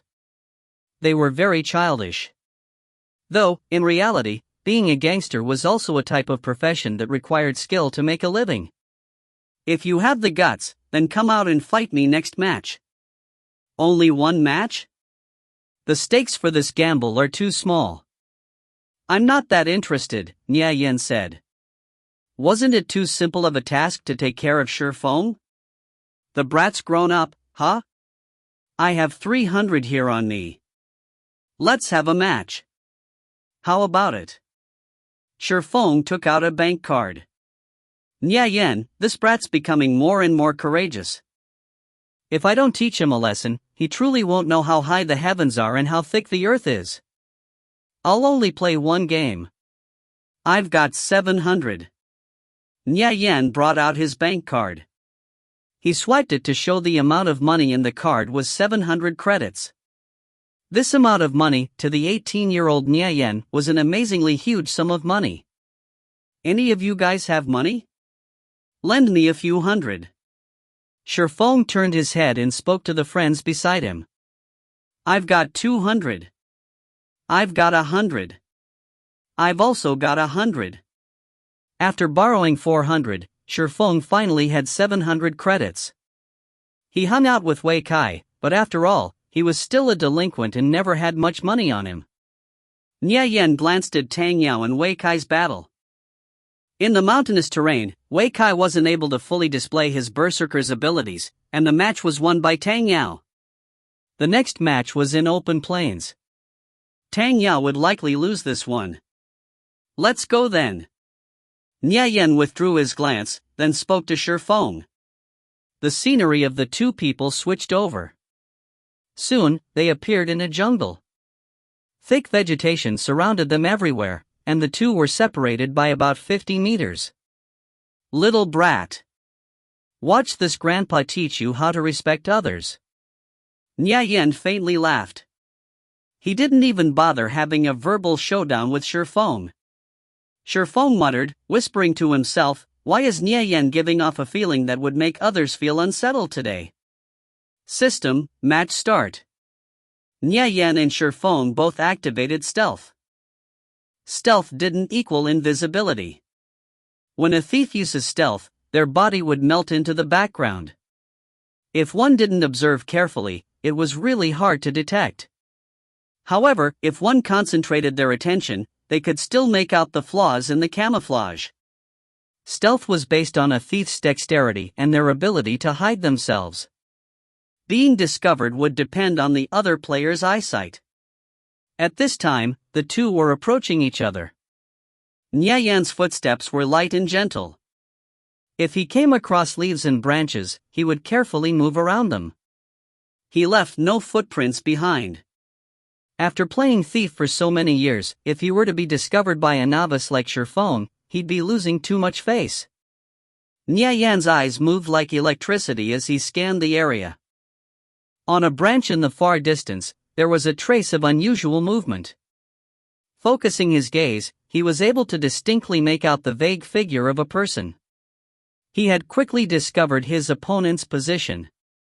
Shifeng was moving about slowly and cautiously, carefully paying attention to his surroundings.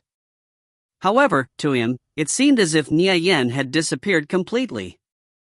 Shifeng couldn't find any traces of him whatsoever.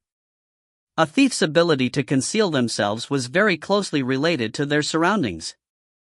The more complex the background, the easier it would be to find them.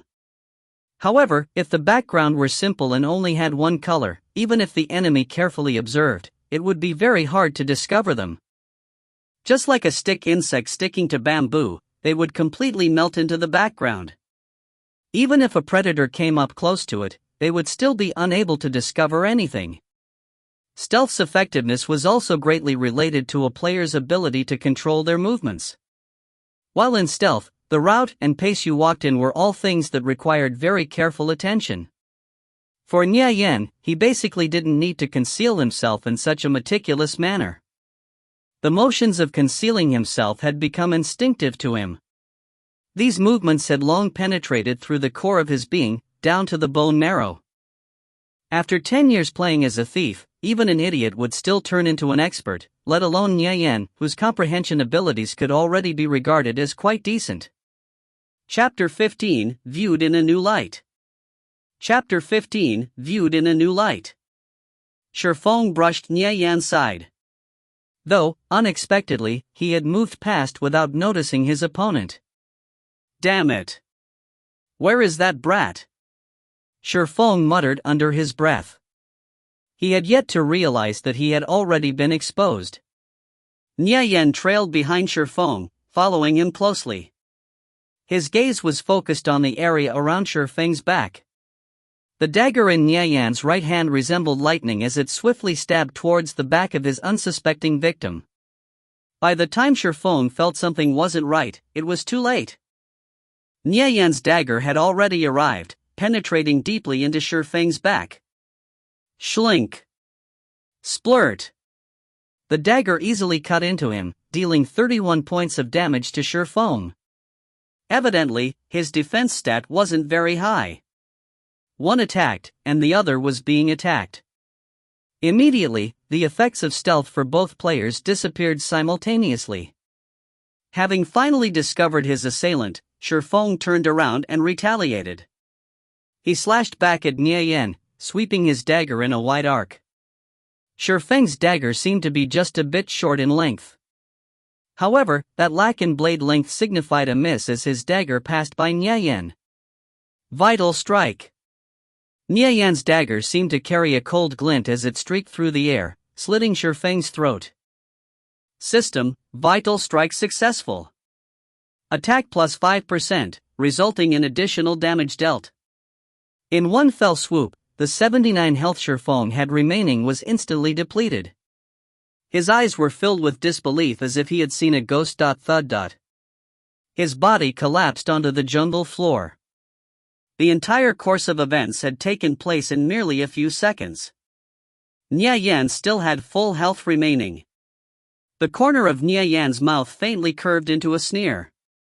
He wasn't required to showcase even the least of his abilities to deal with this novice level 2 knight-errant. Both of them were returned to the auditorium at the same time. Shifeng, what the hell happened? Just how did it end so quickly? The several youths encircled Shifeng and began asking questions. On the video screen, they saw the figures of both Nie Yan and Shifeng in combat after they had come out of stealth. In that fleeting moment, they were basically unable to clearly see, nor understand, what had occurred near the end. Within the blink of an eye, in simply a few exchanges, Shifeng had already collapsed on the ground. His movements were really fast. Shifeng recalled their earlier exchange. Nie Yan had only made a few simple movements, yet his speed was simply unbelievable. Moreover, Nie Yan had killed him in 2 strikes, one of them hitting him in the vitals. Inside the game, the system would assist a player's movements when executing skills. However, when it came to reaction speed, judgment, sense of attack and so on, all of them relied on the player's own capabilities. Shifeng had a hard time imagining what sort of disastrous outcome would occur if the two of them were to end up fighting in real life, especially if Nie Yan had a blade in his hand. As he stared at that person's figure, Shifeng recalled all the times they went to him looking for trouble. He remembered how that person would always grin and bear through their humiliation without a hint of resistance. If that same person from the past had always been faking it, now that would be truly too terrifying. As he thought back to that dagger in Nye Yan's hand, Shifeng felt a cold chill run through his heart. I lost. At that moment, Shifeng didn't dare to refute his defeat. The facts were arranged right before everyone's eyes. Furthermore, he had also lost to Nye Yan's boldness during the fight. There was no need to fear those who acted arrogant and tyrannical. In reality, their tough appearances were merely poor disguises. Shifeng was one such person. What people like him feared the most were those who possessed great strength and could endure without ever wavering. Shifeng began to think of Fourth Elder Lei, who opened a restaurant in Gatehead Village. He truly was an amiable and gentle person. In the past, this area used to have a bunch of gangsters who would frequently go to his place. There they would freeload food and vandalize the restaurant. Fourth Elder Lei had always let them do what they wanted, bearing through their humiliation. There was a time when Shifeng had gone to his restaurant in order to freeload food with 10 or so other people. By chance, they ended up meeting his daughter, who had just returned. Fourth Elder Lei had grown into a hunchback, but that daughter of his was actually fairly lively and beautiful. Several of them couldn't resist trying to get their hands on his daughter. Fourth Elder Lei begged for mercy, but those gangsters wouldn't have it. They started to tear off his daughter's clothes, which enraged Fourth Elder Lei. He grabbed his kitchen knife and cut down 3 of those gangsters. They were instantly killed on the spot. Then, with his knife, he chopped off Boss Yin's arm. Fourth Elder Lei's whole body was covered in blood, yet he remained calm and unperturbed, allowing the customers on the side to call the police. At that time, Shifeng was so frightened he nearly urinated in his pants. Since Fourth Elder Lei had acted in self-defense, he was only sentenced to half a year in jail. After that, no one dared to cause trouble at his restaurant, nor lay a hand on his daughter again. People who could endure silently were the most terrifying. It was because if they were to snap one day, they would reveal their full ferocity, becoming fiercer than anyone else. Remembering the scene of that day, Shifeng felt his body break out in a cold sweat. After experiencing something like that, Shifeng had honestly and properly behaved himself for a while. Afterward, however, he began following Wei Kai's group. After experiencing the fight today, his whole body began to quiver. If they were to bully Nye Yan and push him to the brink one day, would he snap just as Fourth Elder Lei had? Would Nye Yan grab a blade and ruthlessly slash their throats, akin to what Shifeng had just experienced in the game? In the future, it'll be better if we don't provoke that guy anymore. He's definitely hard to deal with. Shifeng warned the several people beside him in a solemn manner. Shifeng, you can't be terrified after losing just one match, can you? From now on, we don't know each other. One of the youths by his side cursed at him. The others around him had also exposed expressions of disdain. I'll still pay you guys back the money. As for the loss, it's no big deal anyway, Shifeng said.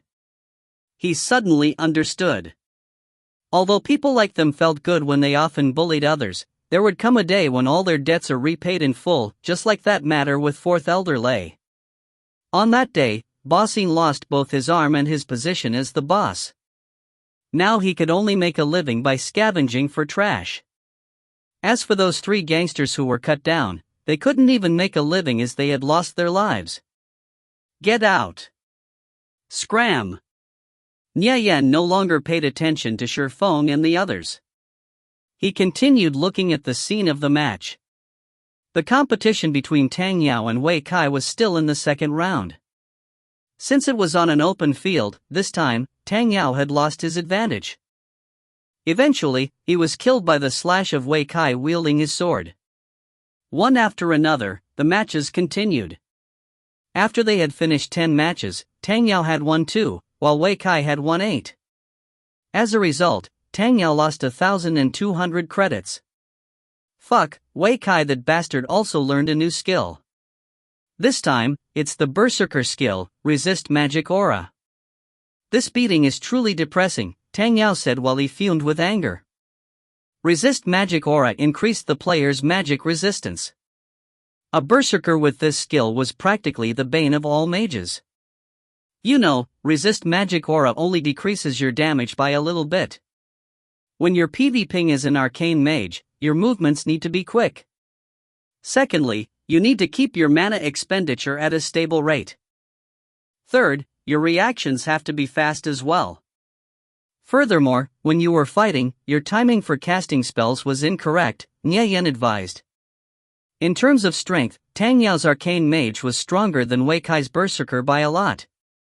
The reason Tang Yao lost wasn't because Wei Kai was more skilled than him by any means.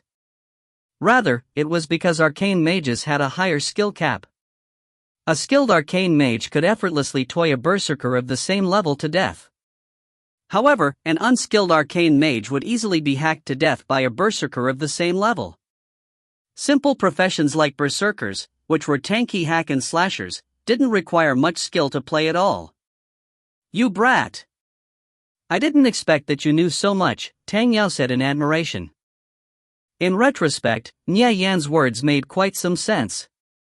After pushing open the door, Wei Kai and his group came over from the other side with Shifeng following from behind. The latter glanced at Nye Yan with a somewhat complicated expression on his face. Young Master Tang, it seems that your brother here is growing up more and more. Surprisingly, he even defeated Shifeng. Wei Kai's narrow and slender eyes glanced over towards Nye Yan. In the past, Nye Yan had always been a well-behaved punching bag. Indeed, it appeared the Nye Yan of today and the Nye Yan from the past just weren't the same. Be it expression or temperament, there was quite a large change in both. Wei Kai switched the video on the screen over to the time when Nye Yan defeated Shifeng in their fight. Afterward, he played it back in slow motion. The entire fight had concluded within 3 seconds. Looking at the screen, Nye Yan's movements and attacks were flawless and watertight. After watching the video, Tang Yao stared at Nye Yan with an astonished gaze, as if what he had seen was unimaginable. This brother of his, just when had he become so courageous and powerful? Just a few moments ago, you had a match with Shifeng? Tang Yao was a little dazed. He still didn't dare to believe that person in the video was Nye Yan. Just a small match. He was too weak, though, Nye Yan replied in an unrestrained manner, not minding the people near him at all. Wei Kai gave a meaningful glance, signaling the youth who wore a flower-patterned shirt next to him. This action caught Nye Yan's eye. That person was called Li Yang, Wei Kai's right-hand man. Brat! Don't get too conceited. Do you believe I can't beat you down? Li Yang approached Nye Yan and came at him with a kick. His age was 1 or 2 years younger than Nye Yan, however, he was taller and more robust in comparison. Nye Yan was a little short. Combined with his poor nutrition, he was also very thin and weak. Nye Yan coldly smiled, then dodged Li Yang's attack. He followed up by kicking Li Yang's supporting leg, stamping on the knee joint. He was no longer the same youth who had been so easily bullied in the past. His current strength was not one bit inferior to a second-grade mixed martial artist. It was just that his body was still weak. However, when it came to dealing with wannabe gangsters like them, he had more than enough energy to spare. Ah! Li Yang let out a miserable shriek as he reeled back, stumbled, and then fell. That blood-curdling scream sent chills through the hearts of everyone who witnessed this scene. With this show of force, Shifeng was reminded of Fourth Elder Lei. At that moment, he felt becoming an obedient student at school would be quite a wonderful and fortunate idea. You're courting death. The several youths behind Wei Kai wanted to charge in and give Nye Yan a painful and thorough beating. However, they were all pulled back by Wei Kai. Li Yang's prior actions were simply Wei Kai's way of probing Nye Yan. Though admittedly, he was also greatly surprised. Unexpectedly, the timid and cowardly Nye Yan, who was always grinning and bearing through humiliation, actually had this kind of skill. From his experience, he had only seen those kinds of quick movements from a few people. Martial arts wasn't something one could quickly improve in only 2 or 3 days. It required long periods of training. Only then would one be able to slowly improve. Could it be Nya Yan's cowardice in the past? Was it all just an act? Why is it that no matter how I look at him, Nya Yan seems completely different today? Ignoring Li Yang, who was still clutching his leg and screaming on the floor, Wei Kai walked up to Nya Yan and said, "Young Master Nya, are you interested in playing a match?" He had even changed the way he addressed Nya Yan. After drifting through society for so long, he knew which kinds of people he could touch, and which he could not. Nya Yan had just revealed his skill, and completely put Wei Kai in awe. There's no harm in playing 1 or 2 matches. However, I won't play if the stakes are too small. Inwardly, Nya Yan felt unavoidably shocked. This Wei Kai was quite a character. The criminal bosses of the underworld acted outwardly kind in appearance, but commit evil deeds in secret. In addition, many of them would reveal astonishing talents when they were at a very young age, fostering them as they grew older. In his past life, he heard Wei Kai had actually become pretty well regarded. It was only until later on, when he invaded another criminal organization's territory and caused a major event, did he disappear without a trace. 1,000 a match. I have 3,000, Wei Kai said. He had brought out all the money he had. That's too unfair. A level 3 berserker facing a level 2 tempest thief, don't you think you're bullying people too much? Tang Yao said in a dissatisfied manner. There was a difference in level, and it was a heavily armored warrior versus a lightly armored thief. It was obvious which side was superior. 3,000 a match. Nya Yan interrupted Tang Yao's complaints and spoke to Wei Kai. Fine. I'll keep you company then, Wei Kai replied.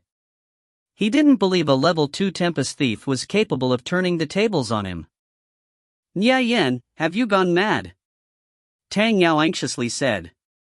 A level 2 tempest thief versus a level 3 berserker, unless he was a heaven-defying expert who could bypass the level gap, he would definitely lose this match. I only have 1,400 on me. Lend me 1,600, Nya Yan said to Tang Yao while laughing. God damn it. If you lose, it's whatever. You still have to pay me back, though. Tang Yao angrily muttered back. I'll pay you back, Nya Yan said. Although Tang Yao's old man was wealthy, he still didn't get a lot of pocket money. Not to mention, it would all be earned through working for his dad. In this era, all high-class elites would educate their children in this way, making them earn their own living and become self-reliant. Bullshit. If you want to lose, just lose. Who wants you to pay them back anyways? Tang Yao swiped his card, transferring over 1,600 credits to Nya Yan. Thanks, Nya Yan said. Tang Yao was the type of person who had a sharp tongue, but a soft heart. If Nya Yan lost, Tang Yao definitely wouldn't allow Nya Yan to pay him back those 1,600 credits. In his past life, Nya Yan had received too much of Tang Yao's grace. He had never once thought of letting Nya Yan pay him back. This is what a true brother should be like. Pull Li Yang up, we're leaving, Wei Kai said. The group of people headed back to their respective area in the room. Nya Yan, that brat. How did he suddenly become capable of fighting? God damn it, it hurts like hell. Next time I'll definitely find some people to beat that shitty brat to death. Li Yang walked over to the sofa and rolled up his pant leg. A large area on his knee was bruised completely black and blue. Don't waste your breath, he didn't even use any strength. Otherwise, your leg would have been broken. I want you guys to remember this from now on. No one is to provoke Nya Yan. If you meet him, I want you to hide far away. If any one of you stirs up trouble for me, don't blame me for not being polite. Wei Kai warned. Their school taught taekwondo, boxing, and mixed martial arts as academic programs. He was able to make out that the movements Nya Yan had made were standard in mixed martial arts.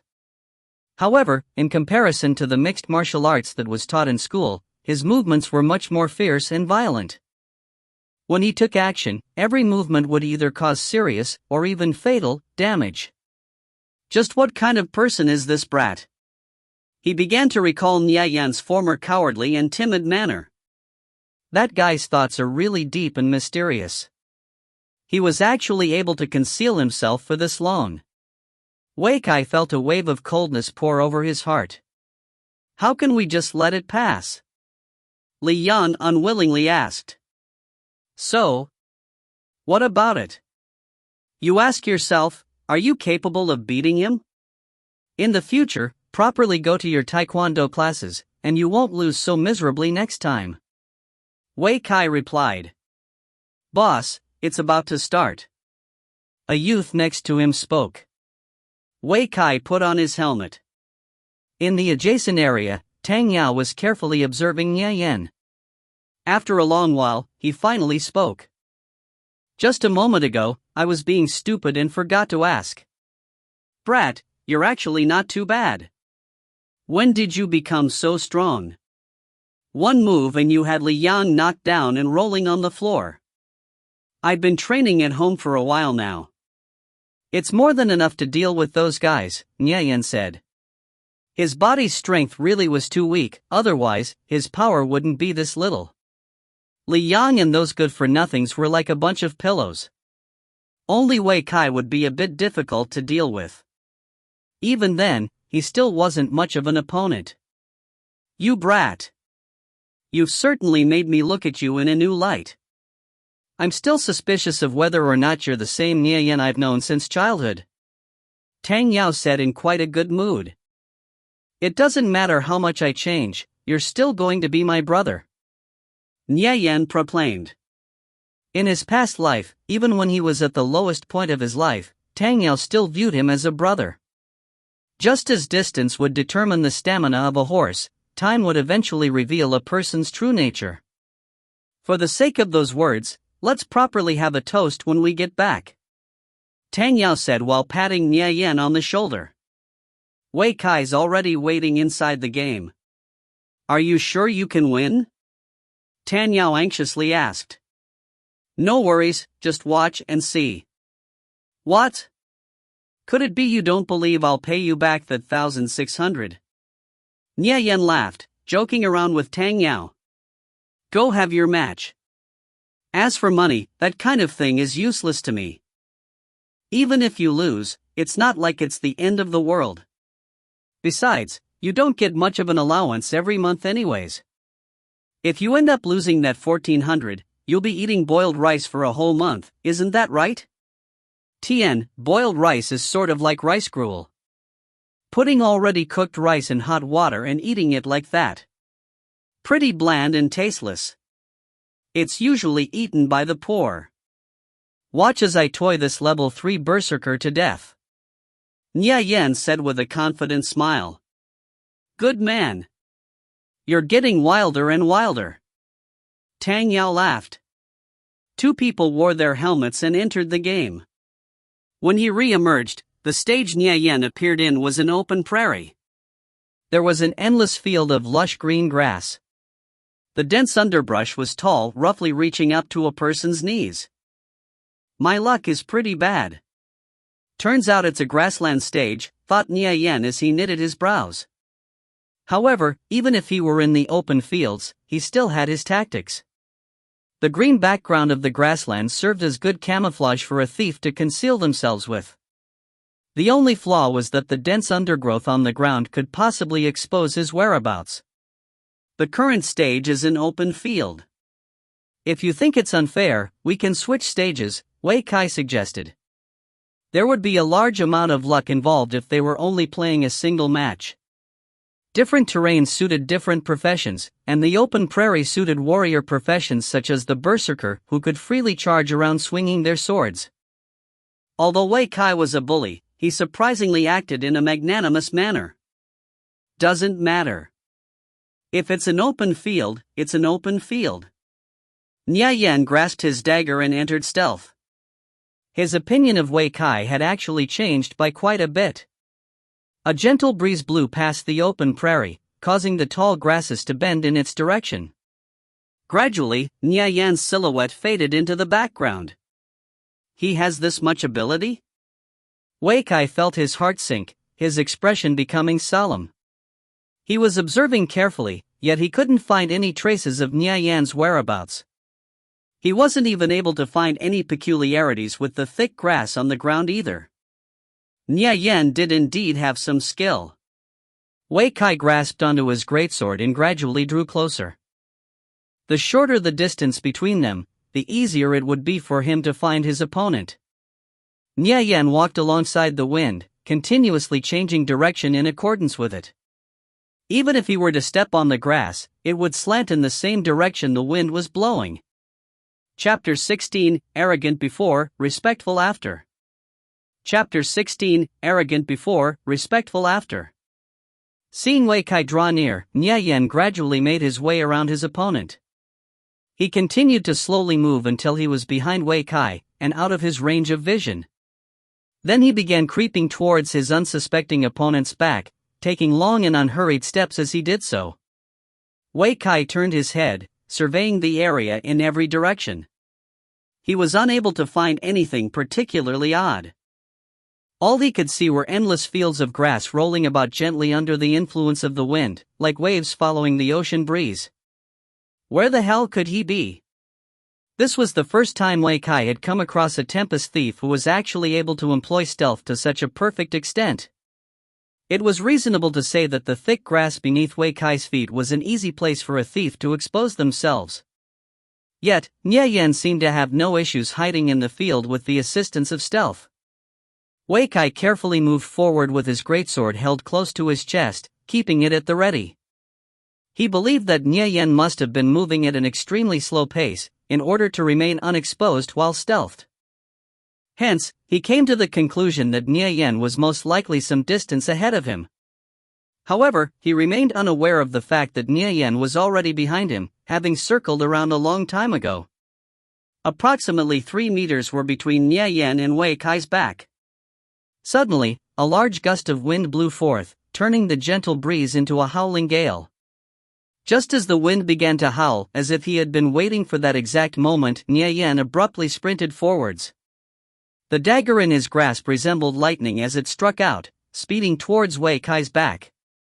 The sound of rapid footsteps and howling wind blended together, creating a mess of sounds that was hard for a person to distinguish. The gust of wind also greatly reduced Wei Kai's awareness. Assassinate! Nya Yan's dagger pierced into his target's back, dealing 35 points of damage. Wei Kai never expected his opponent to suddenly appear behind him. He held up the greatsword and swept outwards in a wide slash. Nya Yan dodged the strike and managed to reposition himself behind Wei Kai once again. He dashed forward, dagger in hand, and stabbed Wei Kai in the back for the second time, causing him to lose 23 health. Out of the 160 health he had, only a little over 100 points remained. Since the beginning of the fight, Wei Kai had been completely incapable of keeping up with Nya Yan's speed. A berserker's speed relied on their ability to quickly charge forward. A thief's speed, on the other hand, relied greatly on their ability to make agile and nimble movements.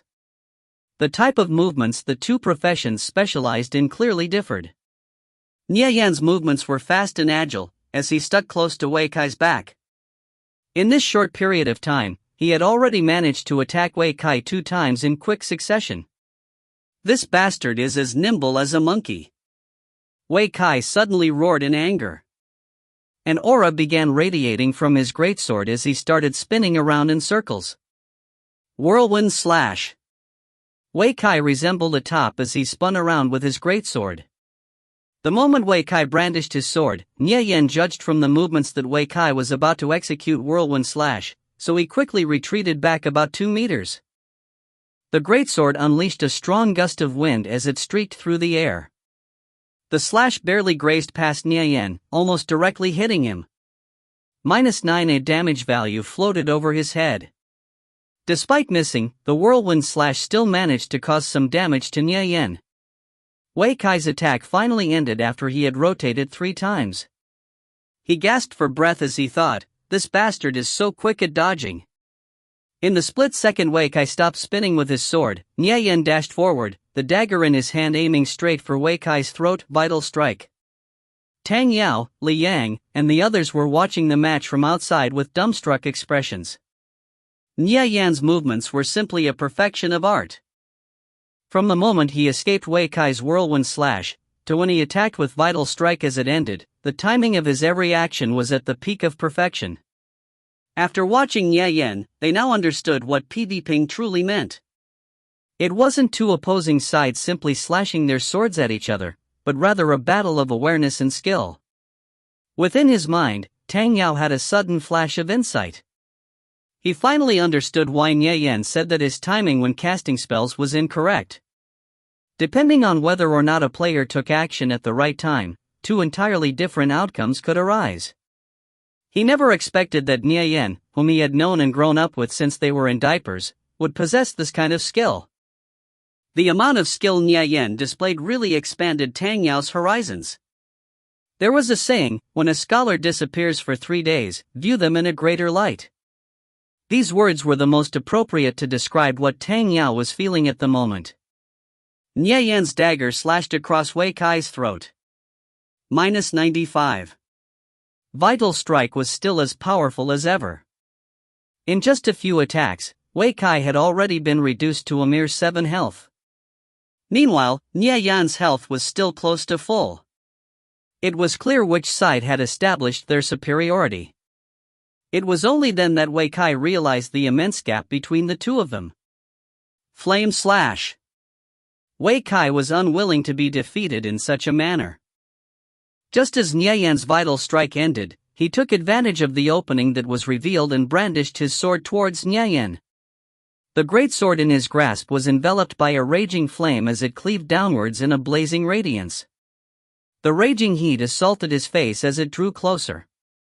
The might of a berserker's flame slash was immense. Nie Yan deeply understood this as a result of first-hand experience. He decisively pulled back, in an attempt to avoid the sharp blade. Despite this, Wei Kai still managed to catch up to Nie Yan after suddenly accelerating his pace, and the flame slash struck him right in the middle of his chest. -56. A single damage value emerged, floating atop Nie Yan's head. Nie Yan took the brunt of flame slash. Just when he finally managed to regain his footing, Wei Kai activated his charge skill. He approached with his sword raised, resembling a tank as he came crashing forward. Linear slash. The sword aura formed a straight line as it came slashing down. Nie Yan had only half of his health remaining, and the charge skill had a brief stun duration. If he collided into Wei Kai, the berserker's explosive power would be more than enough to kill Nie Yan in a matter of seconds. So, Nie Yan quickly decided to pull back and retreat again. At that moment, Wei Kai's sword brushed past Nie Yan's face barely by just a few inches. Nie Yan's pupils violently contracted as he sidestepped in an attempt to avoid the attack. He then switched the dagger in his hand to a reverse grip and slashed at Wei Kai's throat. In the end, he was still sent flying back after being struck by Wei Kai's charge. As Nie Yan fell to the ground, his opponent's health bar finally depleted. He staggered back up and stood firmly on both feet, then he gazed at his own health, only 25 points remained. Aha, as expected. Facing a level 3 as a level 2 is a little troublesome. Nie Yan's gaze fell on Wei Kai's corpse. Seeing that he died, Nie Yan put away his dagger. Moments later, the two were transported away from the PvP arena and back to the auditorium. I'm impressed, brat. Who knew you were so capable? Ha ha ha. Tang Yao approached Nie Yan as the latter took off his helmet. The win was a fluke, I just happened to be a little lucky, Nie Yan said. He had almost been killed by Wei Kai as well. In the end, there just wasn't enough time for him to acquire enough equipment and skills. If he had a few more skills at his disposal, then defeating Wei Kai would have taken much less effort. A win is still a win. Not to mention that it was a level 2 versus a level 3. Hey, do you know how to play arcane mages? Teach me how to play them when we get home, okay? Tang Yao said as he rubbed his hands together.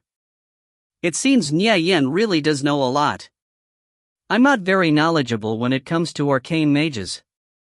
They have various unique skill builds, all of which requires different tactics. I'll teach you what I know, though, Nie Yen replied.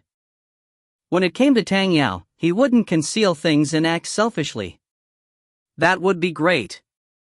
Having witnessed Nie Yan's abilities in battle firsthand, Tang Yao held a firm belief in him. Nie Yen gazed at his bank card, which displayed a total of 6,000 credits. He took 3,000 and transferred it to Tang Yao. The 1,600 is what I owe you. As for the other 1,400, consider it me helping recoup your losses. It's only a few thousand credits. How could that kind of money be anything between us brothers? Tang Yao said, sounding a bit displeased. From the start, this money he had never regarded this money with any importance. Nie Yen bothering about it actually made him feel quite unhappy. True brothers always repay their debts. If you're still unhappy about tonight, you can treat me instead, Nie Yen said with a smile. You've made so much money today, while I barely broke even. Yet you still have the nerve try and freeload off me. You're the one treating me to dinner tonight, end of discussion. Fine then. Eating a small loss is no big deal. What are we eating tonight? In any case, let's head to a restaurant. A bowl of wonton noodle soup is $5. That should be enough to fill you up, Nie Yen said as he stashed away his bank card. I say, aren't you being too much of a miser here? Takes one to know one. Nie Yen laughed. He and Tang Yao could be considered birds of the same feather. Wei Kai and his group walked into the room, having come over from the other area. Tang Yao's expression became grave upon seeing them. He knew that Wei Kai and his people had lost a lot of money today. They wouldn't fly into a fit of rage, would they? A smiling expression still remained on Nie Yan's face. Compared to Tang Yao, he certainly looked a lot calmer. Wei Kai, you wouldn't be trying to shamelessly take back the money you just lost, would you? Tang Yao had inadvertently placed himself in front of Nie Yen. Subconsciously, he still considered Nie Yen to be the same as he was in the past, an easily bullied youth. How could I? Money lost is money lost after all, and money won is also money earned. Even this one knows this much when it comes to gambling. You know, they say that even disputes will eventually lead to friendship, so how about we settle our debts and make up? Young Master Nie and Young Master Tang, when you two have time in the future, you should pay a visit to our little establishment. Wei Kai said with a smile. Wei Kai had been drifting through society for many years now. Contrary to what one might expect, he had actually learned how to conduct himself properly during those years. He understood which types of people he should not provoke, and as a result, he did not mention their past grievances at all. We'll be sure to visit when we have the time. Nie Yen nodded his head. Wei Kai, this guy, he also knows when to advance and when to retreat. This one will take his leave first then. Young Master Tang, Young Master Nie, you two have fun, Wei Kai said while smiling, bringing his lackeys with him as he departed. What happened to him? Why did he suddenly become so formal and courteous? That's way too abnormal. Goddamn, it's really making me uncomfortable, Tang Yao said in a baffled tone as he stood by Nie Yan's side. Who knows? Nie Yan let out a faint laugh. Wei Kai and his group had just left the PK lounge when one of his underlings spoke. Boss, why were you treating that brat Nie Yan so politely? Young Master Nie, does he even deserve it? Li Yang walked up to Wei Kai and asked in bewilderment. You know there's a saying, do not bully the youth when they are poor. Have you heard it before? In the future when you judge someone, don't just look at the present, you also need to gaze a little further into the distance, Wei Kai replied. He was able to discern that Nie Yan was a hidden dragon. Sooner or later, he would fly up high into the heavens. It would be in his best interest not to become enemies with such a person. TN, thanks to Deathblade for the explanation. It's better to bully an old poor person than a young person. If you bully a poor young person, you never know what that young person will grow up to be, and how rich and powerful they might become. DB. Li Yang was still at a loss as to what those words meant. However, in comparison to the rest of them, the boss was much more knowledgeable and experienced. Thus he thought, the boss's words are definitely correct, so I'll listen to him. Nya Yen and Tang Yao got into a car and drove off in the direction of a nearby restaurant. What's your in-game name? Tang Yao asked. Nya Yen was a human thief, so Nya Yen was definitely the same race as him. They both started out in the Viridian Empire. Nya Yen, Nirvana Flame. The Nya in Nirvana, and the Yen in Fire, Nya Yen replied. I'll come and find you when I get home then, Tang Yao said. He couldn't help but get excited when he thought of how he could level together with Nya Yen. I'm in the middle of a quest right now, so I can't return to the city, Nya Yen said. He still needed to hand in the quest from Physician Blevins. Moreover, he already had arrangements for future matters, so he would be unable to level together with Tang Yao. Never mind then. How about you just teach me how to play Arcane Mage now, and I'll practice it when I get back home. Tang Yao felt a slight touch of disappointment, though he quickly went back to being excited in a few moments. Arcane mages are basically divided into 3 groups. First, you've got the ones that are the most universal arcane fire mages. They wear all sorts of equipment in order to raise their magic damage. Also, the skills they learn are all similar to ones like Arcane Flame Burst, the type that has a high kill potential. Arcane mages like these are welcome in all teams.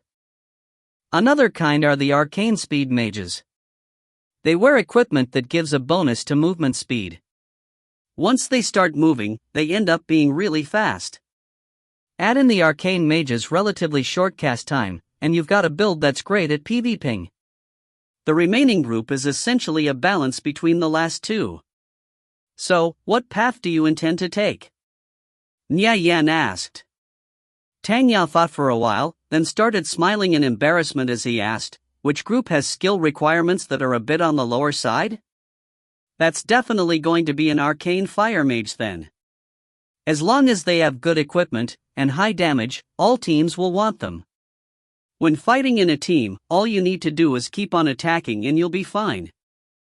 However, that kind of Arcane Mage has no chance when PvPing. With just a glance, Nya Yen could tell that Tang Yao wanted to be lazy.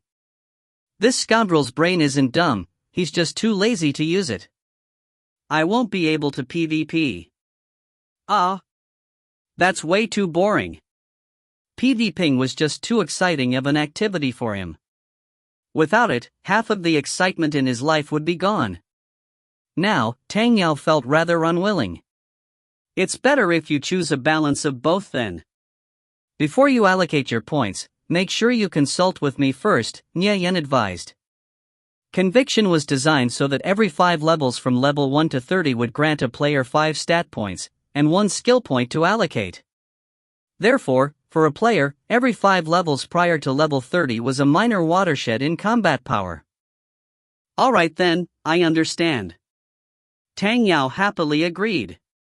If he had Nya Yen helping him allocate his points, then he would be saving himself a lot of trouble. What he hated the most was thinking about these types of complicated matters in the game. I still have some business to attend to after we finish dinner. We'll contact each other in the evening when we get in the game, alright? Nya Yen said. Alright. After the two had dinner, Tang Yao dropped Nya Yen off and then went home himself. Having been out for so long, Nya Yen had wasted a lot of time. Upon arriving back home, he immediately went off to train, then study once again. Chapter 17, Lacerate. Chapter 17, Lacerate. As Nya Yen opened up his textbook, various equations ranging from complex mathematics to theoretical physics appeared in front of his eyes. He managed to quickly solve all of them in a surprisingly short amount of time. In light of this development, he noticed that his cognitive abilities had vastly improved since his reincarnation. Though it hadn't reached the point where he developed photographic memory, his memory had still improved quite significantly. Moreover, he sensed that his mind had become sharper as well. For example, he had finished twice the amount of work in half the time when he was studying. In addition, there was an even more astonishing discovery. He felt neither the slightest bit of fatigue nor weariness despite having intensely exercised for quite a long period of time. In fact, after every training session, he felt his strength increasing in small yet noticeable increments. Nya Yan was quite satisfied with his current body. As long as he received the proper amount of nourishment, it would rapidly transform and rise in stature, similar to how it had in the past during his senior year of high school. However, there was only one complication: the nutritional supplements he required were simply too expensive. At present, the expenses weren't something he could handle. In fact, the lowest quality nutritional supplements had a price tag of around $500, while medium quality ones could cost upwards of several thousand. Sadly, his household carried only 2 portions, one of which he had already used earlier in the morning. Finally, at 5 o'clock in the afternoon, Nya Yan entered the game once more. Upon reconnecting, he discovered a nearly endless swarm of water spiders skittering around him in all directions. It appeared that every single monster in the vicinity had respawned. Fortunately, players were invulnerable for the first 30 seconds upon reconnecting. They would appear in an ethereal state as if they were a spirit. In this state, they would not only be unable to attack, but monsters would be unable to attack them as well. Nya Yan took a detour around these water spiders and swam away from the area where he had concealed himself. After 30 seconds had passed, he began farming the spiders in the surrounding area once more. Currently, he had already gathered 25 fine silks and 5 rare fine silks which came from the water spider leader the day prior. With his current hunting speed, Nya Yan estimated that it would take around 3 more hours for him to complete this quest. When I return to town, I'll definitely have to make more money. That way, when I come across another gathering quest like this one, I can just buy the needed materials from the market instead. With this plan, Nya Yan would have no need to go through the tedious labor of gathering the materials himself. Another hour passed by, and Nya Yan received a notification. It was from Yao Yao. Nya Yan, Nirvana Flame, where are you right now? I'm still farming water spiders. Why, you need something? He didn't stop killing water spiders, even while he chatted with Yao Yao. After activating Assassinate with his right hand, he stabbed a nearby water spider with his dagger. As it died, it miserably flipped over and curled up. My friends and I went to the Treant forest earlier this morning. Oh. You're not going to ask how it went. There's no need for me to ask. Regarding this Treant forest, Nya Yan already understood this instance quite well. In the past, it had taken him and his friends 5 attempts to pass the instance. If the party didn't have warriors with at least 60 defense and 220 health, they wouldn't stand a chance. Therefore, it would be impossible for them to clear the instance. Alright, it was just like you said. Our party was completely wiped. We didn't even manage to get to the Treant King. But never mind that, one of my friends wants to meet you. We're gonna try and clear the forest again tomorrow. So, can you join us then? Come back when your fighters upgrade their defense, then we'll talk. I'll see if I have the time by then. However, make sure you tell your friend this. In exchange for joining you guys in the Treant forest, I want to act as the party leader. Furthermore, every single thief item that drops will go to me. There was a rather decent thief cloak that dropped from the monsters within the Treant forest, one that Nya Yan wanted. You want to be the party leader? Why? I don't trust anyone else with leading a team. I'll have to ask. Giving every thief drop to you is going to be a bit difficult. After all, we have a thief in our party as well. Yao Yao's party was set so that drops were distributed equally among their members. If your team captain doesn't agree to it, then so be it. Nya Yan really didn't want to make things awkward and difficult for Yao Yao on purpose. However, in Nya Yan's eyes, this thief in Yao Yao's party was especially unpleasant. I'll go ask our captain. Nye Yan's harsh demands lowered Yao Yao's impression of him by quite a bit. The team captain Yao Yao spoke of was a woman named Yulan, Bluefeather, a berserker. Nye Yan's first impression of this woman was her large pair of breasts. Her berserker armor, which was tightly fitted around her body, accentuated her curves particularly in the chest area. Moreover, the gap in her armor also exposed an extreme amount of cleavage. When he recalled this memory of her, he couldn't help but slightly tremble. However, Nye Yan would never dare to provoke Yulan. Normally, she was quite friendly and amiable. However, if someone were to irritate her, then her fiery temper would become as large as her breasts.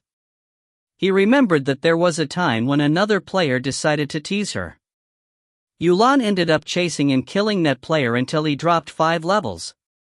It was because of such things that this beauty could only be gazed at from afar. She could neither be toyed with nor treated with disrespect. Otherwise, one would most likely find himself being the one toyed with instead. Also, there's one other thing. Other than the thief equipment, I also want the jewel that the Treant King drops when it dies.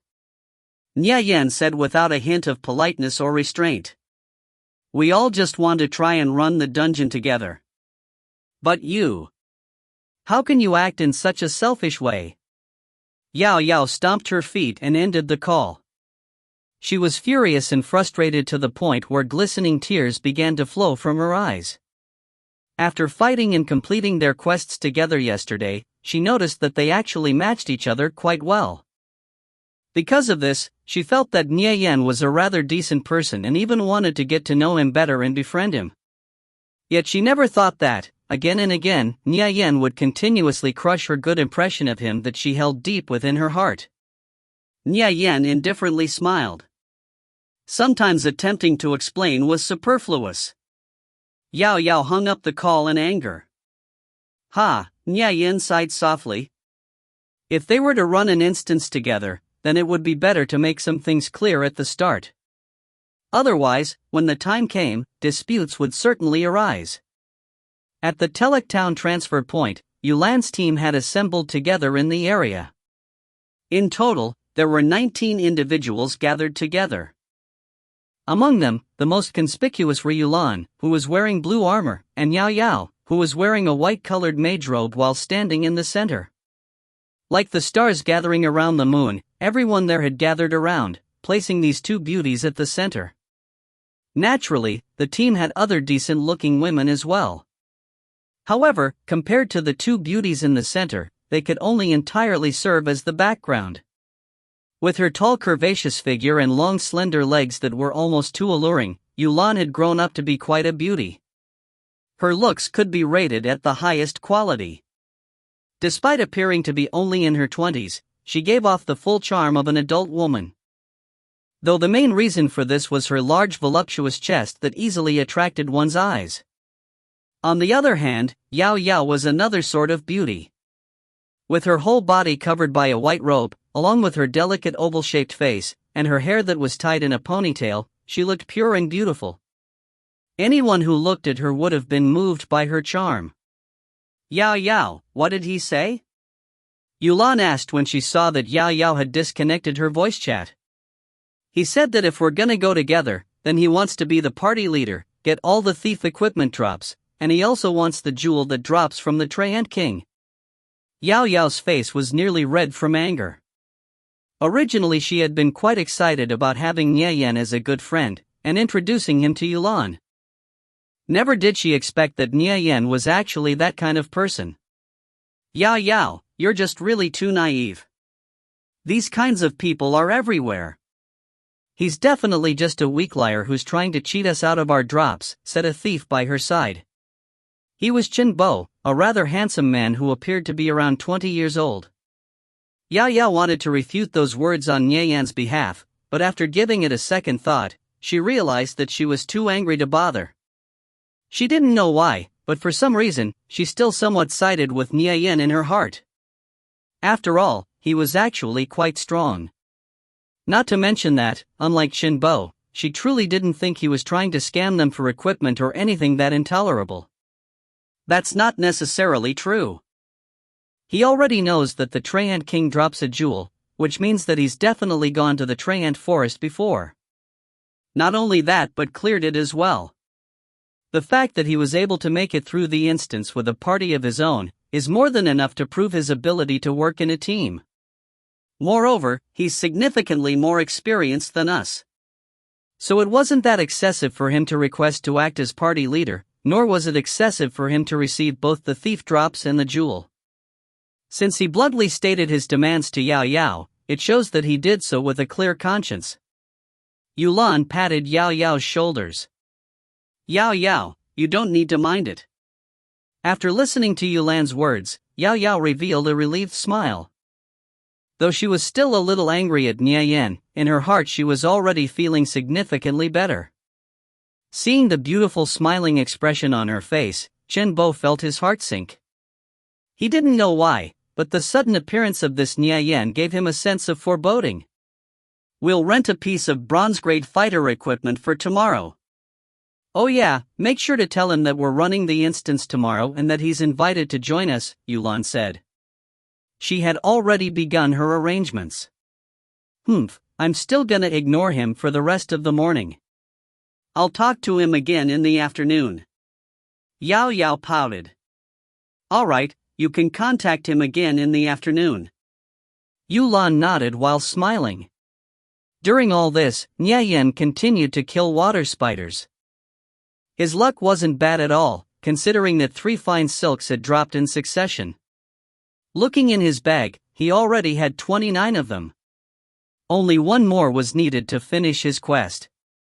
Nevertheless, it appeared that hunting monsters early in the morning had its own benefits. For one, the drop rate for various items was comparatively higher. After killing another water spider, Nye Yan reached out with his right hand to collect the loot. What did I get? As he held up the item to get a closer look, he realized that it was a thief's skill book. Skill book, Lacerate. Description: thieves can use their daggers to slice into an enemy, causing them to bleed profusely. Targets hit by this attack will take bleed damage every second. Requirements: action, requires weapon. Properties: cuts into a target creating an open wound. Attack +1. Causes 5 points of bleeding every second for 6 seconds. Cooldown, 30 seconds. Restrictions: thief, warrior, paladin, can be learned by any faction. Lacerate was a basic skill that synergized well with Assassinate. It could be used to follow up after Assassinate, causing additional lacerations that would make an enemy bleed for 5 health every second for 6 seconds. However, as for its killing power, the damage from Lacerate, even including its additional bleed damage, was slightly weaker than Vital Strike. Even so, it was still a considerably decent skill. Presently, this exact skill was what Nye Yan lacked the most. After learning the skill, Nye Yan turned to face another water spider. Suddenly he received another notification from his voice chat. This little girl, she's sending another call request. Nye Yan answered the call. However, there was an awkward silence between the two that lingered on for what seemed like an eternity. You know, I originally planned to ignore you and never talk to you again. But I'm an adult who's willing to be magnanimous, so I won't bother stooping to your level and arguing with you. My party is going to run the Treant Forest tomorrow. So are you going to come or not? Nye Yan couldn't help but reveal a knowing smile after imagining Yao Yao's adorable pouting expression. Tomorrow. No need to explain yourself if you've other business to attend to tomorrow. Just tell me whether you're coming or not. Yes or no? Nye Yan was interrupted by Yao Yao just as he was about to speak. All right. Just tell me the time for tomorrow, and I'll definitely be there. Nye Yan smiled helplessly. When it came to this little missus, he had already thoroughly given up. Now that sounds better. Good. We'll call you over tomorrow morning. What, are you going to be busy? Yaya was quite pleased with Nia Yan's reply. She immediately hung up, not even giving him a chance to speak further. Humph. Little boy, we'll see if I can't discipline you, Yaya thought proudly to herself. When she imagined the distressed look on Nia Yan's face, she couldn't help but giggle to herself. Doot! Doot! Upon hearing the sound of the call ending, Nia Yan could only smile bitterly. It seems that tomorrow I'll have to go for a run in the Trient forest. With the distraction gone, Nia Yan continued to kill water spiders while steadily speeding up his pace. After receiving the Lacerate skill, a significant increase in his hunting speed could be seen. By attacking with Assassinate and then following up with Lacerate, he was able to effortlessly kill a water spider. Ding! A melodious jingle could be heard as a system notification rang out. Nia Yan had risen to level 3. After a while, he finished collecting the 30 fine silks. I'm finally done. Nia Yan swam back towards the island to hand in his quest. System, player Flying Stone has deposited 1 silver into your personal storage. Expert, the strategy you provided us with was really useful. Thanks to it, we've managed to clear the fallen shaman camp. As such, the other silver has already been deposited into your storage. Stone informed Nia Yan in excitement. I've received it. Is there anything else you need? With the 2 silvers from Stone plus his recent earnings, he had almost 3 silvers. With this, he could be considered to have some capital. One of my friends said that they're gonna form a party to hunt in the Igmota muddy wetlands the day after tomorrow. Do you wanna come? Stone asked with a hint of expectation. I'm going to be busy the day after tomorrow. The Igmota muddy wetlands was a somewhat difficult instance. Though seeing as Stone's party was able to clear the fallen shaman camp, it seemed like their strength wasn't too bad. Ah, never mind then.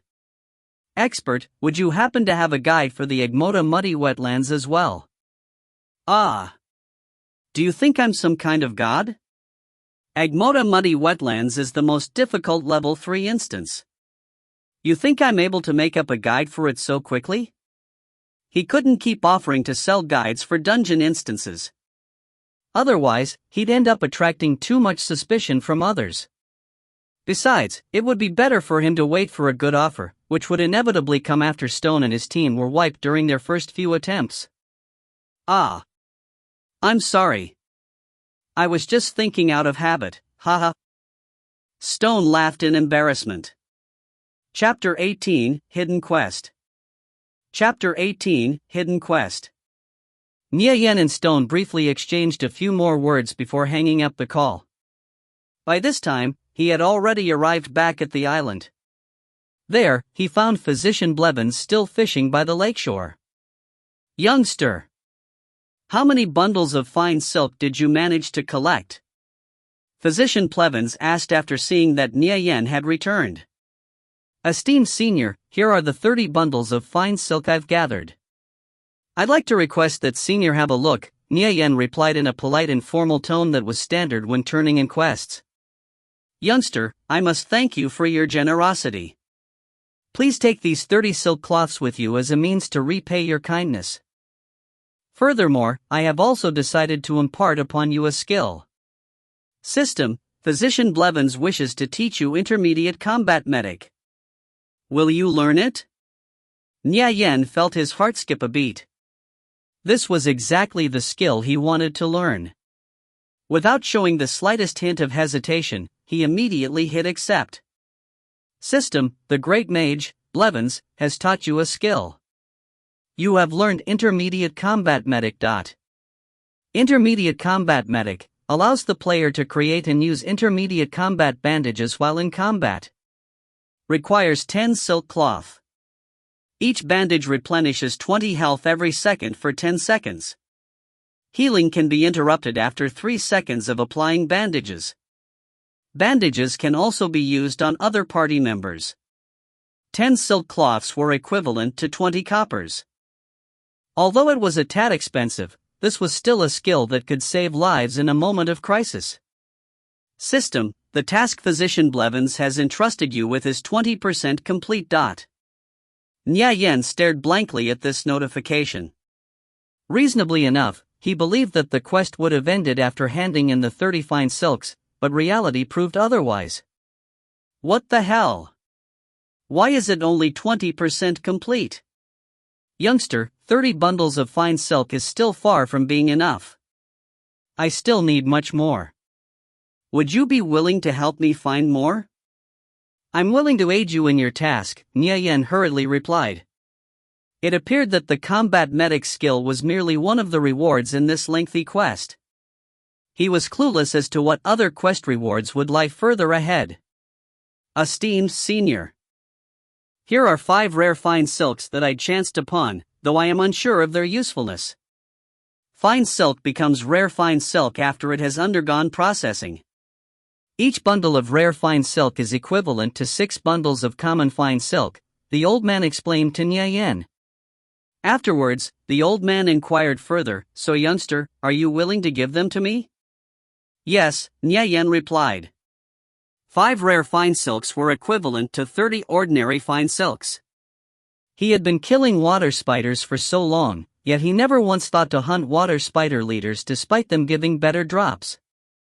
However, this was to be expected, as killing a leader-ranked water spider was truly too dangerous of a task. In any case, it wasn't something Nya Yen could simply accomplish by himself. System, you've received 30 silk cloths. System, you've received Headhunter's silver leather armor. System, the task physician Blevins has entrusted you with is 40% complete. Nya Yen felt a pleasant surprise after reading the second system announcement. After opening his bag, he found a silver-colored piece of armor within his inventory. Who knew what kind of animal hide was used to make this piece of leather armor? It was tough, durable, and radiated a silver-white luster. Furthermore, it didn't need to be appraised. Let's take a look at its properties. Headhunter's silver leather armor, silver. Level requirement, level 5. Properties, defense 13 to 17, strength plus 5, dexterity plus 5. Weight, 3 pounds. User restriction, thief, paladin, can only be equipped by the righteous faction who protects the light. The properties of silver-grade equipment were at least 30% higher than normal equipment. Furthermore, they also included 2 additional properties. With current market prices, Nya Yen estimated that he could sell this piece of armor for at least 5 silvers if he put it up in the auction house. Nya Yen's equipment would improve significantly upon reaching level 5, as he would finally be able to replace his current equipment with the horn dagger and Headhunter's silver leather armor. With these thoughts in mind, he suddenly felt more motivation to level up. This old man sure is generous with his quest rewards, and 60% of the quest still remains unfinished. If I try to farm 90 more fine silks myself though, I'd end up working myself to death. I'll just spend some money to buy the materials off the auction house instead. 90 fine silks, that would be about 3 silvers. Looking at it this way, I'm still a long ways off from having enough money to spend freely. How can I make some money fast? Nya Yen was trying to rack his brain for a solution to this difficult problem. Eventually, he remembered a certain online guide that he viewed in the past. It was then that Nya Yen had a sudden flash of insight. Back when the game was first released, the most worthless item in the game was a drop by the name of bat teeth. It was a material used for crafting level 0 beginner weapons. Even more laughable, these weapons would come out with pitifully low attack. Thus, for the most part, no one, aside from the occasional player who would purchase a few to level up their blacksmithing after learning the skill, would buy the bat teeth. Other than that, there were just no other players who would bother buying any. Not to mention, even if you sold 5 stacks of them, 100 bat teeth, to an NPC, you would only receive a single copper. For these reasons, there were quite a few bat teeth littered across the ground in the level 3 bat spawning area, as few would bother picking them up. Many players would rather throw them away than have this trash material take up space in their bag. As a result, only the poorest of players would bother picking them up and selling them to the NPC stores. Nya Yen, however, knew these bat teeth had another use. They could be given to a high-level blacksmith in Kalor City after triggering his hidden quest. In exchange for 10 bat teeth, half of a full stack, you would receive a little bit of experience and 1 copper. Furthermore, you could exchange an unlimited amount of bat teeth with this blacksmith. As more and more players discovered this blacksmith, the market price for these bat teeth rose accordingly. This sort of business is actually doable. Nya Yen couldn't help but have this thought. All he needed to do was head to the level 3 bat spawn area and advertise that he's buying a stack of bat teeth for 1 copper. He'd soon have a massive amount of bat teeth delivered right to his doorstep. Afterwards, he could exchange all of them with that blacksmith in Kalor City and receive his quest reward. This way he could make a profit while also leveling up at the same time. How could he have forgotten something like this? Nya Yen no longer hesitated and immediately ran off towards Telek town. After returning to the town, he retrieved his 2 silvers from the storage, threw all his unwanted equipment up in the auction house, and then finally went to the appraiser to appraise the soft leather gloves that he looted from the golden electric eel. The gloves ended up being a level 0 equipment with an additional property of dexterity plus 2. The properties were fairly decent for level 0 equipment. Nya Yen put the gloves on. They were the first piece of bronze-grade equipment that he could actually equip. The gloves radiated a faint cyan glow until Nya Yen turned off the visual effects in equipment settings. It was still best if he kept a low profile. If his equipment was too conspicuous, then he would very likely be followed after leaving the city. After finishing up his business in town, Nya Yen went through the transport point to Kalor City. From there he went directly to the Cade Smithy within the city center. Kalor City housed over 60 smithies that offered various blacksmithing services. You could buy everything from large siege equipment to weapons, armor, and even horseshoes. Only the Cade Smithy differed from this norm. Of all the smithies in the city, it was the most unremarkable. It was the high-level blacksmith, Cade, who issued the quest to gather bat teeth. In his former life, the player who first discovered it was a paladin. After discovering that this blacksmith, Cade, gave out such a quest, he immediately bought a large amount of bat teeth and exchanged them with Cade for a large amount of profit and experience. He wanted to keep this his own secret, so he worked especially low-key. However, as this paladin purchased an increasingly large amount of bat teeth, other players began to grow suspicious. What could this paladin possibly need so many bat teeth for?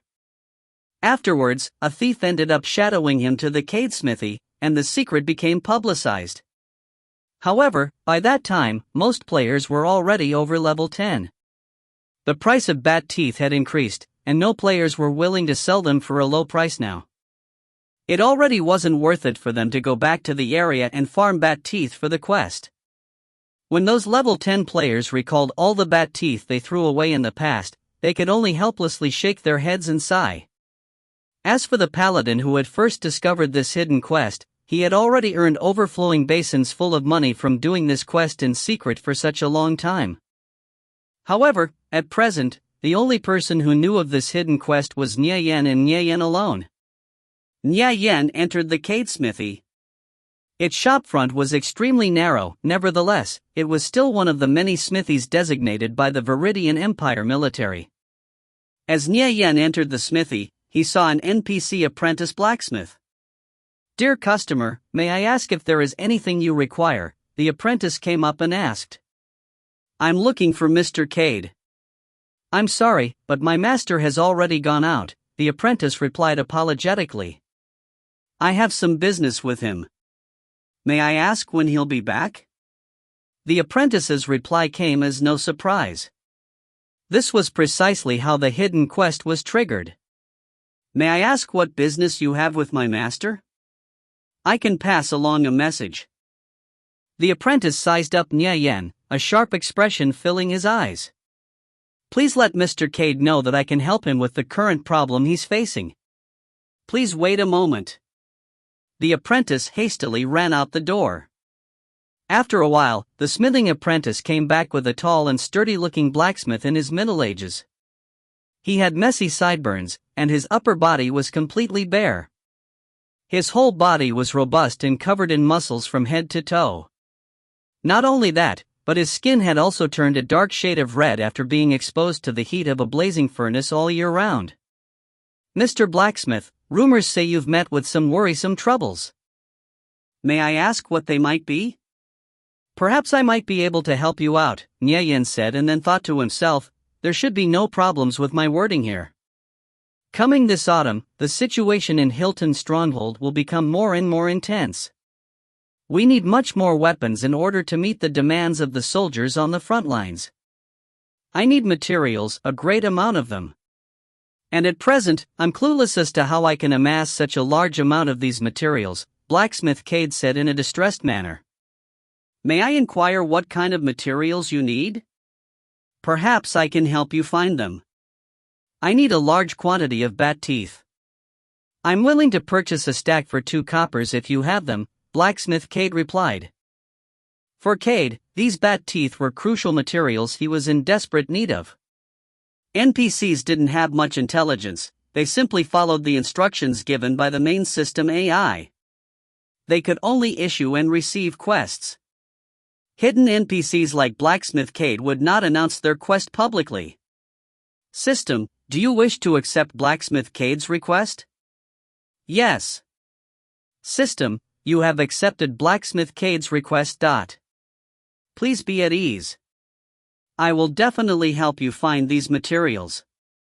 Nyeyen reassured Blacksmith Cade, then went through a transport point to the town of Mordor. There was a large expanse near Mordor where a large amount of level 3 bat monsters congregated. With about several hundred people in it, the town was quite crowded. Recruiting people level 3 or higher for level 3 instance, Warrior's Tomb. I'm amazed it deals over 30 magic damage. Recruiting people to hunt bats. I'm a level 3 fire elementalist. Players were looking to form parties. Some would end up joining parties, while others would be buzzing around like houseflies. Those who had good equipment would often have an easy time finding a party to join. Meanwhile, those with poor equipment would find themselves being ignored by most parties. Parties formed one after another and left the town. It was currently early morning in the game. Once players formed a party, they would farm monsters for the whole day, only disbanding late in the evening. Nyeyen had set up a booth near the player's storehouse. There he put up a sign that read, "Buying bat teeth. 1 stack for 1 copper." He had just put up the sign, yet there were already many players gathering around him. Many of them always hung around this area hunting bats, thus their bags were filled with many bat teeth. Once they gathered 100 of them, they would go back and sell them to the NPCs. 1 copper wasn't much, but no matter how insignificant the amount was, it was still money. Besides, Nyeyen buying bat teeth for 1 copper per stack was a much better deal than selling the materials to an NPC. The players thought, these bat teeth litter the ground everywhere. I can actually sell a garbage drop like this for such a high price? Doing the math, I can make a decent profit selling these bat teeth. The everyday income for the average players wasn't very high. Add on their need to purchase equipment and healing items, most players would only have 10 or 20 coppers on them at most. Naturally, they were all very willing when they learned that they could make a few extra coppers off of Nyeyen. "Hey, brother. I have 3 stacks of bat teeth here. Do you want them?" "Of course. If you have any, I'll take them," Nyeyen said while nodding his head. After briefly sweeping a glance at the 10 or so people circling around him, he noticed that 5 or 6 of them were already organizing their inventories. Several others were hastily opening up their personal storages, fearful that Nyeyen had collected enough bat teeth and no longer wanted any more. "What are these bat teeth used for?" Some players probed and asked. "I'm using them to level up my beginner blacksmithing skill," Nyeyen would reply. "How does leveling up the beginner blacksmithing skill require so many bat teeth?" I have 10 or so friends who are all learning blacksmithing as well, and they're having me buy the materials all at once. If you're going to sell, then sell already. If you're not, then stop standing around and blocking the line, Nya Yen replied indifferently. Here, I have 2 stacks. Nya Yen glanced at the trade window. He put in 2 coppers and then hit confirm. Here are mine. There are 3 stacks. One after another, players continuously made trades with Nya Yen. Those who had more would sell around 3 or 4 stacks, while those with less would sell only 1 or 2 stacks. There were even a few who hadn't traded anything. They stood off to the side and gazed helplessly. They were the ones who had either already sold all their bat teeth to the NPCs, or thrown them away. In either case, they all stood there filled with regret. While trading, Nya Yen was also depositing the bat teeth into his personal storage. His bag only had 20 slots, and simply didn't have enough space to hold all the materials. More and more people came to trade with Nya Yen. The players who had sold their bat teeth would pass this information on to their friends. Then those friends who had bat teeth would come over one after another, bringing their bat teeth with them. Before long, Nya Yen had collected over 200 stacks of bat teeth. Nya Yen hurriedly made an announcement. Everyone, please wait a moment. All of you, please wait. I'm already out of money. Let me get some more money from my friends first. I'll be back in just a moment, 15 minutes at most. Everyone, please come back after 15 minutes, I'll be back here by then. I still have some here. Wait. There's mine too. Nya Yen pushed through the crowd as he walked out. Finally, he took a deep breath. These players are way too enthusiastic. Chapter 19, New Money. Chapter 19, New Money. Nya Yen arrived back at Kalor City after passing through the transport point. As soon as he arrived, he turned a corner and entered a nearby alleyway. There he activated stealth after making sure no one was following him. Only after making 7 or 8 detours through the alleyways, did he finally arrive at the Cade Smithy. This was a lesson learned from the past. He definitely wouldn't allow the location of the Cade Smithy to be disclosed.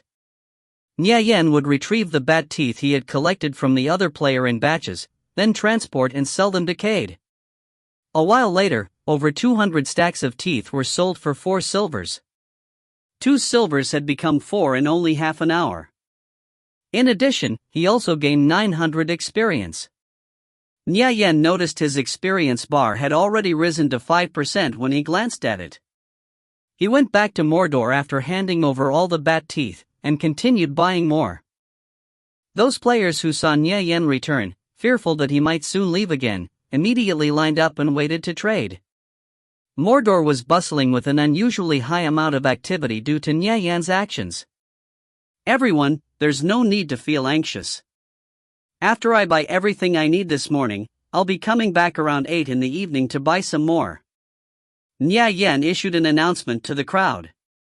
These players would most likely amass quite a few bat teeth after farming monsters for the whole day up till 8 in the evening. By the time he had purchased over 200 stacks, the amount of bat teeth being traded had gradually lessened. After purchasing another 100 stacks, Nya Yen saw there were no more players coming to trade. Thus he went through the transport point back to Kalor City. 2 thieves were following him closely. Nya Yen had bought these bat teeth all in one go, yet he still had the appearance of someone who looked like they still hadn't had enough. With that sort of behavior, trying not to attract the suspicion of others was difficult in itself. Nya Yen's mouth curved into a faint smile when he detected these thieves attempting to track him. At present, those who were able to track him haven't even been born yet. Nya Yen turned a corner into an alleyway and activated stealth, very quickly disappearing from sight. By the time those thieves made their way over to the alleyway, all traces of Nya Yen were gone. Where'd that guy go? I can't find him. Brother, what do you think that guy's gonna do with all the bat teeth he bought? Who the hell knows? It definitely isn't for leveling his blacksmithing though, that's for certain. There's no way in hell blacksmithing would take that many bat teeth to level up, even if he's buying them for his friends. Not to mention he's even coming back for more in the evening. Let's wait until next time. Those two thieves who stood at the corner spoke a few more words, then turned around and left. Gradually, a silhouette emerged from a wall not far from where those two thieves had been. It was Nie Yen coming out of stealth. He had been just 2 meters away from them at most, yet they hadn't detected anything in the slightest. Nie Yen smiled coldly as he gazed at the backs of their retreating figures. It was simply wishful thinking, believing that they could pry into his secret. He wouldn't be so stupid as to reveal Blacksmith Cade's location. He turned around and went further into the alleyway. Having exchanged all 300 stacks of bat teeth with Cade, Nie Yen now had 7 silvers in his pockets. With the current average level of the player base, this could be considered a massive sum of money. He then ran to Carter Town and Yin Town to purchase more bat teeth. After exchanging them with Cade, he had a total of 26 silvers. He now understood what it felt like to be rolling in money. Ah, how refreshing. The amount of money a player had early in the game was essential to their growth in the future. That paladin from his past life had made over 10 gold coins from this quest. Earning such an amount seemed inconceivable to him when he first entered the game, but now he knew it was possible firsthand. Those players who knew about Nie Yen buying bat teeth for a high price would never imagine he was selling them to an NPC. Thus he would be able to make even more money down the road. A person's confidence would change when they had money, and Nie Yen was no exception. He immediately went off to the largest auction house in Kalor City. The equipment and weapons being auctioned there were all at least bronze grade or higher. In addition, there were also various uncommon skill books and materials being auctioned off as well. For the most part, players who traded here were those who would often partake in raids. While on his way to the auction house, Nie Yen decided in advance that he would buy 90 fine silks at the lowest possible price. After making the purchase, he deposited his new materials into storage, so he could retrieve them whenever he wanted to hand in his quest. Afterwards, he strolled into the large hall of the auction house. As expected of the largest auction house in Kalor, its construction was quite grand. The pillars within the main hall were built to be dozens of meters high to support the immense roof. The entire length of the hall spanned over 100 meters. It was as if it was the hall of some vast temple or shrine. Nie Yen had routinely walked through these halls in his former life. After finding a corner to sit down at, he picked up his bidding device and marked down the quoted prices of the various merchandise that would appear on the magic screen. He looked at page after page of merchandise. Everything listed on the magic screen was separated into categories, making it easy for players to find a specific item they were searching for. Nie Yen unchecked all the categories that were of no use to him. All that remained on the screen were items that could be used by all professions, such as defensive daggers, small round shields, bags, etc. Player could equip up to 5 bags. They were divided into slots of 16, 20, 24, 28, and so on. The larger the bag space, the higher the price. Each player would be given a starter bag with 20 slots when they began the game. If they wanted more bag space, they could buy a 16-slot bag from the marketplace for 10 coppers. As for 20-slot bags, their prices were even higher. Though at any rate, money wasn't really an issue for Nie Yen at the moment. Money spent could still be earned back in the future. In reality, the real loss was letting it waste away in your pockets. Nie Yen was using this money to outfit himself with the best equipment. The auction house had no more than 11 20-slot bags up for auction, each one being auctioned off for around 20 coppers. Nie Yen placed bids on 4 of these 20-slot bags. Although the price of the bags Nie Yen bid on gradually rose, his maximum bid never exceeded 22 coppers. Before long, he managed to secure 4 20-slot bags. God damn it, tailors are the ones that make the real money, Nie Yen couldn't help but think to himself. However, it was necessary to have the right connections if one wanted to be successful in a crafting profession. For example, a player could be at ease leveling their crafting skill if they had a guild to rely on and have the guild supply them with an endless amount of materials. Tailors were like this as well. And although many normal players would learn a crafting skill as well, they couldn't compare to those players who specialized in their crafting skill.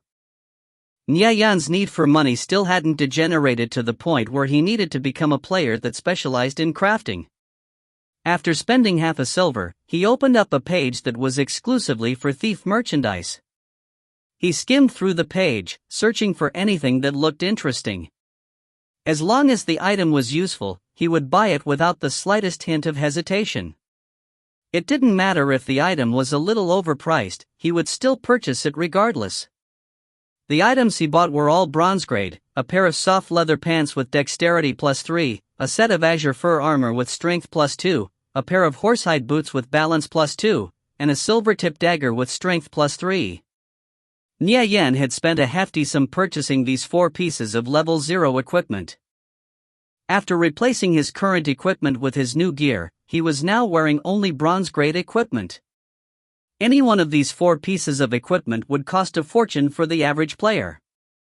If it wasn't for him taking advantage of Cade's hidden quest to make a profit, he definitely wouldn't have dared to spend so much money. Nyayan glanced at his equip load after replacing his equipment, 16 pounds. His weight was still classified as a light load, 0 to 20 pounds, thus his movements wouldn't be hindered at all. In addition to those 4 pieces of equipment, Nyayan also bought 3 thief skill books. The first was the passive skill, Enhanced Stealth. Stealth and Cloak receive an additional bonus of +3. The second book taught an attack skill called Concussive Strike. Directly strike an opponent, confusing them and preventing movement for 3 seconds. This skill has a cooldown of 30 seconds. Finally, the third book taught a skill called Smothering Strike. Strike an enemy from behind, putting them in a confused state for 6 seconds. Target will awaken from confusion if attacked. This skill has a cooldown of 30 seconds. These 3 skill books taught only level 0 thief skills, however the market price for them was roughly 20 coppers each. Thieves would be very poor when first starting out in the game. In that respect, thieves and mages could be considered fellow sufferers in the same boat, as both professions would end up spending practically all their wealth buying skill books. Thieves were a profession that couldn't survive without skills, but each skill book was quite expensive. Thus they had no choice but to bear through the hard times, living frugally each day so they could purchase a single skill book. Sometimes these players would even be forced to continue wearing their old worn-out equipment, just so that they could save a few coppers. Even the thief players who were somewhat wealthy in real life would sometimes have no choice but to head to the transaction platforms and spend some money to buy in-game currency. A thief's true power, their formidable ability to control a fight, would only emerge if a player could endure through these hard times and buy the skills they needed. Nyayan had also endured these hardships before, slowly making his way up bit by bit before being reincarnated. Though he was able to easily buy his way through this barrier in his current life. His skill bar looked that much less empty after learning those 3 skills. He pulled up the page for skill books again to see if there were any other skills up for sale. As he browsed, the name of an uncommon skill caught his eye. Skill book, Parry. Skill description: parry an opponent's attack with your weapon. Required action: requires weapon. Skill cooldown: 30s. User restriction: thief, warrior, paladin, can be learned by any faction. Nyayan couldn't forget this skill. It was something that every close combat profession yearned for, the most valuable asset of any melee profession.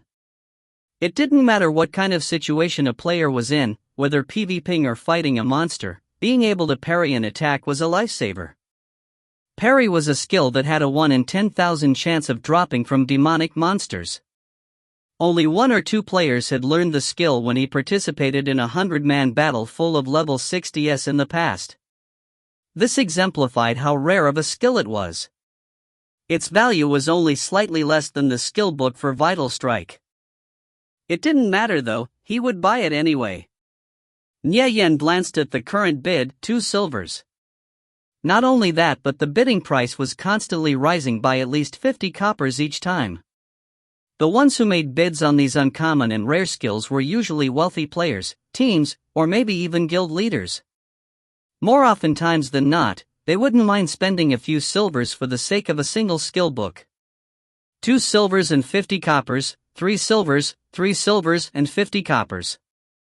The fierce bidding on the parry skill book attracted the attention of many players. It's a rare skill. No wonder the bids are so high. 3 silvers, it was roughly the same amount that a team would make after clearing a common level 3 dungeon. Even then, the most they could earn would be 5 silvers. After a short while, the bidding came to a halt. The auction item would go to the highest bidder if 10 minutes passed without any further bids.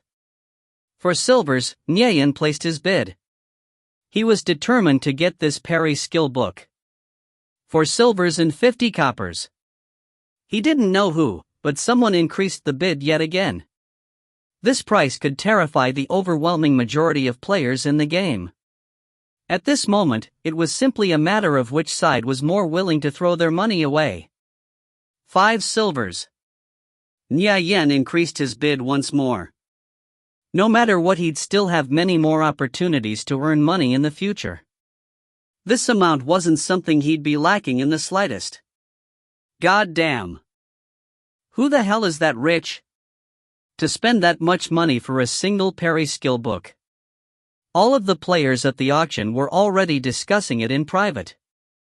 A single thief skill book being auctioned for such a price. This was just too terrifying. There truly are a lot of wealthy people. The price didn't increase for a while. It seemed the other party had been scared off by Nyeyen's bid. The parry skill book entered his bag after 10 minutes passed. After learning the skill, he bought a vial of poison used by thieves to coat their daggers for 30 coppers. It could be applied 3 times before running out, and would cause an enemy to lose 10% of their defense after being poisoned. Finally, he was done purchasing everything he needed. Furthermore, the items he had auctioned earlier had been sold. Currently, he still had 16 silvers remaining in his pockets. Despite having learned so many new skills, Nyeyen didn't need to practice with them at all. This was because he was highly familiar with both the thief skills and the profession itself. He could use these skills with ease right off the bat, thus his strength had increased significantly after learning them. Nyeyen now had a lot more confidence when comparing himself to those who had started when the game first released. Using the game knowledge of his past life, he could now pave a path for his future development. Then in the future he could walk down this path unobstructed. Afterwards he crafted the silk cloths in his bag into bandages, which could be used in case of emergency.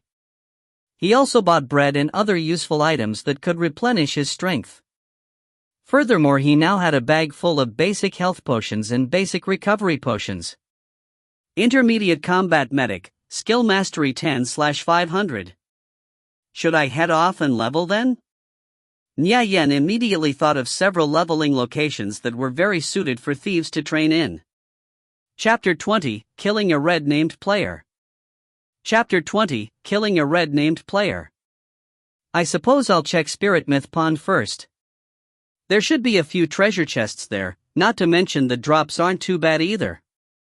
Though I don't know whether or not the chests have already been found by someone else. Ding! While contemplating this matter, Nyeyen suddenly received a notification. System, player Yaozi, Young Sparrow Hawk, has sent you a friend request. Nyeyen, it's me, Tang Yao said in an anxious tone. What's the matter? Nyeyen asked. The anxiousness in Tang Yao's tone caused him to furrow his brows. I've been cornered at Levin Hills, Tang Yao said depressingly. The only person he could think of who could help him out at this moment was Nyeyen. What, who's got you cornered? People from the Radiant Sacred Flame Guild. There's at least 20 of them. All 5 of my teammates were killed by those bastards. Only I alone managed to escape. If it wasn't for Lazy, Young Thunder, shielding me, then I would have died as well. Right now those guys are blocking the only 2 exits from Levin Hills. Lazy was Nyeyen and Tang Yao's classmate in middle school. However, unlike Tang Yao, he wasn't very close to Nye Yan, as they had only made brief contact in the past. Radiant Sacred Flame. Nye Yan had actually heard of this guild before. It was a large guild, similar to Victorious Return. In the past, around the time he had reached level 60, Conviction's developers implemented the guild ranking system. Radiant Sacred Flame was one of the guilds that had ranked in the top 60s. Even as the years went by, they never fell below the top 100. Hide well. I'll be there in just a moment, Nye Yan advised. Tang Yao would very likely be killed if he was late by even a few moments. Dying meant the loss of a level. This would be an extremely unfortunate outcome for Tang Yao. Nye Yan entered a scroll shop and bought 5 return scrolls, 5 basic haste scrolls, and 5 basic strength scrolls. He only needed to give Tang Yao a return scroll and the latter would be able to be safely teleported to the nearest city or town. As for the other scrolls, he prepared them in case he needed them later on. A single return scroll would cost upwards of 30 coppers. As for the basic haste and strength scrolls, they were slightly cheaper at 20 coppers each. Both these scrolls had a duration of 30 seconds. Basic haste scrolls would increase movement speed by 20%, whereas basic strength scrolls would increase strength by 5 points. For players who weren't so wealthy, these scrolls were items that many of them couldn't bear to use. No one would dare act like Nye Yan and buy this many scrolls in one go. He also bought more basic health potions in preparation for the future. Nye Yan put away the scrolls and hastily made his way towards the nearest transport point. He was equipped with bronze-grade equipment that gave stat bonuses such as dexterity +5 and move speed +2. As a result, his current movement speed vastly outstripped the average player. He quickly arrived at the transport point and teleported straight to Link Town. After emerging in the town, he immediately sprinted off towards the north. How'd you guys get into a scuffle with them in the first place? We met a leader-class monster in the area where we were hunting level 3 mobs. While we were fighting it, a group of people came over and tried to forcefully steal the kill from us, just because they had the advantage in numbers. In the end, our party's thief managed to grab a piece of bronze equipment when the leader-class monster died. Those guys weren't willing to accept that, though, so they tried to kill us afterwards. Now 3 of them have their names marked red dot. Tang Yao seemed to be out of breath while he said all this. It appeared that he was still hiding from his pursuers. How much longer do you think you can hold out for? Luckily, Levin Hills is a pretty wide area. So as long as I keep moving around, they shouldn't even think about catching me within the next hour, especially considering how few people they have. That is, unless they call for more reinforcements. 1 hour is enough. I'll make sure to thoroughly have fun with them. Nye Yan was beginning to grow restless. He was equipped from head to toe with bronze-grade equipment and had learned many new skills. He was just itching to go now that he had found new opponents to test them out on. What you gonna do? This brother is going to vent some frustrations on your behalf, Nye Yan confidently replied. How many people do you have with you? Tang Yao asked, bewildered. He couldn't help but wonder if Nye Yan actually managed to bring a lot of people with him. None, just me. Is this some kind of joke? Tang Yao felt this was simply too ridiculous. Ha ha. What do you think? Nye Yan replied. At present, most players in the game weren't that strong. After all, they've only been playing the game for about a week. To put it simply, they were all still novices. Even guilds like Radiant Sacred Flame would be hard-pressed to find even a single member that could rival Nye Yan, let alone having the bottom-ranking runs facing him. I can't wipe them all out, but taking care of a few of them shouldn't be a problem. Nye Yan had 10 years of experience playing a thief. He knew all the skills used by each and every profession for PvP. Not to mention he understood combat strategies like the back of his hand. Even if they have more people, so what? Don't go getting yourself killed, though.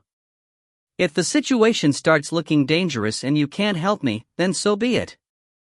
Even if I die, I'll only lose one level. It's nothing to lose your head over. No worries. Find a place to hide and don't come out.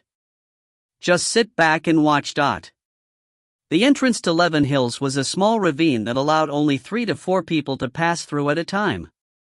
Steep vertical cliff faces flanked the ravine on both sides. There were 3 players guarding this entrance, a level 3 berserker, a level 3 elementalist, and a level 2 priest. Among the 3, only the elementalist had their name marked red.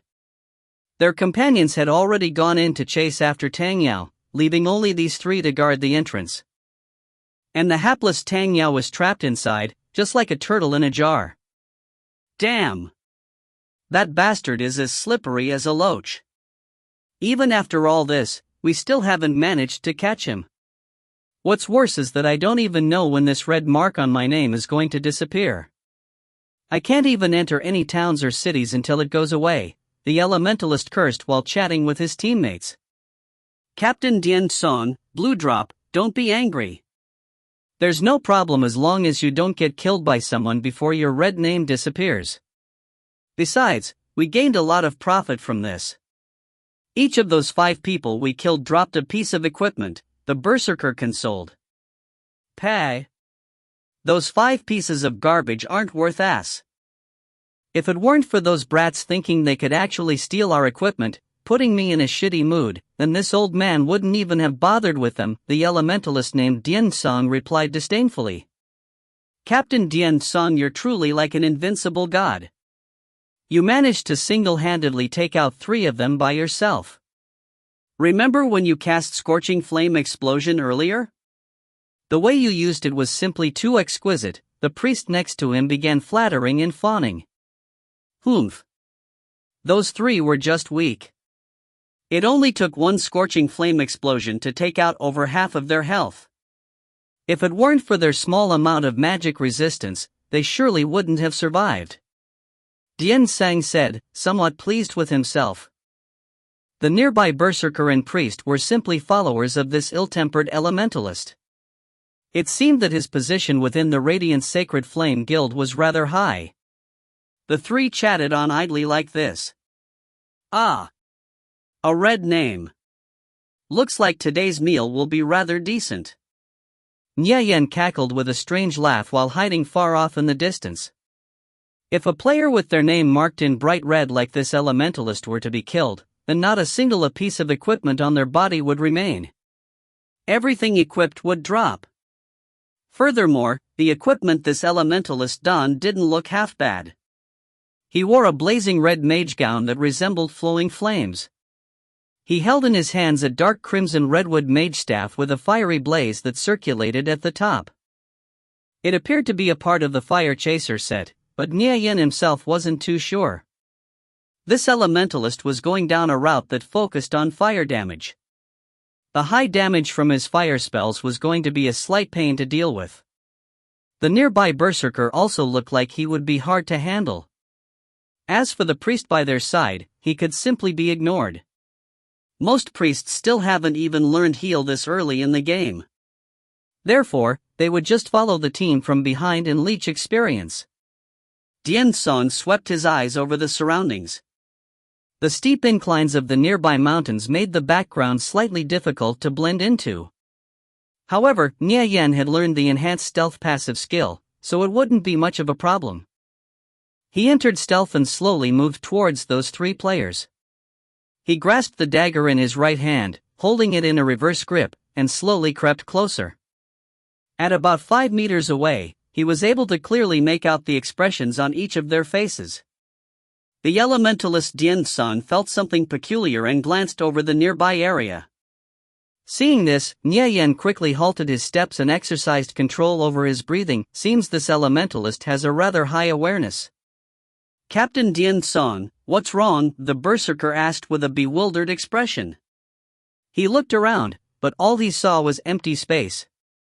Dian Song searched the surroundings once more with a more focused gaze, but still didn't discover anything. He shook his head and said, nothing, probably just my imagination. Nye Yen faintly knitted his brows. He could tell this Dian Song was experienced in piking, because he was able to vaguely sense Niayan's presence from such a far distance. The more points a player had in awareness, the easier it would be for them to detect hidden enemies such as thieves. I can't take my opponents too lightly, Niayan inwardly reminded himself. Numerous bitter experiences in the past reminded him that underestimating an opponent would often lead to defeat. Niayan lightly tread forward, occasionally altering his walking speed. After calming his mind, he gradually entered a thief's stealthing state, and completely merged with the background. Captain Dian Song, who knows where that arcane mage could be hiding up in the hills? Maybe Bai Mao, White Hair, and the others have already lost him, the berserker said after taking a quick glance at Dian Song's expression. Oh, Dian Sang absent-mindedly replied. That brat is pretty cunning. He nearly killed Dong Zi, East Child, just now, the priest informed after looking at the party chat. Aha, his defense is too weak, Dian Song answered back. He seemed preoccupied with something else. The berserker and priest were quite puzzled.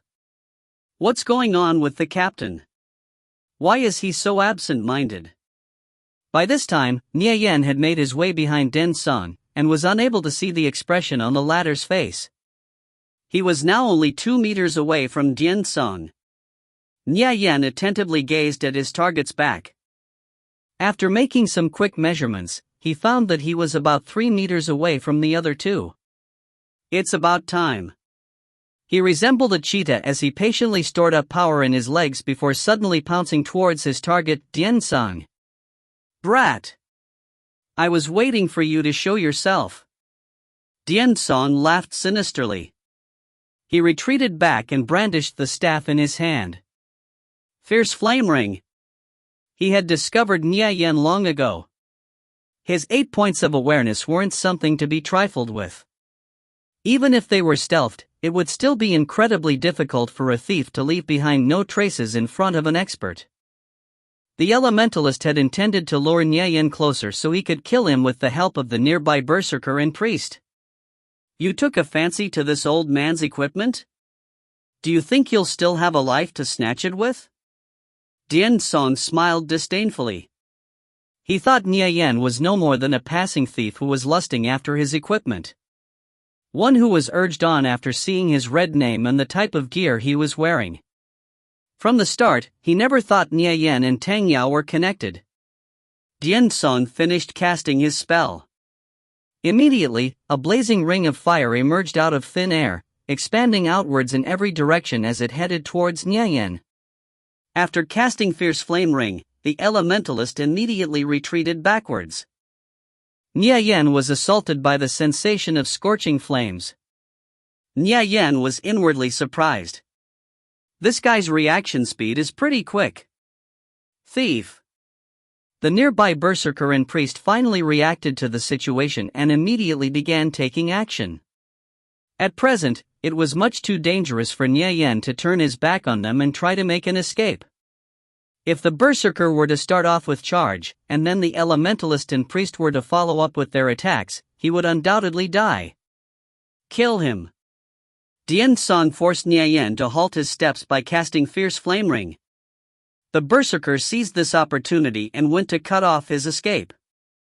Meanwhile, Dian Song started putting more distance between himself and Niayan so that he could calmly cast spells from the back.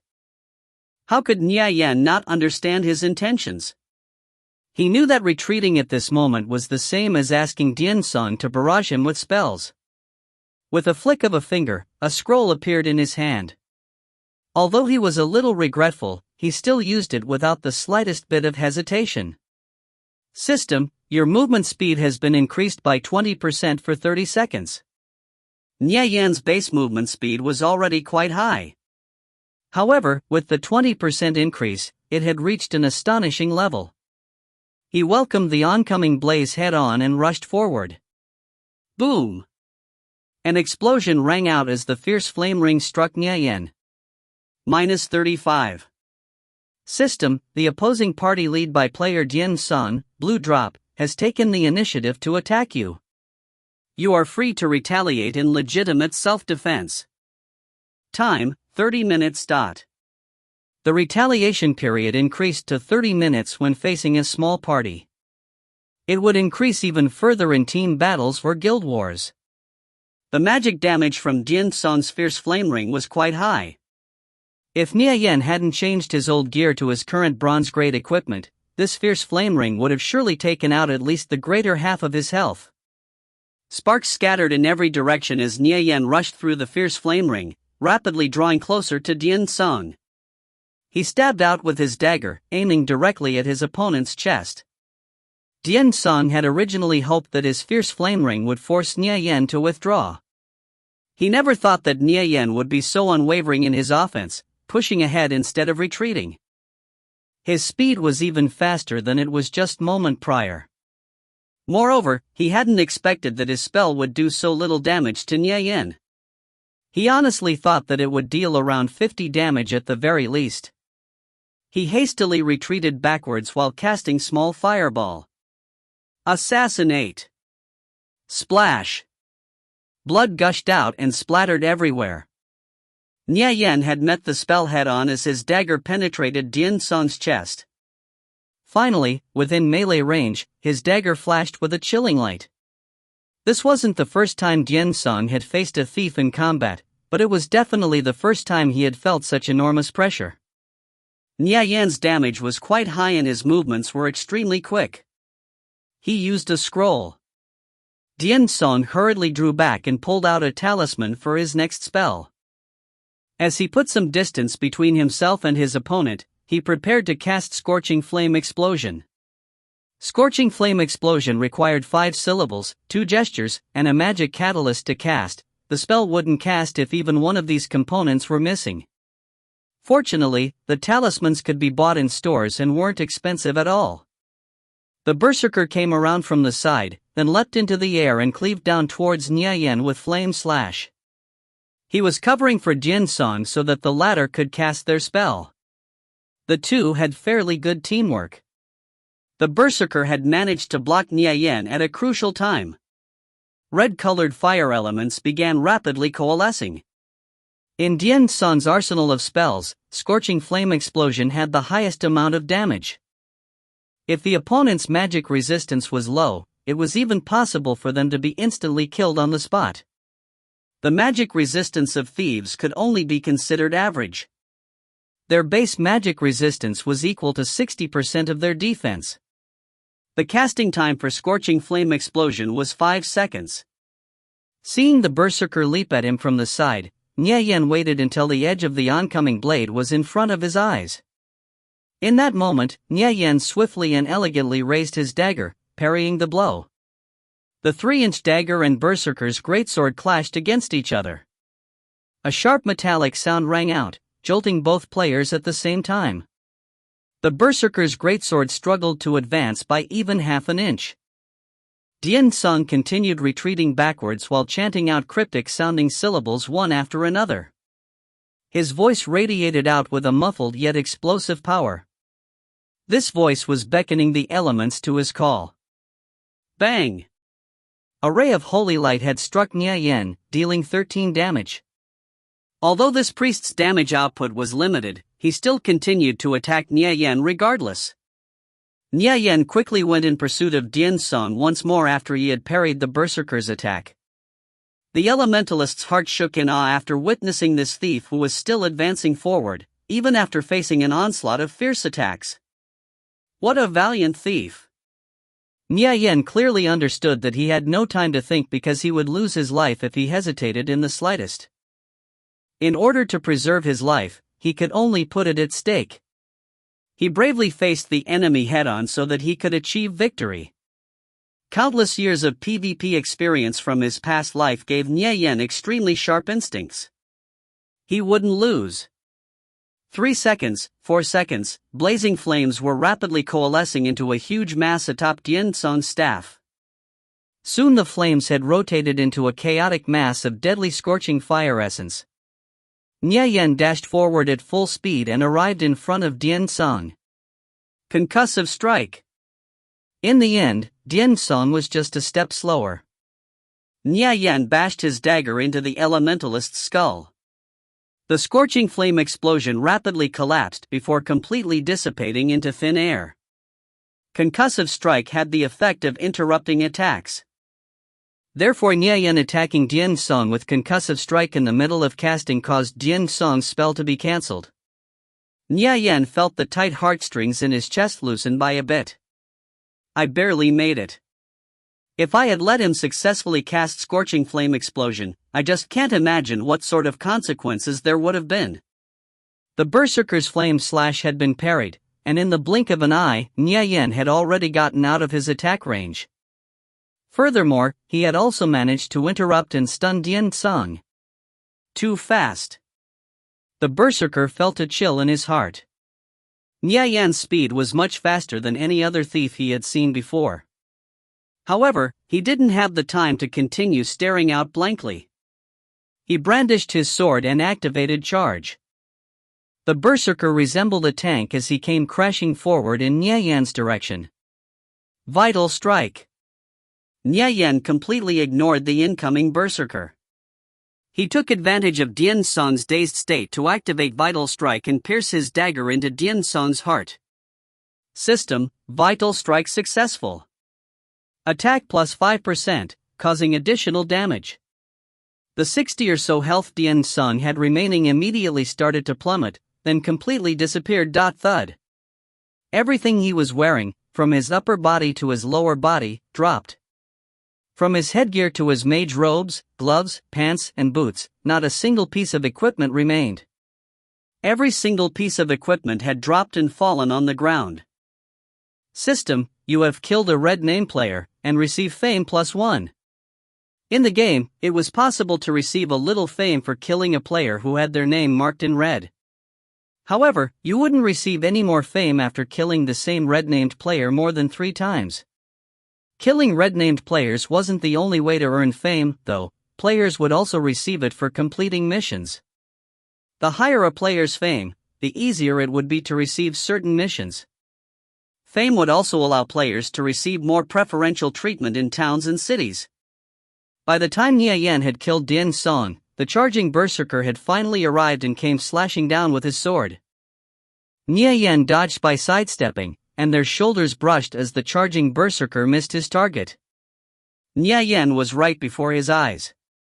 The Berserker had been absolutely certain his attack would hit Niayen.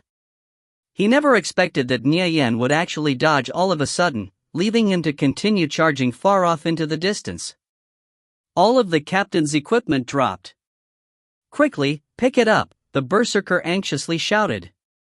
Dian Song was an important figure within the Radiant Sacred Flame Guild and someone who frequently participated in guild dungeon runs. Every piece of equipment on his body was extremely valuable and rare. Even if you compared it to the entire guild, it would still be considered more valuable. If one were to estimate their value, they would be worth more than 10 silvers. However, the dropped equipment was just too far away from him. When he looked back, he found that Niayen was already beginning to pick the equipment up. The priest quickly ran over to where Dian Song dropped his equipment after dying. Just prior, he had run off into the distance, casting spells from the back in order to evade Niayen. How could he possibly make it back in time to grab some of the equipment? Just as Niayen had bent over and stuffed 2 pieces of equipment in his bag, a ray of holy light struck his body. -17. A damage value floated above Niayen's head. Linear slash. The Berserker came leaping forward with his sword, slashing towards Niayen. Niayen ignored the oncoming Berserker's slash and continued stuffing one piece of equipment after another into his bag. Ah, that's everything. Picking up equipment sure does make a person happy.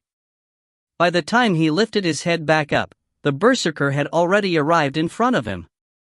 Bang! The Berserker's sword aura struck Niayen's body, causing him to lose 22 health. Niayen only had 23 health remaining, yet he still maintained a cool head. He rapidly fell back and drank a basic health potion. Brat! Let's see if I can't hack you to death. Dian Song had been killed. If he didn't kill Niayen, then he would have a hard time facing Dian Song. As a result, he frantically pursued Nye Yen with bloodshot eyes. Chapter 21, Fire Chaser Set. Chapter 21, Fire Chaser Set. That would require you to have at least some skill. Nye Yen laughed in contempt as he turned around and dashed away. He managed to pull himself away from the berserker almost instantaneously. The thief was already an inherently nimble profession. Yet now, with the dexterity bonus from his bronze-grade equipment and the movement speed bonus from the scroll, Nye Yen vastly outstripped the berserker in terms of speed. Nye Yen had already retreated 5 yards back. "Don't let him run away, or else we won't be able to explain ourselves to the captain," the berserker shouted anxiously. He was too slow. There was absolutely no way he'd be able to catch up.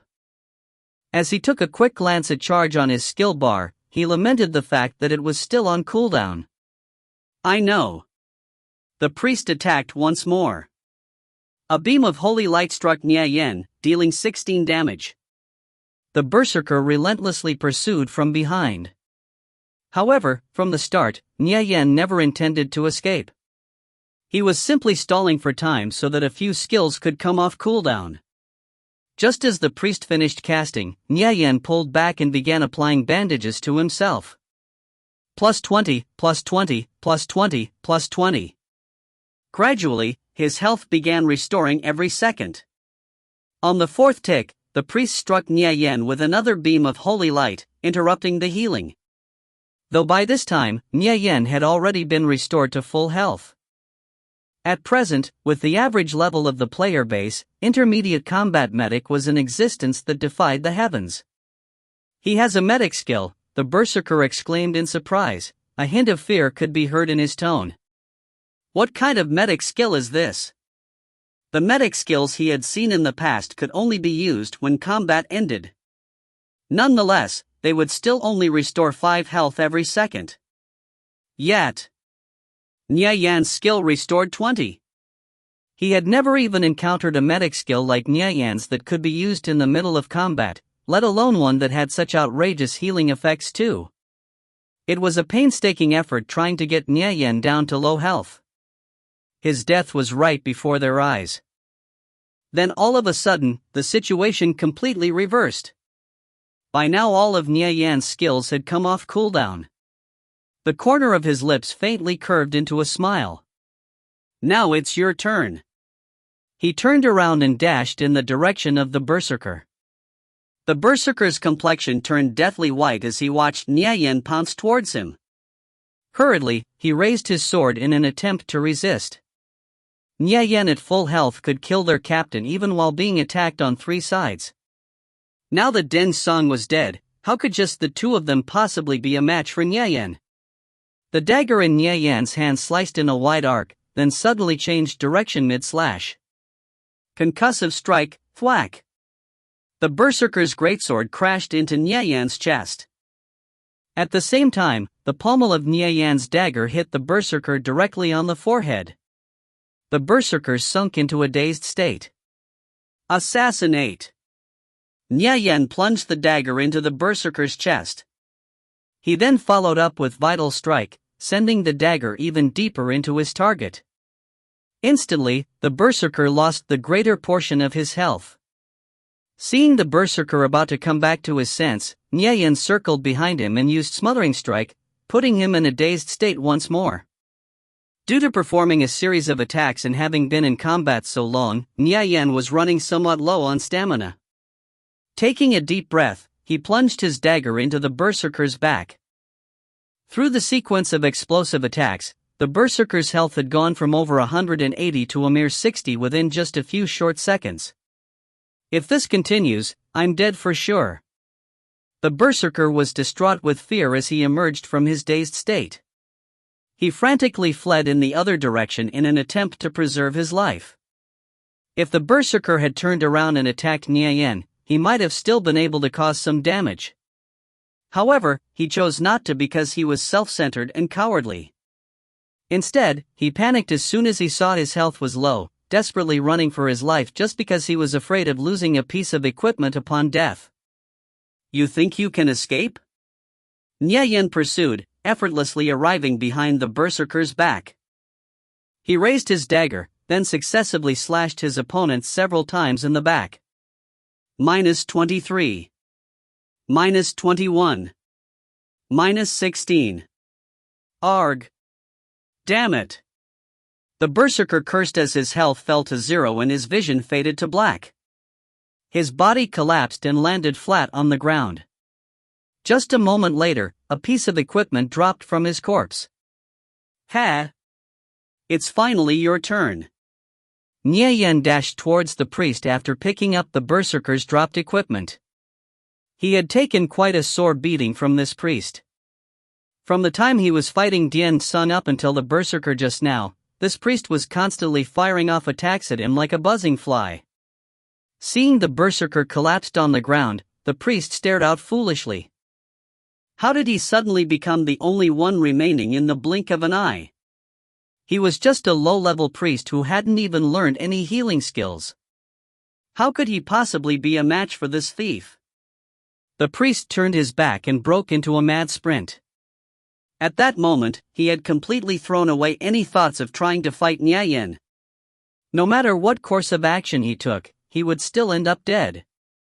Therefore his first instinctual reaction was to flee for his life. Nye Yen was already in pursuit. Mage professions like this priest were inherently rather slow, so where could a priest like him possibly escape to? As Nye Yen slashed in quick succession, his dagger easily tore through the priest's cloth armor. -31. -32. -32. Several damage values floated above the priest's head. Before he had even made a few steps, his body fell forward and collapsed on the ground. Nye Yen walked up to the priest's corpse and picked up the piece of equipment that dropped. The equipment the priest and berserker dropped were rather ordinary, 2 pieces of level 0 equipment that were both white grade. The best pieces of gear were still the ones that were dropped by the elementalist: headgear, gloves, mage robes, staff, pants, and boots. 6 pieces of equipment in total, and not one less. Fire Chaser Crown, fire damage +5. Fire Chaser Gloves, balance +3. Fire Chaser Robes, fire damage +10. Fire Chaser Pants, willpower +2. Fire Chaser Boots, movement speed +2. It's the Fire Chaser set. No wonder that Elementalist's damage was so high.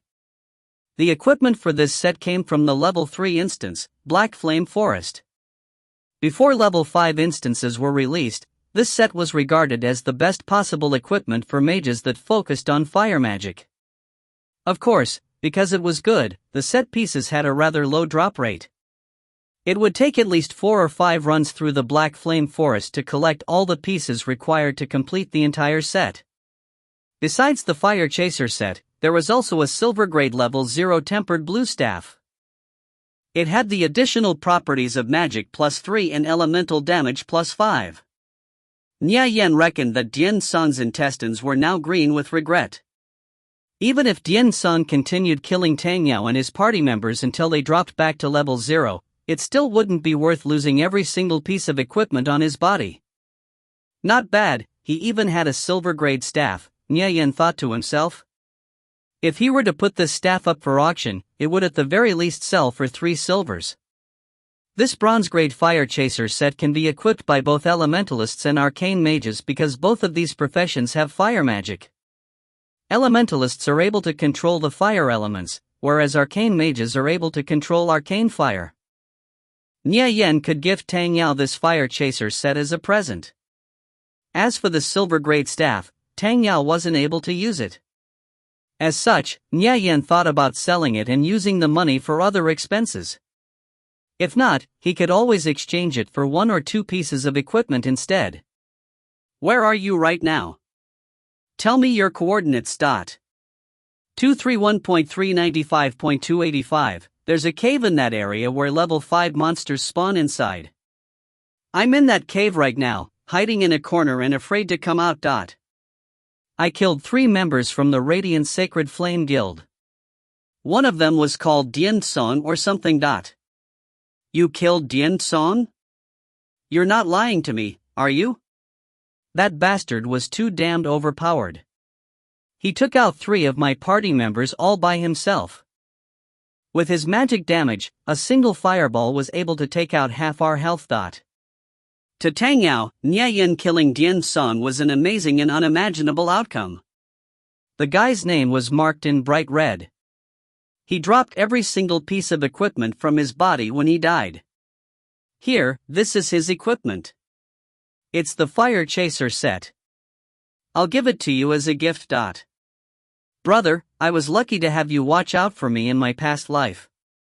I've burdened you with much too many things. Before I even got to repay you back, I ended up reincarnating. Brother! In this life, I'll be the one to watch out for you instead. Nye Yin inwardly thought as he shared the Fire Chaser set with Tang Yao. Tang Yao's mouth was agape. His face was filled with surprise as he stared at the equipment Nye Yin shared with him. This isn't real, right? Tang Yao slapped himself in the face to confirm he was seeing things clearly. This set, are you sure you want to gift this to me? Tang Yao naturally knew what this Fire Chaser set signified. It was only possible to get this set after running the Black Flame Forest 4 or 5 times. Not to mention that teams would often get wiped while running it as well.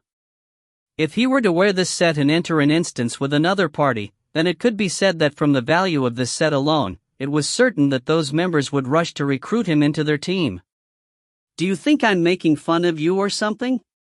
Nye Yin scolded Tang Yao and laughed. Even if I die today, it'll still be worth it. Although I'm only 18 years old this year and still haven't experienced many serious matters in life, what I'm most proud of is that I managed to find a brother like you.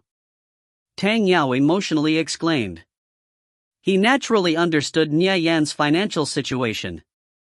This Fire Chaser set, if Nye Yin were to put it up at a transaction platform for real money, the price he'd fetch would be quite considerable. Yet Nye Yin was actually preparing to send him this set as a gift. This proved that Nye Yin truly regarded him as a brother. Nye Yin thought back to the past. What he had wanted to say the most to Tang Yao in his past life were those words as well. When it comes to brothers like us, there's no need to be polite. Wait up, I'm going to kill a few more of them, Nye Yin informed. He still had 25 minutes remaining where he was allowed to retaliate in self-defense. I never thought that a guy like you would be so gifted at playing this game. When I listened to your advice earlier in the day, everything suddenly became clear to me, and my skill significantly improved. Otherwise, I would have never been able to hold on up until now, Tang Yao informed. He admired Nye Yin from the bottom of his heart. After seeing his performance today, he couldn't help but view Nye Yin in a whole new light. His equipment would vastly improve with this Fire Chaser set, and he would enter the ranks of experts. In the past, Tang Yao had regarded Nye Yin as a poor and pitiful brother. One whom he would have watched out for in everything. But now, Nye Yin's actions had caused him to look up to and admire Nye Yin. For the first time, he felt this brother of his was quite truly a capable person. Chapter 22, Dear Chief. Chapter 22, Dear Chief. Arcane mages only have so many skills. So all you need to do is put on that Fire Chaser set, practice your skills for a bit, and you'll find yourself improving in no time. There are over 20 people. How do you plan on dealing with all of them? Tang Yao asked. No matter how strong Nye Yin was, he was still just a single person. This is the difference between thieves and other professions. Thieves don't necessarily have to attack head-on. The expertise of a thief lay in their ability to set ambushes. Tang Yao somewhat understood when he heard these words. Nye Yin was preparing to mount a sneak attack, catch them off guard and take them out one by one. However, this wasn't going to be easy to pull off. If he wasn't careful and ended up getting caught, then he would most likely end up dead. Tang Yao couldn't help but think that perhaps Nye Yin was being a bit too confident. Small hilltops stretched out as far as the eye could see. They were covered in dense thickets of trees and strangely shaped boulders that towered over the landscape. Small streams flowed at the base of each hillside, where dense amounts of stone and rubble could be seen littering the nearby area. The terrain of this place was quite complicated. It was no wonder that Tang Yao could hide in this area for so long without anyone discovering him. Off in the distance, a few indistinct figures could be seen at the top of one of these hillsides. Nya Yan sprinted off in that direction. Tang Yao was hiding within a cave on that exact hilltop. This group of scoundrels was rather unrelenting. They seemed to be fine wasting their time trying to completely exterminate Tang Yao's party, simply because a minor conflict had arisen between the two of them. They were truly too vicious, and the only reason they dared to act in such a way was because they noticed that Tang Yao's group didn't have a guild backing them up. Therefore, even if Tang Yao and his friends were killed off, they would have no one to bring up their grievances to. Today the Radiant Sacred Flame members were killing Tang Yao's group in order to make them drop a level. They did this with the intent of impeding their progress.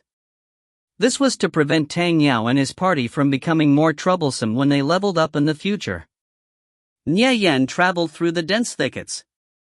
He was only around 100 meters away from the cave that Tang Yao was hiding in. "I'm not too far away from you. For now, it's best you don't come out, so just keep hiding. Be careful, they aren't weak. Tang Yao knew what Nya Yan wanted to do, and couldn't help but worry a little. "No worries. With their levels, I'll be able to easily toy with them to death. Nya Yan's bag was full of potions, his gear was bronze grade, and he had learned many new skills. Furthermore, he possessed the immensely overpowered intermediate combat medic skill. Killing one or two of them wouldn't be a problem for him at all. Tang Yao felt that Nya Yan had changed a great deal. In fact, he had changed so much that Tang Yao didn't even recognize him anymore. The cowardly Nya Yan of the past wouldn't dare to say such words. Nya Yan had become a lot more confident compared to his past self. Not only that, but he also gave off the feeling that you could firmly place your trust in him. While Nya Yan and Tang Yao were talking, a slight rustling noise could be heard off in the distance. "They re-here. Nya Yan's eyebrows raised as he took cover behind a tree. A party of 5 was moving through the nearby thickets. Nya Yan observed the composition of their party: an elementalist, a holy mage, a berserker, a fighter, and a paladin. The frontliners took the lead while the 2 casters followed from behind. This was a rather standard formation. Their equipment didn't look like anything special either. Within the current player base, those who could wear bronze grade or silver grade equipment were few in number. The dense thickets were full of branches that grew without restraint and got in the way. These branches made it very difficult for the group of 5 to move forward, as they had no choice but to duck their heads and travel through small gaps between the trees.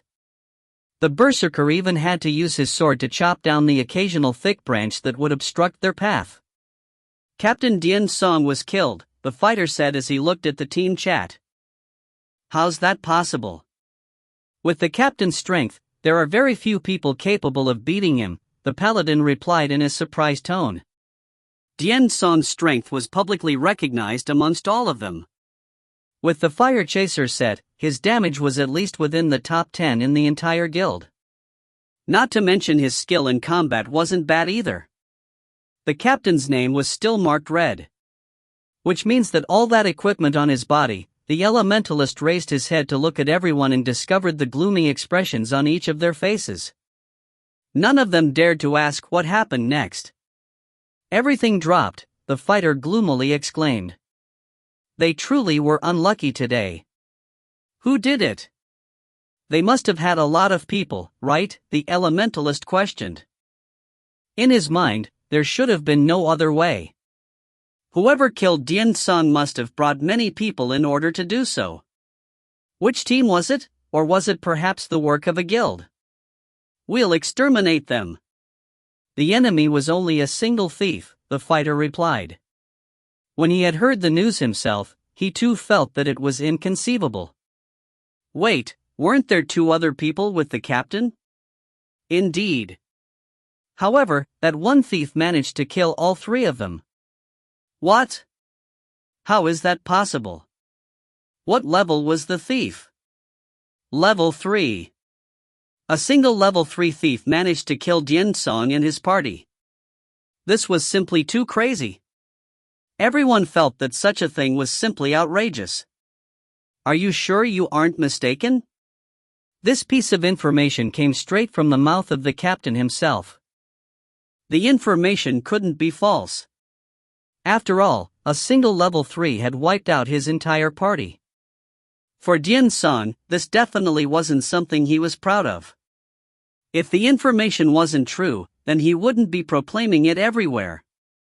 What was that thief's name? The elementalist asked. Currently, the level difference among the player base wasn't high. Being able to fight 1 versus 2 was already a huge accomplishment, but being able to win 1 versus 3, this person must have had some kind of god-level combat ability.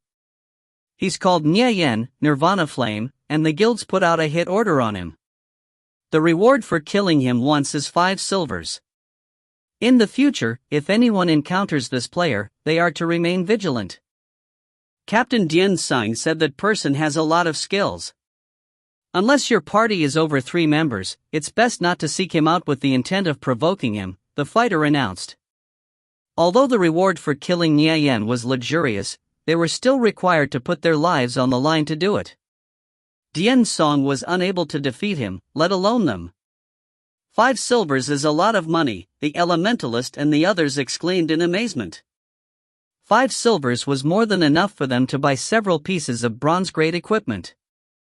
While these people were deep in discussion, Nye Yen had stealthily made his way over to them.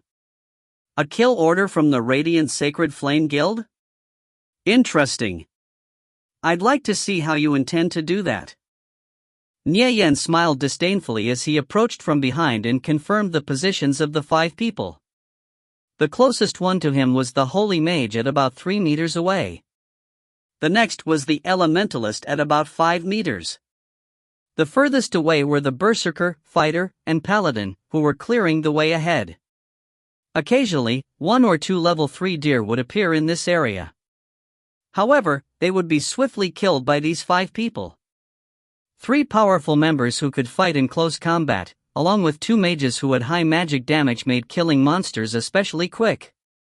Nye Yen was waiting for the right opportunity as he leisurely followed them from behind. The Holy Mage seemed to have sensed something and turned his head back to look around. Nye Yen hurriedly hid behind a nearby tree. He hadn't activated stealth yet, instead, he was relying entirely on his own awareness.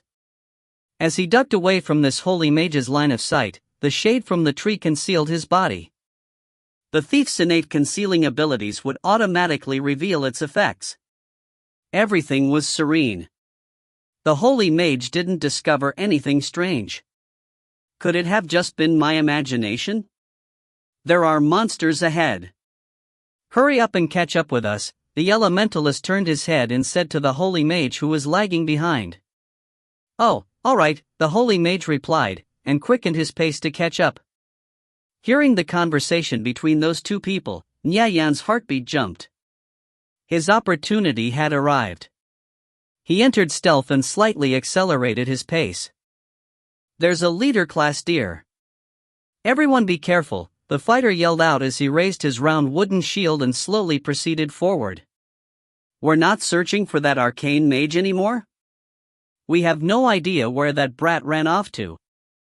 In any case, the situation has turned out like this. Let's kill this deer chief first, then we'll discuss it afterward. As it was 5 of them versus a single deer chief, they expected an easy fight. A huge deer emerged from the thickets ahead. It had a build similar to that of a bison, and its entire body was covered in white spots. Immense antlers that resembled overgrown coral sprouted from its head. The deer lowered its head, its antlers reaching down past its knees, and prepared to charge. The moment the deer chief moved, the muscles in its forelimbs incessantly trembled, brimming with an explosive power. The moment it saw the fighter approaching, it lowered its antlers and issued a warning cry, then slowly began moving forward. Deer Chief, Level 3. Leader Class Monster. Health, 200/200. Are you guys ready? The fighter nervously shouted back to his allies. His wooden round shield and the deer's antlers were only a few meters apart, yet he was still able to feel the powerful and imposing pressure that emanated from this deer chief's robust body. Ready. We have to kill this deer chief before Fei Jia, Xiaku, and the others arrive, the fighter instructed. If the 5 of them killed this deer chief now, then the loot would be distributed evenly amongst the 5 of them. However, if the others were to arrive, then they wouldn't receive much after distributing it evenly. The Berserker and Paladin were flanking from both sides, while the Holy Mage and Elementalist took their positions away from the front. Chapter 23, Coming and Going Unobstructed. Chapter 23, Coming and Going Unobstructed. The fighter shouted with a booming voice, then rushed forward and cleaved down with the sword in his right hand. Slash. The sword left a large wound after it struck the deer chief's body. The deer chief took one step forward and swept its sharp antlers at the fighter. The fighter pulled back a bit and raised his shield to defend against the incoming blow. Bang. A heavy sound reverberated as a pair of antlers collided with a round wooden shield. The Berserker and Paladin took this opportunity to flank the deer chief on both sides in a pincer attack. Guys, pay attention to your aggro, the fighter urged with a worried tone. Due to their ability to wield a shield, fighters had a much higher defense when compared to other professions. Because of this, the deer chief was only able to deal 10 or so damage to the fighter when it attacked. However, if the deer chief were to switch aggro onto the Berserker or Paladin, they would at most be able to survive 5 attacks. Monsters would initially focus their aggro on whoever attacked them first. However, in the event that there was someone who dealt too much damage to a monster, or a player's level or power was exceedingly low, the monster's aggro would switch onto them. We know. You can relax, replied the Berserker and Paladin. The Holy Mage and Elementalist at the back began casting spells and dealing damage. Their coordination would be considered about average. It seemed that killing the deer chief within the next few moments wouldn't be a problem for them. Only, they weren't aware of the danger that was quietly approaching from behind. Nia Yan stealthily made his way behind the Holy Mage and Elementalist. Only a few steps more and he would close the distance between them. The two mages were standing quite close to each other, and their attention was focused entirely on the deer chief. It appeared that the deer chief would be dead within the next 30 seconds. The party members were filled with an endless amount of excitement when they thought about all the loot they would receive. Before Nia Yan's eyes, the heads of the Holy Mage and Elementalist were completely exposed. Nia Yan's pacing slowed as he drew closer, as he needed to be more cautious when he neared his target. Otherwise, there was a possibility that the prey within his grasp would slip away. Patience was another major quality that defined a thief's competence. After all, the outcome of their battles often depended on whether their first strike was a success or not. Of course, there was also an endless amount of sneaking and preparation which led up to that first strike. If a thief lacked patience, it would be very easy for others to find flaws and catch them. The battle between this group of players and the deer chief was about to reach its climax. The deer chief had been unceasingly ramming its antlers against the fighter, causing the latter's health to rapidly fall. When his health fell to around 20, the fighter took out a basic health potion and drank it. Keep it up, everyone. The deer chief only has half its health remaining, the fighter shouted as he raised his shield and slashed forward with his sword again. The Berserker and Paladin followed suit, increasing their attack speed. While in combat with the deer chief, their health had fallen to about half. The only ones who hadn't received any damage were the two mages in the back. Lazy, fall back a bit. Why are you so far forward? The fighter admonished to the Berserker. I know. The Berserker hurriedly pulled back. Evidently, out of the 5 people in this group, it appeared that this fighter had the most combat experience. When we're running a dungeon in the future, you guys absolutely cannot go too far forward. Otherwise, you're looking to get yourself killed.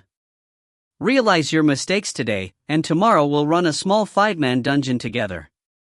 Once you guys get more familiarized with team-based combat, then we can start running larger dungeons with a full team, the fighter said. He then took a few steps back, luring the deer chief in between two large trees. What activities has the guild been doing lately? The berserker's eyes lit up as he asked. There have always been guild activities. The guild leader and some of the others have been running the Treant Forest and dark wetlands for a while now. You think you're good enough to accompany them? The fighter asked rhetorically. The people running the Treant Forest and dark wetlands were all elites in the Radiant Sacred Flame Guild. In terms of a player's defense, attack, health, etc., their guild had harsh requirements. So unless a player's equipment reached a certain level, or they had good skills, there was basically no chance that they would be allowed to run a dungeon with the elites. In other words, this group of 5 shouldn't even dream of going. There's no level 2 dungeons? You know, like the Moose Rat Cavern or Skeleton Cave, the berserker asked. These dungeons were also 20-person instances. They were easier and the equipment that could be looted wasn't bad either. Which was why running one of these dungeons would help them upgrade their equipment in preparation for the higher ranked ones. The guild leader will be organizing something in a few days, so let's focus on raising our levels for now. Be careful and don't let your attention wane. But for now, let's get rid of this deer chief. Who knows? It might drop some decent equipment. The fighter took 2 more steps back. His retreat was firm and stable. The holy mage and elementalist copied him and retreated a few steps back as well. Nyayen noticed the opposing fighter was rather decent. His ability to pull aggro was quite good. As soon as he noticed the deer chief was about to switch its aggro, he would strike it with his shield and attract its attention again. With its aggro constantly being attracted and pulled, the deer chief was unable to display its full fighting strength. Were it not for this fighter, this team wouldn't have stood a chance against this level 3 deer chief. Nyayan's movements were extremely cautious in order to prevent being detected by the holy mage and elementalist. However, they unexpectedly started retreating back towards him. For fuck's sake! Nyayan thought. The holy mage had already retreated back to where he was hiding. Nyayan raised his dagger and struck down, aiming at the back of the holy mage's head. Smothering strike. His dagger hit the holy mage and put him under a dazed state. Someone's trying to steal our kill. The elementalist beside them noticed the commotion and turned his head, immediately discovering Nyayan. Yet before even half of these words could come out of his mouth, Nyayan dashed over and used the handle of his dagger to strike the elementalist in the forehead. Concussive strike. After successfully stunning his target, Nyayan followed up with assassinate, lacerate, and finished it off with a vital strike aimed at his opponent's throat. Nyayan's actions were quite fast. In just a short amount of time, he managed to inflict a massive amount of damage. -20. -22. -29. -36. 4 damage values floated above the elementalist's head. By the time the elementalist came out of his dazed state, he was left with only 18 health remaining. The mage had gone into a state of panic. Nyayan's damage was just too terrifying. -5. -5. 2 more damage values floated above the elementalist's head in succession. The elementalist hurriedly took out a basic health potion. Just as the bottle touched his lips, Nyayan's dagger flashed into view and lightly slashed across his chest. -8 a damage value floated atop his head. The elementalist staggered back and reached out as if to grasp something, but his hand found only empty air. Soon after, he collapsed on the ground as his health bar fell to 0. That's 1 down, Nyayan whispered to himself as he picked up the piece of equipment that the elementalist dropped. By this time the holy mage had come out of his daze. But, unluckily for him, Nyayan had already finished off the elementalist. The holy mage turned tail and attempted to escape, but how could Nyayan possibly give him such an opportunity? Nyayan brandished his dagger and gave chase to the fleeing mage. After catching up, he unleashed a barrage of attacks on the holy mage's back. -12. -13. -15. Without exception, every single one of his skills was on cooldown. Therefore Nya Yan could only use a normal attack. However, due to a thief's attack speed being innately fast, the damage dealt was still quite considerable. The Holy Mage wasn't about to go down without a fight, though. He turned around and hit Nya Yan with Holy Strike, then followed up with Holy Smite, dealing a total of 53 damage. During all this, the fighter, Berserker, and Paladin had continued fighting with the Deer Chief. They became aware of the situation after noticing that, all of a sudden, the constant damage from their mages in the rear had suddenly disappeared. Someone mounted a sneak attack. "It's that thief, Nya Yan, Nirvana Flame," the fighter anxiously shouted. Why did this scoundrel have to suddenly appear during such a crucial moment in their fight against the leader-class monster? In addition, Nya Yan still had over 20 minutes of retaliation time left. What are we gonna do? Little by little, the Berserkers slowly retreated. Their current circumstances were quite unfavorable. They were suffering from a pincer attack, with the Deer Chief attacking from the front and Nya Yan attacking from the rear. The three frontline had been constantly dealing with the Deer Chief, which was why each of them had a little under half their health remaining. If they were even a little careless, it was very likely that all 5 of them would die here today. In the blink of an eye, Nya Yan had taken out their elementalist. Their other mage was still alive, but he barely had any health left. The way things were looking, the situation was about to become even more worrisome. "First, kill the Deer Chief, we'll deal with the rest later," the fighter instructed. The Deer Chief's aggro was completely focused on them. If they ignored the Deer Chief and went after Nya Yan instead, it would definitely cause them trouble later on. The Deer Chief doesn't have much health left. Cleave. The fighter cleaved down with his sword. The Berserker and Paladin also quickened their pace as they unceasingly hacked at the Deer Chief. Flame Slash. Radiant Slash. The Berserker and Paladin each used their most powerful skills, with the intent of causing high amounts of damage. One after another, damage values drifted up from the Deer Chief's head. It was a race against time for both sides. The battle between Nya Yan and the Holy Mage was also nearing its climax. The two continued to battle as they ran, with one fleeing from the other. Nya Yan constantly maneuvered his way around the Holy Mage and repeatedly slashed at his exposed back. Wherever the dagger struck, blood would spurt out.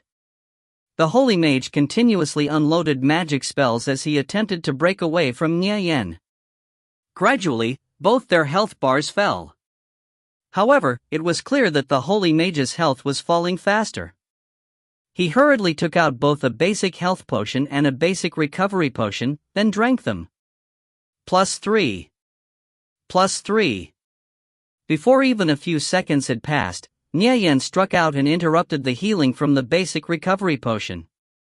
-18. -15. Run over here. The fighter was burning with anxiety as he yelled out. He was fighting the Deer Chief while also keeping a close eye on the battle between Nya Yan and the Holy Mage. It was clear to him that his teammate wasn't much of a match for this thief. The Holy Mage was down to only 36 health. Damn that bastard.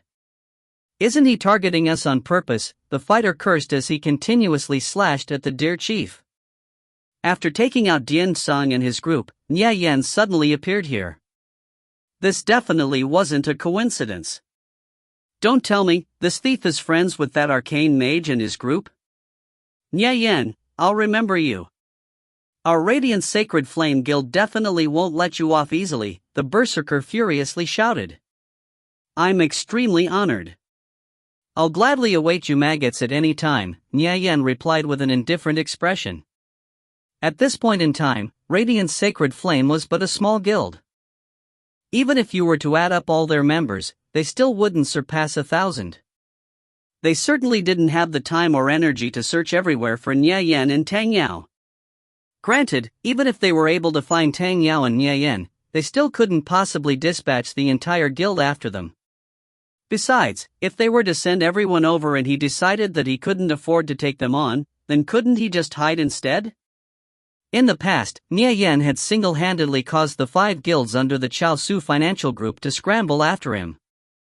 Even their several 100,000 people were incapable of dealing with him, so why would Nie Yen fear a small fry like Radiant Sacred Flame Guild? Not to mention that the reincarnated Nie Yen was definitely much more difficult to deal with than the Nie Yen from the past. So what was there for him to be afraid of? Even if your backup arrives, they'll simply be sending side dishes, superscript 1 Nie Yen said with contempt. He stabbed his dagger into the holy mage's chest, finishing him off. Glancing at his own health bar, he saw that he still had a little over 50 remaining. This number was within his expectations. Nie Yen dashed over to where the warriors were. The dear chief's health had been whittled down to where it had only around 10% remaining. Nie Yen was preparing to snatch whatever equipment dropped from the dear chief. Kill, the fighter furiously yelled while using shield strike to push the dear chief back. Suddenly, the dear chief started to waver. Linear slash, the berserker tightly gripped his greatsword and slashed at the dear chief. -15. A damage value floated above the dear chief's head. It was a critical strike. The dear chief let out a miserable whine and then collapsed. The fighter quickly bent down, picked up the item that the dear chief dropped, and threw it into his bag. I was just a step too late. Nie Yen halted his movements upon seeing the fighter pick up the loot, and then began retreating back.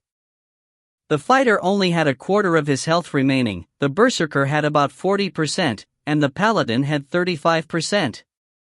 Although they had low health, facing these 3 close combat professions together certainly wasn't as simple as it seemed.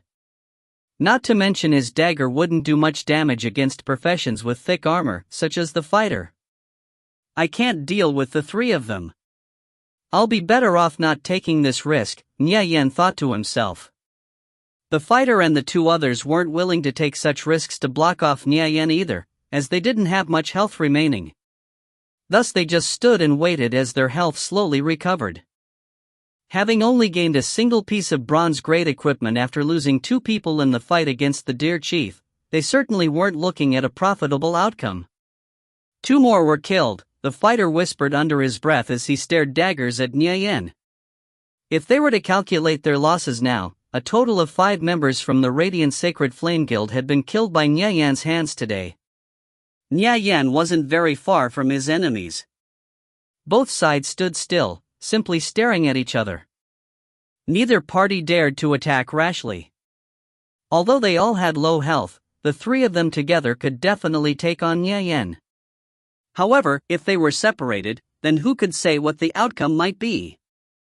A single thief had frightened these 3 warriors to the point where they didn't dare to take action. This was simply a huge loss of face. Their expressions showed a hint of anger and humiliation. Nie Yen extended his right hand forward, raised a certain finger, and made an amusing yet disdainful gesture. The 3 of you aren't going to come? If you're not coming, I might as well leave then. Nie Yen glanced at the 3 and laughed mockingly. His eyes seemed to be focused on something deeper within the thickets. Movement and activity could be seen to the south, east, and west of his current position. He reckoned that the other Radiant Sacred Flame members were moving closer in an attempt to encircle him. Nie Yen didn't dare to be careless, and so hastily started retreating back. He moved like a hare as he dashed through the gaps between trees. Reinforcements have arrived. Block him and don't let him escape. The fighter ordered as he gave chase to Nie Yen. The berserker and paladin followed closely from behind. Why did it take you guys so long to get here? The fighter said gloomily in voice chat. We found out where that arcane mage was hiding and almost managed to catch him. If you guys hadn't gotten in trouble, that bastard would already be dead. What happened over on your side? Dao Zi and Huang and I were killed, the fighter replied. What happened?